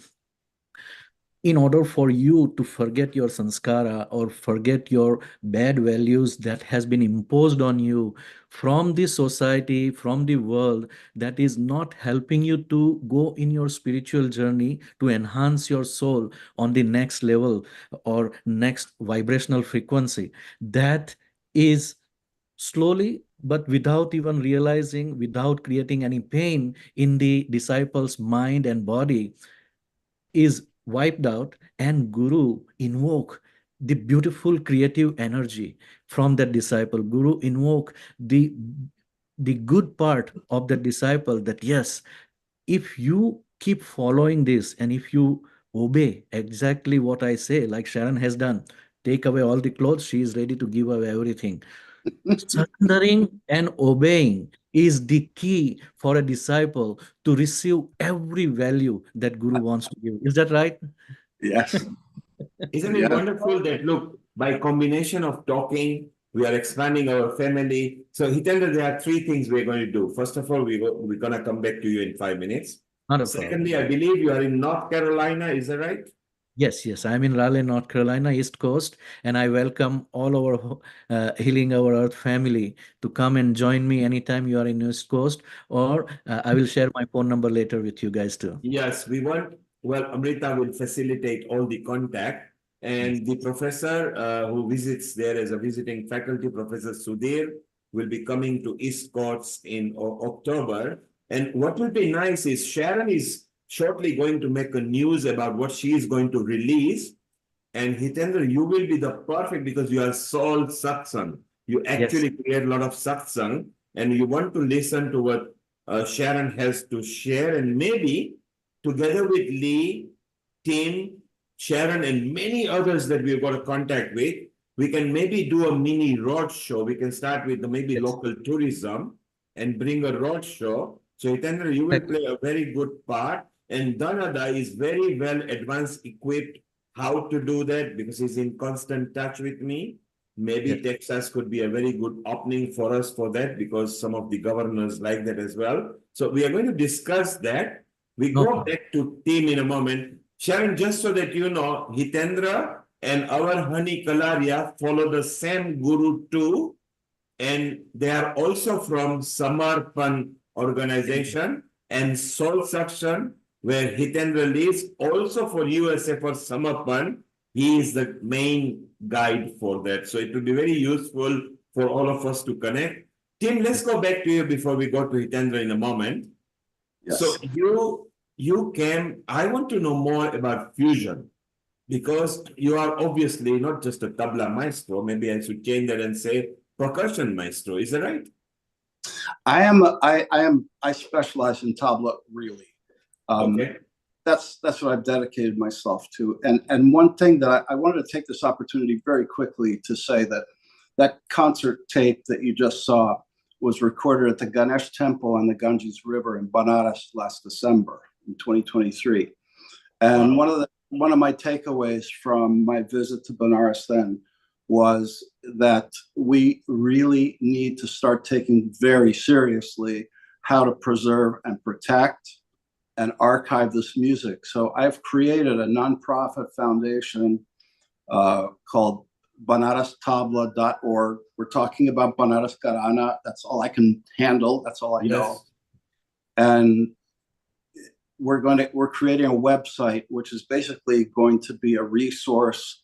It's going to have an academic flavor. We're going to try to have amazing picture galleries. And to me, Benares is like the Silicon Valley of tabla. There are so many amazing tabla players, and I want to keep their memories alive through video, through compositional material. And I want this website to be a resource. And I'm doing a workshop here in August, sponsoring my Guruji's son, Sanju Sahai, for 2 weeks. And for me, this is seva. This is so that he and I can start to discuss how we're going, because we have a big problem. We have a lot of material. We have a lot of compositions, and we don't have the next generation who's ready to deal with them. And I'm not the only one. My good friend Bob Becker in Toronto, who has a massive amount of material and is very interested in archiving and passing it on. And we're all very, very concerned about the situation because, as was mentioned earlier, people's attention spans have gone from 27 minutes to 8 minutes. It's extremely difficult to find good students that can absorb this. If we can't find good students, at least we have to have a resource where we can preserve and protect it. Perhaps maybe it's going to go quiet for a long time, but we need a place for this to reside. And that's what I'm trying to do. And I'll be happy to share that website with you. It's still under construction, but I would like to just offer that up. I feel I'm 71 years old, by the way, right now. And I feel that this is something I have to do to give back to my Guruji. I feel amazing, Tim. So let's pledge one thing, Tim. Let us promote that website when it's ready, number one. Number two, let's plan. I will ask Amrita and Sharron to loop you guys on an email to me. So then I will group you with few people. One of them will be Hitendra, because he is also from music fraternity. He likes music. Salt Saxon is not just talking about it, it's also music too. How wonderful it will be. And Dhanada, who is close friend of Sharron, they work together on Healing Our Earth project. And there are 3-4 other people who are actually promoters. One of them is Renee. You know, Renee was with the former governor of New York. So she would be very useful and influential. Let's create this group and further your cause, because it is from charity-based but preservation-based point of view. So there is a lot of value to it.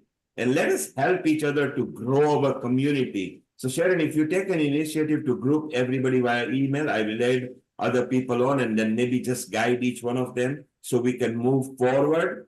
And I think it's very useful. I just want to ask you, Tim, do you know of Pandit Dinesh? No. Okay, so currently he's on the tour with Bunny M and everything. He's the one who does the fusion. He's a very high-class percussionist. He mixes all percussion into creating beats. And out there, maybe he's part of our gang. He's on a tour because they go to Africa, America. He just finished America and Canada. Maybe at some point you guys hook up and let's create a family that brings this this festival kind of things, and maybe we have a road show where people can come and enjoy this fusion. You got a dancer, singer, musician, you got a Saxon lead over here. Why not? It's a good time that within the 3 years, if you can find a nice fusion festival that is multicultural, not biased towards any gender, caste, and race, I think we will strike a very good combination. Don't you agree? I agree. And one of the facets of this tabla workshop that Sanju suggested, and I agree, is that we are going to open it up to percussionists. The first week is going to be strictly tabla, and the second week we're going to deal more with history, theory, culture, and we are going to have sessions where we open it up to other percussionists who may not have the time or interest in concentrating on tabla, but would like to apply the principles of tal and compositional material to their percussion instruments. We need to do that. We need to do that. I love the idea, team. And you can see both Sharron and Lee resonating with it, because both have got also affinity with this kind of fusion and music. Sharron team and Lee, let's move to Hitendra, his idea of how they do Guru Purnima and everything. And then Hitendra, let's keep in touch and grow our family. And we grow our family internationally so we can fuse our culture, we can fuse our music, our morals and ethos, all for a positive betterment of humanity. A global namaste to you, Hitendra. Let's bring in Amrita over here. It's a perfect time. Amrita, if you were listening, you and Sharron will facilitate with Lee, who has been on healing many times, and Tim, who will now definitely be many times on healing, and Hitendra, who you know very well. Honey introduced Hitendra to us, and then we actually did a special Samarpan episode as well at Healing Our Earth.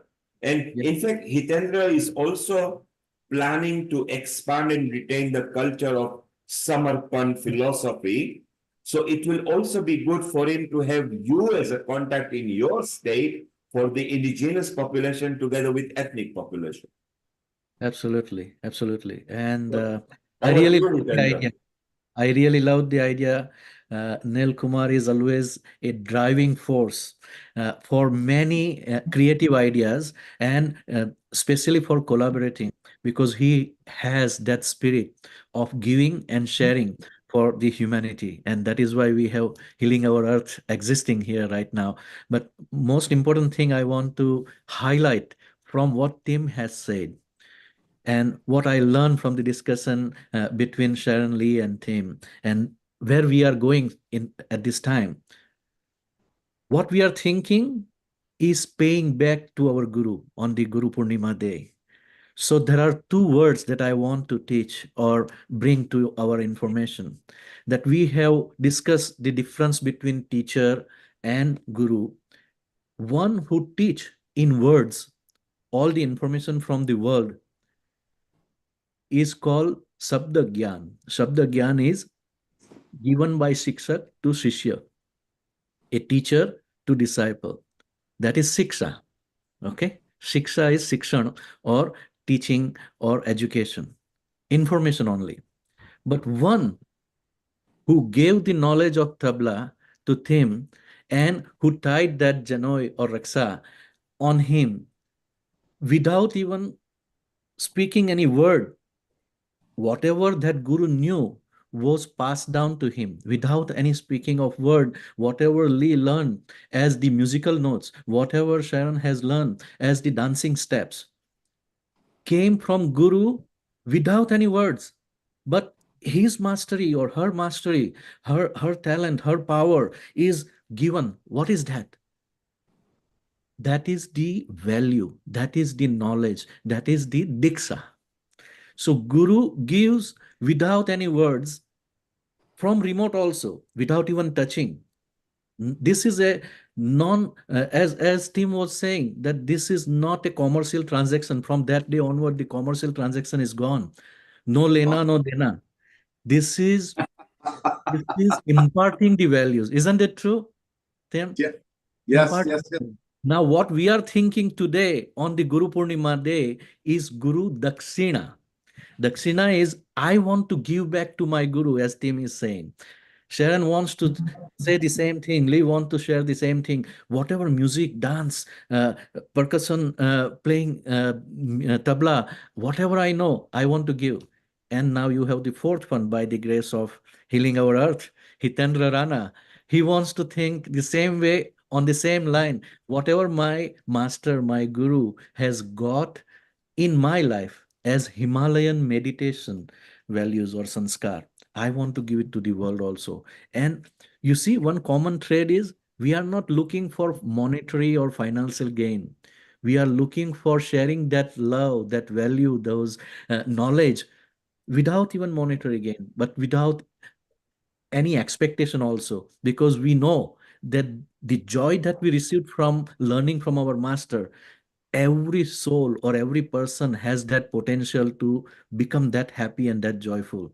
That is life transforming, that is changing. Isn't that true? So we agree. This is so true. I when I came back from Benares, I was overwhelmed. Absolutely. Overwhelmed with this need to say, I have to do this. I see that Benares has, all the great masters there have passed away. Who's next? The Ram Sahai Sangeet Vidyalaya is closed down. Nobody's playing tabla in my Guruji's house. Let us make a determination on Guru Purnima today that we are going to unfurl the flag of your Guru's sanskar, Guru's teaching in the land of America together. How about that? Thank you. We can do that together. I feel honored and very grateful because I need your help. I can't do it alone. Yes. By any means. And I'm always connected with the community here in America as well as in Canada. I lived 20 years in Canada, Montreal. So I have circles everywhere. Just a week ago, I was in Dallas, Texas. All the people coming from my hometown, my birthplace, Navsari in Gujarat, India, we got together and almost 1,000 people were there together. So I love collectivity, I love community, I love sharing, and always the purpose is I want to share my happiness with those who want to become happy. And I'm very concerned with all this information that I've been given, and it's not, there's no notation. Yes. It needs to be one-on-one. Yes. We will do something on Soul Satsang also, like Healing Our Earth. I love to organize certain events for the music, dance, drama, all the art aspect of our human life that can add also the value. And of course, meditation is the, the most important thing that I have learned and I enjoy, that I would like to share always at the end. So, Amrita ji, you have any question for me? Well, this discussion is quite an interesting discussion at this time. And I can see how the things have moved from when we started up this episode to talk about the meaning of a guru, to talk about the meaning of a teacher, and as it has moved from the path of enlightenment to a non-verbal bond, a connection of a relationship which simply cannot be explained in words, but still it is a big relationship. And from many, it has come to just you and me. And I think that kind of a connection is always a self-learning and inspiration for every individual whosoever gets the real guru in this form, not as a fashion and trend of today, but just as a simple meaning where I remember someone who is so important in my life and valuable in my life. And I always pray for that person, that thing or something. So, Hitendraji, who has been always your inspirational source? Who was your first guru whom you would like to still remember and you remember every day? Just tell us about that. And what is your journey to bring soul satsang into life like Oh, wow, this? that's a Over to very you. beautiful question, Amrita ji. When you close your eyes and you can see somebody whose energy or vibrations make you feel that I am living and I want to become like that person, that is your real guru. And every human being had that guru, and that guru is our soul, our Atma. Okay. But our soul is unique. It does not have anyone, someone like it. That means just like our fingerprint, there is no other soul in this entire world for centuries. I'm telling about for centuries. Your soul is unique. My soul is unique. My guru, whom I believe as my first guru, my father, his soul was unique. Okay. But if I look in the mirror today, I see my father in me. If I look, because there is a genetic, also, how you say, hereditary things that pass to me. But regardless of that, the values, the way my father used to think, my way my father used to talk, my father used to work. I want to be benevolent. I want to help the society. I want to not just live for myself, but for the people around me to grow together and to live happily. And I don't want to focus on the weaknesses and wrongdoing of the people. I want to see only positive and love aspect of humanity. That if I treat this person with love, respect, and trust, that person will also treat me the same way. And that is what is going to bring the true healing in our life. Because if I cannot heal myself, my wounds, I will not be able to heal the wounds of others, you know. So that is what gave me the inspiration to go into spirituality. You will be surprised. My father used to make me meditate with one chant, Om, at the age of 3. I don't have to take shower in the morning, but at his time, if I woke up, he said, "Come, sit in this meditation room," and he will give me the mala for jap, and I will move the beds. Om, om. That is what inspired me. That was my first guru, and soul satsang. I believe that every soul, even though that soul is unique, want to learn from another soul, because there is so much positivity at the soul level, at the Chaitanya level, at the conscious level.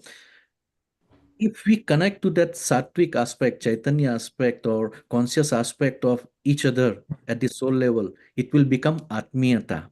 The relationship of Atmiyata is by default full of love, respect, and trust.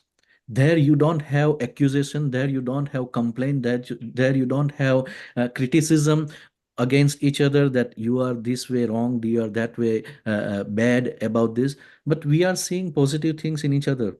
And when we discuss like this is a satsang. We are talking anything and everything that is going to maintain the truth, or absolute truth rather, the reality that helps humanity to survive. That kind of satsang, that kind of conversation is what we need at the soul level. And that's why I decided to give the name Soul Satsang rather than any topic or any person or any organization. Because at the end of the day, as Lee was saying, that we want to become Jew, from Jew to Shiv. Okay, we want to become from soul to supreme soul. So I want to sing two lines about a guru who came in my life at the age of 35 when I was living in Montreal, and he changed the direction of my journey from outside vision to inward vision. Understand that. That is spiritual journey. Spiritual journey is going inside. However, material success, growth in the transactional world is outside success. And that is all based on the information and knowledge and science, what we are going into, artificial intelligence that we have discussed earlier also.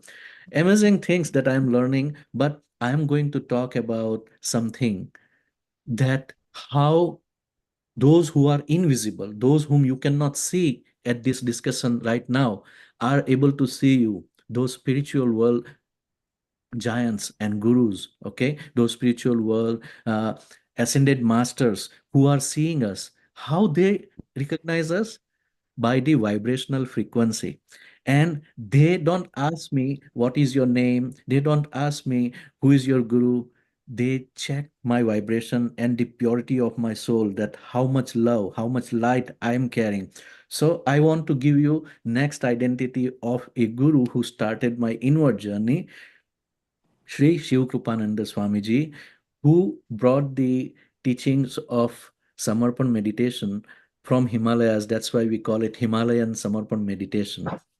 And I want to sing two lines, if you allow me to. Guru mere Swami Shiv Krupananda, Guru mere Swami Shiv Kripanand, गुरु मेरे पर ब्रह्म सच्चिदानंद हो, गुरु मेरी आत्मा गुरु परमात्मा, मैं तो हूँ एक आत्मा गुरु परमात्मा, गुरु मेरे परमेश्वर मुझसे है बोलता. When I am speaking, my Guru is speaking through me. He is my Parmeshwar. He is my God. He is singing. He is giving the energy or love or light. I am not doing it. That means there is somebody, a teacher, who was teaching me all life that be something from nothing. Because you want to be successful, you have to become something. But this Guru, Shiv Krupanand Swamiji, said, be nothing from something. Now the journey is reverse. And that is what spiritual journey, that is what soul satsang is all about. Isn't it nice? Yeah, that's really nice. It's beautiful. In fact, the conceptualization of the very word of soul satsang, you have taken up the essence of the real soul, the real Atma, the connection of that energy within ourselves, and how the meaning of Guru can be in so many forms, in so many ways.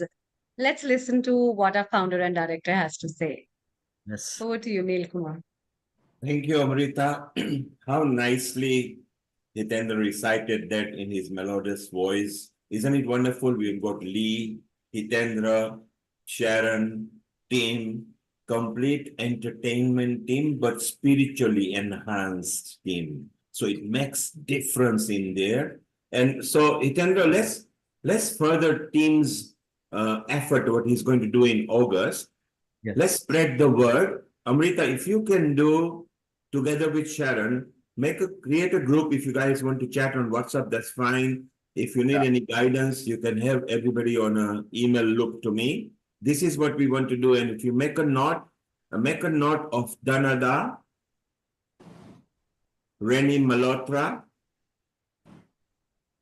then these two notes, keep them separate. They are both international promoters, Bharat Goradia and Mustafa. They're all part of it. They are actually big promoters. And if we can form this group, and Hitendra, if you can tell all your circle, and because you just went to Texas recently, Danada is from Texas. Very nice. Then there are others, but she's a performer, so she will perform whatever we ask her to do. So if we can agree with this formation, let's say we give ourselves 3 years to see if we can create a nice movement of a fusion, a wave of spirituality spreading through music, dance, and spirituality, which is what you all are into. Yes. And Amrita and Sharron will facilitate that. Sharron actually also comes from the source. Pretty shortly, within 6 months, you will see something coming out, which is multi-faith. It is to do with music and dance.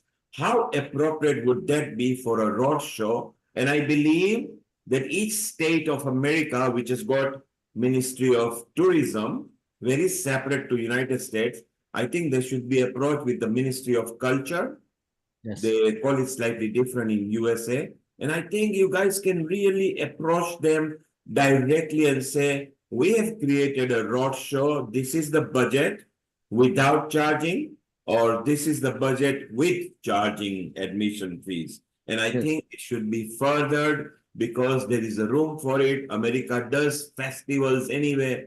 And if in some state it catches up like a big festival, that can be an annual weekend festival with culture, spirituality, dance, music. What better than this? Because the earth needs this mutually inclusive. So diversity united for inclusivity.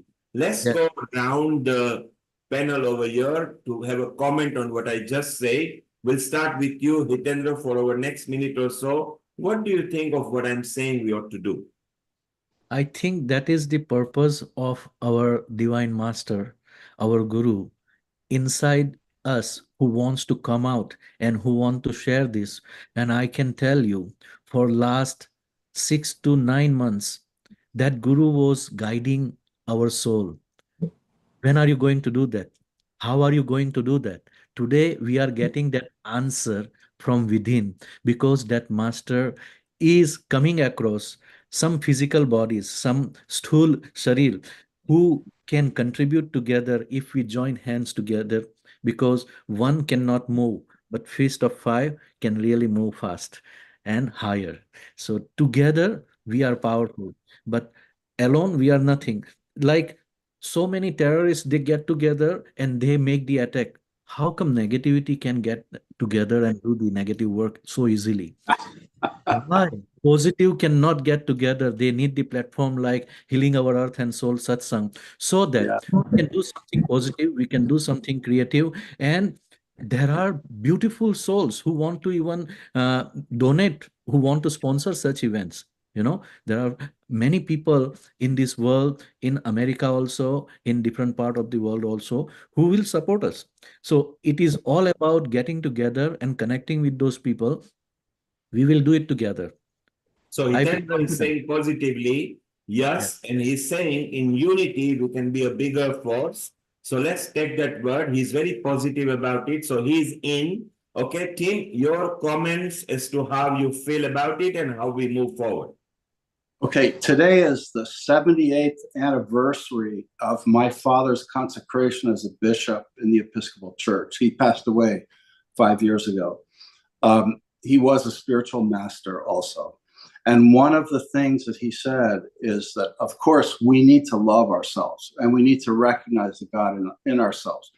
But that doesn't always come easily. One of the most important things that he believed is that be kind to other people, learn how to be empathetic with other people, learn how to say, watch how they react. And the technique of being kind to other people, empathetic, you can eventually apply to yourself. Absolutely. That's why we need other people, because sometimes we don't love maybe we don't have the skill or the objectivity to be kind to ourselves and love ourselves. We need other people. And by being kind to them, we can learn how to be kind and patient and loving to ourselves. And then that's where the power doubles, triples. We have one beautiful line by Sant Kabir. Pothi pad pad jag mua, pandit bhaya na koi, dhai achhar prem ko pade so pandit hoy. That means we have started this discussion, as Amrita said, about teacher, about knowledge, about information, artificial intelligence. We started with this information, but it was all about books. It was all about literature and scriptures and everything. For centuries, those books of religion, those books of science, those books of politics and economics has not changed the humanity. What can change humanity and bring such bonding of humanity together is love. In Hindi, it is only prem, 2.5 words. In English, it is only 4 characters, LOVE. But what I want to say is it is wordless if you can feel it. And if you want to feel it, I can make you feel it. So far, Hitendra and team are positive about what we think we want to group us as. While we are talking here, because we are broadcasting live on YouTube, Facebook, website and other social media channel. Christine, who is a part of Healing Our Earth from Switzerland, this is a comment she has just sent right now on my Telegram. Dear Neil Kumar, that last talk of Hitendra, Sharron, team, Amrita, Lee, and you was just simply a care for the soul. Hitendra singing, teaching, pick up what he is connected with through anthroposophy. So it's so wonderful. And Christine herself is a very beautiful soul. So maybe we will involve her because she's in Switzerland. The more country we reach, the better it is. So these are the people who maybe have our contacts that can chat. But there are not so many listening right now who doesn't have our direct mobile phone number to chit chat. So they're very excited. Hitendra, they love what you just simply narrated, sing over there. Team, they are enjoying our conversation. Sharron, I ask you the same question. How about us grouping together into various different organizations which are diverse but united to go ahead with this spiritual connection that we can create? And you as a dancer, and not just ordinary one at that, more than 50 years affinity to Indian dancing and dancing. Do you agree we should just unite and make a road show of some kind where people can come and enjoy this festival? Of course, Neil and Hitendra, I want to, and Tim too, Lee's already been involved with this. I want you to get on Zoom and play some of what I've been, global fusion with all the Kathak tals and influences as the base of everything, but different cultures, different, it's all for the goddesses in different cultures, the Shakti. And I would like to get on Zoom so you can all hear this, but yeah, we're working on the final. We can do one thing. I'm just suggesting we can create one sample show on Soul Satsang. Okay, we will do little bit to appetize the audience that this kind of thing we want to do on our road show, and that will ignite the fire. And then we will say that we are not just performing, we are looking for the players. We are not just looking for the audience or viewers. That is where team's purpose will be solved, that we can ignite people to take interest and learn tabla. We can ignite people to enlighten and see what is the potential of their soul, how they can bring their talent, their art into the world by learning dance, singing, tabla, whatever we want to say. I think Lataji wanted to say something. Lataji, you want to? So this is so beautiful. From just starting and talking about it, now Hitendra wants to light the fire. So isn't that beautiful that the fire can be turned into a beautiful flame, and we can put the fuel to it so the flame keeps on, spreading the nice aura all over the place, so we can spread the word, we can recruit more people, we can recruit support, maybe sponsors, maybe people who want to take advantage of what team will be able to offer on there. So this is so beautiful that we are all going in a positive direction. And Lee, you haven't had a say on it. So exactly, you're okay. Do you think we should get this going? Look, team has given us the flame. I gave us the flame. Yeah, there it was. Yeah. Yes. Yeah. The diva. Well, Neil, I don't know if you're being a little naive. And I say that because even though you mentioned the Ministry of Tourism and the Ministries of Culture, you haven't mentioned an agent. And I think the biggest thing when you're considering doing a tour is to find a very, very good agent who is working in the places that you are interested in touring. And that's not easy to do. So if you work and get the show together and talk with the Ministry of Tourism and the Ministry of Culture, maybe they know the agents, because without that, it's an ad hoc situation.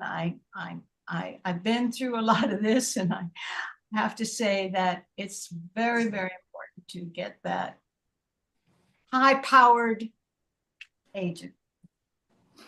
So yes, you got it right. In fact, if we are going to discuss everything, then there are 19 departments. This is not the right time.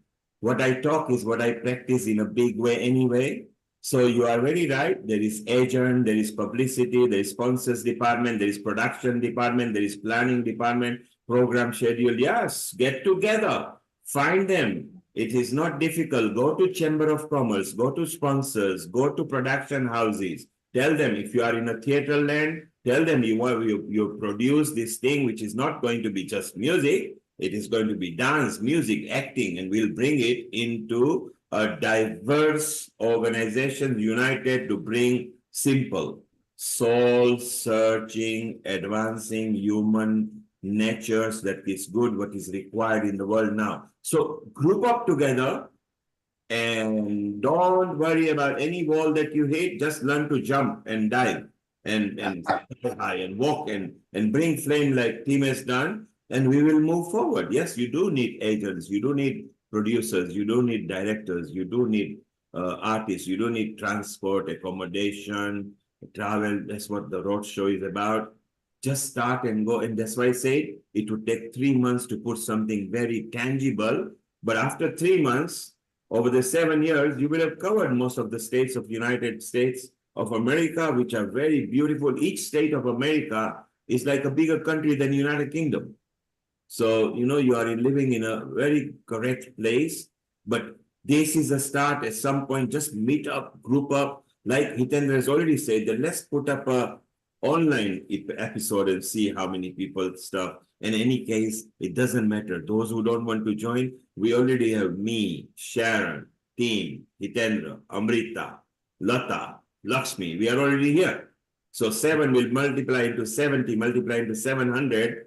And United States, here we come, get the fusion in, team, don't give up. You are actually going on an actual project in August, bringing the sun over here of the Guru who you believed in. So you're on the right track. And Lias, find anybody that you feel that can help. I think if you find spiritual people, a spiritual organization, you will move forward, because the actual agents who are only earning into fee will only look at it from a fee earning point of view. But there are lots and lots of spiritual people down there who are quite advanced. So yes, let's find any problems and find solution. Let's go, Lata. Lata, you wanted to make a comment, and then we will close. So unmute yourself, make your comment, and then Amrita, you and Sharron can say goodbye to our crowd.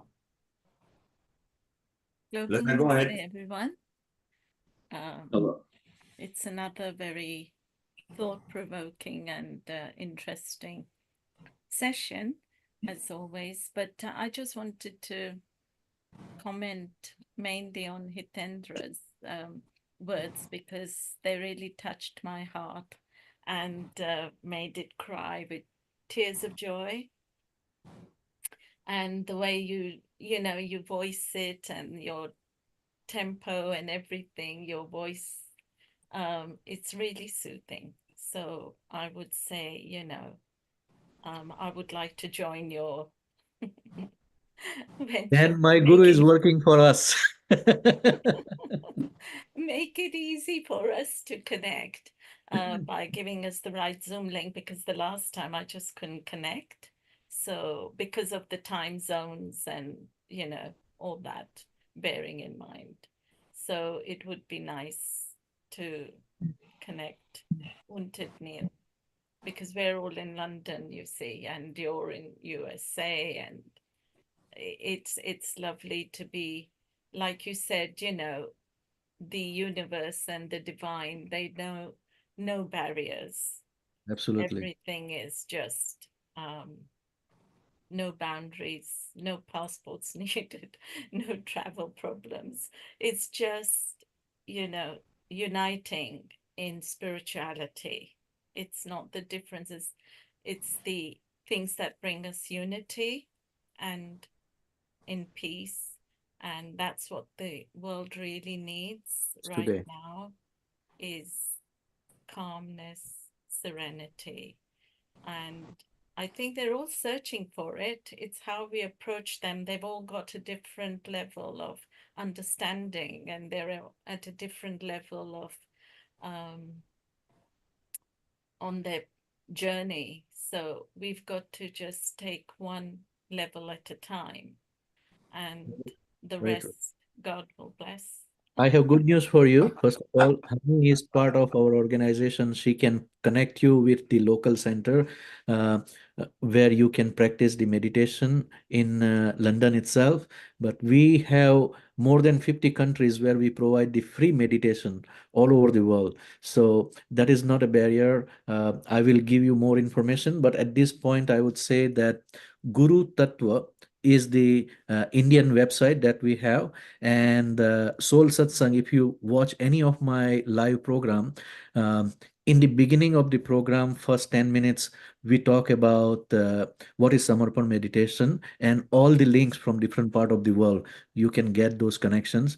My personal contact number is also given at the end of the program. So somewhere, somehow, we can connect always. And we have the Healing Our Earth as a mediator. Thank you, Hitendra. Thank you, Lata. We've done quite well. We are closing now, so let's move to Dr. Lakshmi. Let's have your comment quickly. And you just went to Guru Purnima Festival with one of our friends who actually put up at the Swaminarayan temple. How was it? Yes, I was there. I attended the prayer. I attended 3/4 session of the meeting, and then there was somebody who was giving me a lift, so I came back home. I stay very close to the temple, so it was very. So I came back and I said, let me see whether this is on. It was on, so I joined. So what a pleasure to be once again back with all of you. And maybe I have missed a lot of whatever you did, but I'm sure all of you enjoyed. And I think from Hindu Forum of Europe, there were two men who gave some talk, and I'm sure it was quite nice. Yes, it was beautiful. Well, we'll take a quick comment from Professor Sudhir, who is visiting in October the East Coast. And then Hitendra, Amrita, Sharron, team, Lee, get cracking, going with Danada and Bharat Goradia and Lee, Reni Mehra. And let's see, and Hitendra, a very good idea might be to go through the Indian High Commission through Nehru Centers or ICCR, because they like this kind of stuff. I can point you, I can't do it for you, but I can point you guys where you need to go, how you need to go about this thing. And believe me, if you come with a concept that is of a fusion, will be very powerful, it'll be very nice. The Indian High Commission loves, and this is not just about Indian, this is fusion. Last comment from Professor Sudhir. How was your experience at Healing Our Earth today? It was beautiful. I'm so grateful to you. You have made my day memorable by all means. Unforgettable day. And Professor, thank you very much, everybody. We value your input, and obviously Rotarian Lal Goyal, who is our permanent producer. In fact, team, Rotarian Lal Goyal, Amrita, if you could introduce Rotarian Lal Goyal to Tim and just point him to Banaras contacts as well. So let us get things going, because when Tim comes next to India next time, then maybe he can meet some appropriate high profile people like the ministry people that we bring in. So let's get going. Let's bring this soul connection over there. We've got soul suction there as well. Let's get going. We will never be a loser. We are already 9 people over here. 9 times 9 is 81, times 9 is 729 times. My God, we can keep on increasing. Okay, let's multiply. I love you all, and maybe Amrita and Sharon, if you could thank everybody, and let's close, and bless you all. Thank you. Bless you. Thank you. Thank you so much. Sharon, over to you first. Unmute yourself. As always, I didn't want you to hear my dog barking, so it's been a joy to be with you on this very, very special day. Hitendra was talking about what I call the transmission of the knowledge of the Shakti to the disciple, and also how can I say it? Every time I dance, my Guruji, she said, okay, you call in all of the Kathak dancers, all of the musicians, all of the deities, all of them, and your parents and your family to witness Absolutely. your dance, your practice. And when I actually perform, Guruji Sitara's energy just like comes into me. And I get this kind of, she had such Shakti, this like immense, as Tim knows, as Lee knows, and anyone who ever saw her dance, a tremendous amount of Shakti that poured through. And so I feel it whenever I dance, I call on her and all of her gurus, etc. And I think that's a really beautiful way to begin any kind of endeavor, to call on these masters, on these gurus, to be there and witness and bring their energy to you and to the world, because that's what they have given with their hearts, with their love.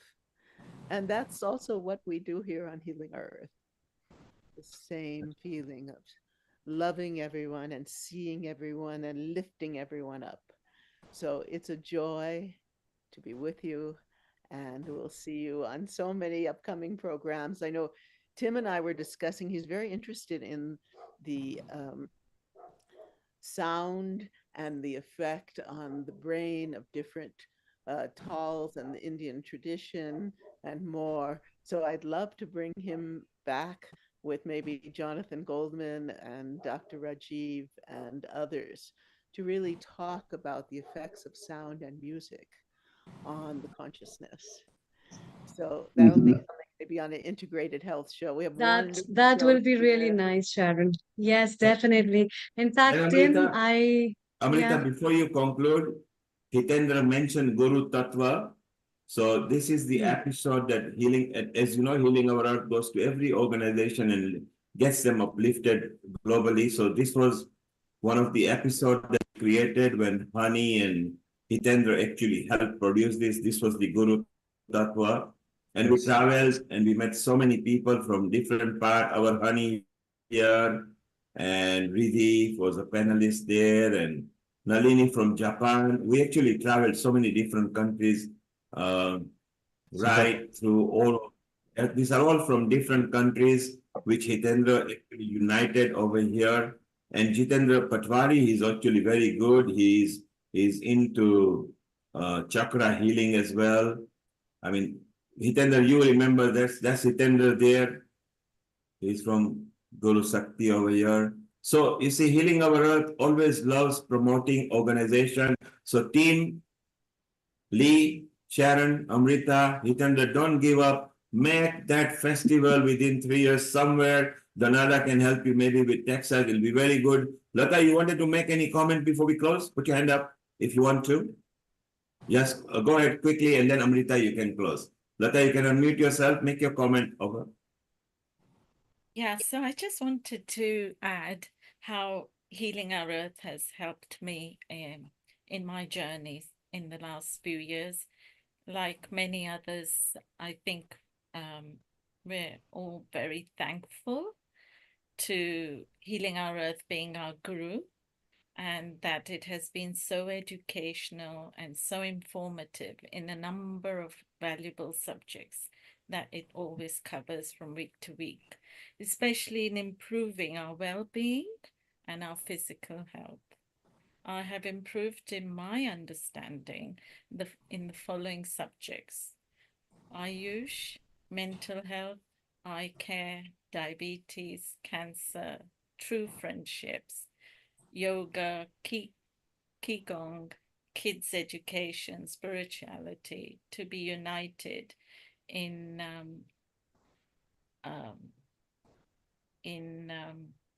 races and different what's the word? In different no disharmony within races, bringing harmony to humans of different cultures, and sattvic foods, alkaline recipes, sustainability projects for our Mother Earth, which we love so much, Indian art and artists, singing, dancing, and the list is endless. It has had a streak of fun element, which is makes it so much easier to learn and comprehend what life should be about and how we should be conducting ourselves. So a big applause. Oh, thank you. Thank you, Lataji. Thank you so much. In fact, I'd like to personally thank each one of you because all of you are my gurus, and this platform has given me a lot of learning. So I'd like to thank all of you. And when I look forward in the coming years of my life, definitely it's a very big inspiration and a big thanks to our founder and director, Neil Kumar, for giving me this opportunity to watch, to learn, to share, to giggle, to laugh, and to give so many things. And that's what a guru's responsibility is, I think. And that's what is the non-vocal communication we all develop.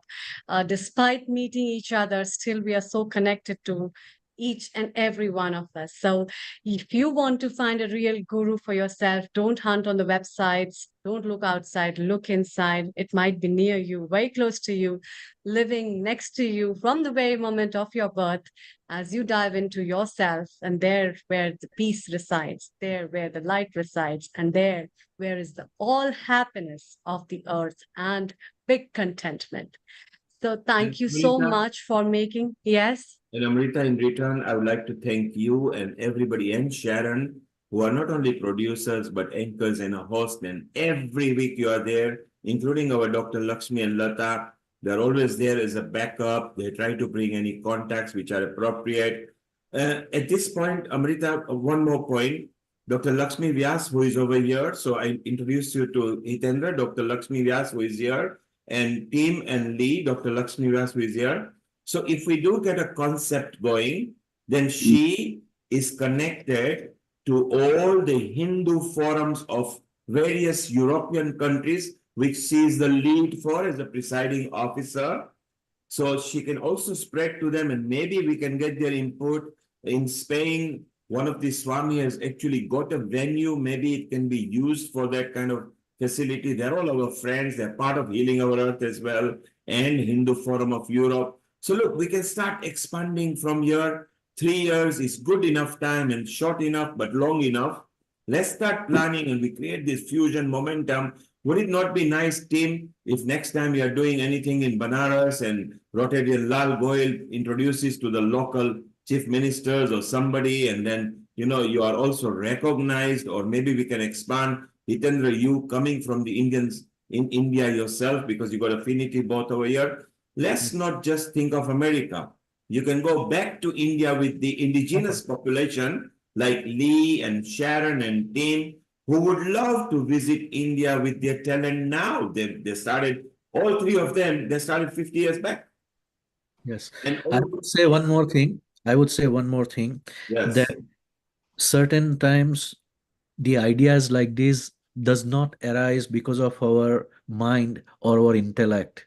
These are the ideas given to us from some higher powers or from the gurus who are watching us, that today finally I was able to put all these 10 people together in this one room, and that is again virtually, not physically. Okay, so we may have by our own mental faculty, the way our upbringing was or our way of living is, that this is limitation. I cannot do this, because we are always thinking logically.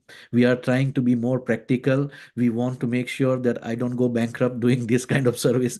But if you can trust and you can vouch that, yes, I want to do it, you would be surprised that you will end up doing something more unique and greater with the inspiration of someone like Neil Kumar. He always have proven himself where he is, that we can materialize and we can do this. That is how Healing Our Earth came into existence. That is how Soul Satsang is in existence, that we are impacting the life of so many people. And one of the organization even awarded me for the Global Peace Award, simply because we are trying to create the peace in the life and of the people around us. So that is what we can do. And we don't have to invest money. We don't have to do this. People who are of our wavelength, they will come and they will help. So there is one thing I want to do before we end this program. Can we make a prayer? Yes, please. We never end program without a prayer. Yes, no, I want to make a specific prayer for the idea that we have generated today. Okay, just in a moment, we will end up with a prayer. Amrita always loves, so she and you together. So Hitendra, you can do it. Dr. Lakshmi, you put your hand up. You wanted to say something. You need to unmute. If you could mute and unmute. Wait, if you can unmute now, please. Say something. Yes. Anyway, I wanted to thank Amrita, because she's been there since 2 o'clock in the afternoon, and all this way it's almost going to be 8, and she's still here. So many thanks, Amrita. I really appreciate your effort. Thank you, Lakshmi ji, and all of you. You all are big inspiration in my life. And of course, Lata is looking very nice today. Your dress and your hairstyle is beautiful. That also I wanted to convey. That's all. Now you've convinced her. She's going to pick the car and go out and party now. So well done for boosting her morale up. Amrita, Hitendra, take your time as long as you like. Come with a nice prayer or a sloka or a mantra, and then Amrita will close up. Over to you, Hitendra. Okay. Thank you. Hitendra ji, before you close up, I just want to say one thing. I think Professor Sudhir is already there. He will be in line with my thoughts. A lot of Indian institutions of technology, IITs and IIMs have taken up the initiative to open up centers of Indian traditional medicine, Indian traditional knowledge systems and ancient traditional knowledge systems, where music is an integral part. And a lot of research has been taken up by these institutions to work up on the spiritual, the mental, the physical impact of music and music therapies. That is the Indian part of India, along with many other systems of healing with yoga, meditation, Ayurveda, and a lot of traditional medicine systems as well. And I am really very confident that this platform will be taking up these words at a very big note and will be responding and resonating on a very high platform with a high pitch. I think that's You can what. certainly do that. And I think that is what I wanted to ignite the fire about, that what Tim was showing the lamp was not just the fire in a small lamp. That is the lamp ignited in our heart. We have to keep that desire burning in the name of our Guru rather than in the name of our knowledge and limitations. Okay, let's put that light inside our heart and pray to the Guru Shakti. O Guru Shakti, please bless us to bring your love, your light, and blessings to entire mankind, to this world, and raise the vibrations of this earth such that it is always full of love, light, and healing, every human being. The mission that we are taking with this roadshow and combining our artistic talents may sound challenging, but it cannot happen without your blessings, inspirations, and support. So we surrender this dream at your lotus feet on the auspicious day of Guru Purnima as Guru Dakshina. We don't want anything for us, but we want everything that you gave us to pass on to others who can be as happy, as joyful, as loving as we are today.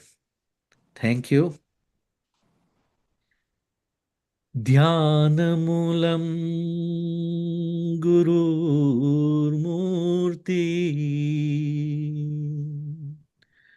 Pujamulam Gururpadam Mantramulam Gururvakya Mokshamulam Guru Kripa. If you want to meditate, keep the image of your Guru in your heart. Try to see your Guru with the closed eyes. If you want to worship God or do the puja of God, try to do the pujan of your Guru's lotus feet. If you want to learn the mantra for happiness, good health, and success in your life, listen and obey the words of your Guru. And if you want to liberate your soul from the cycle of birth, death, and rebirth, then pray your Guru for the blessings to liberate you with the moksha. Om Shanti, Shanti, Shanti.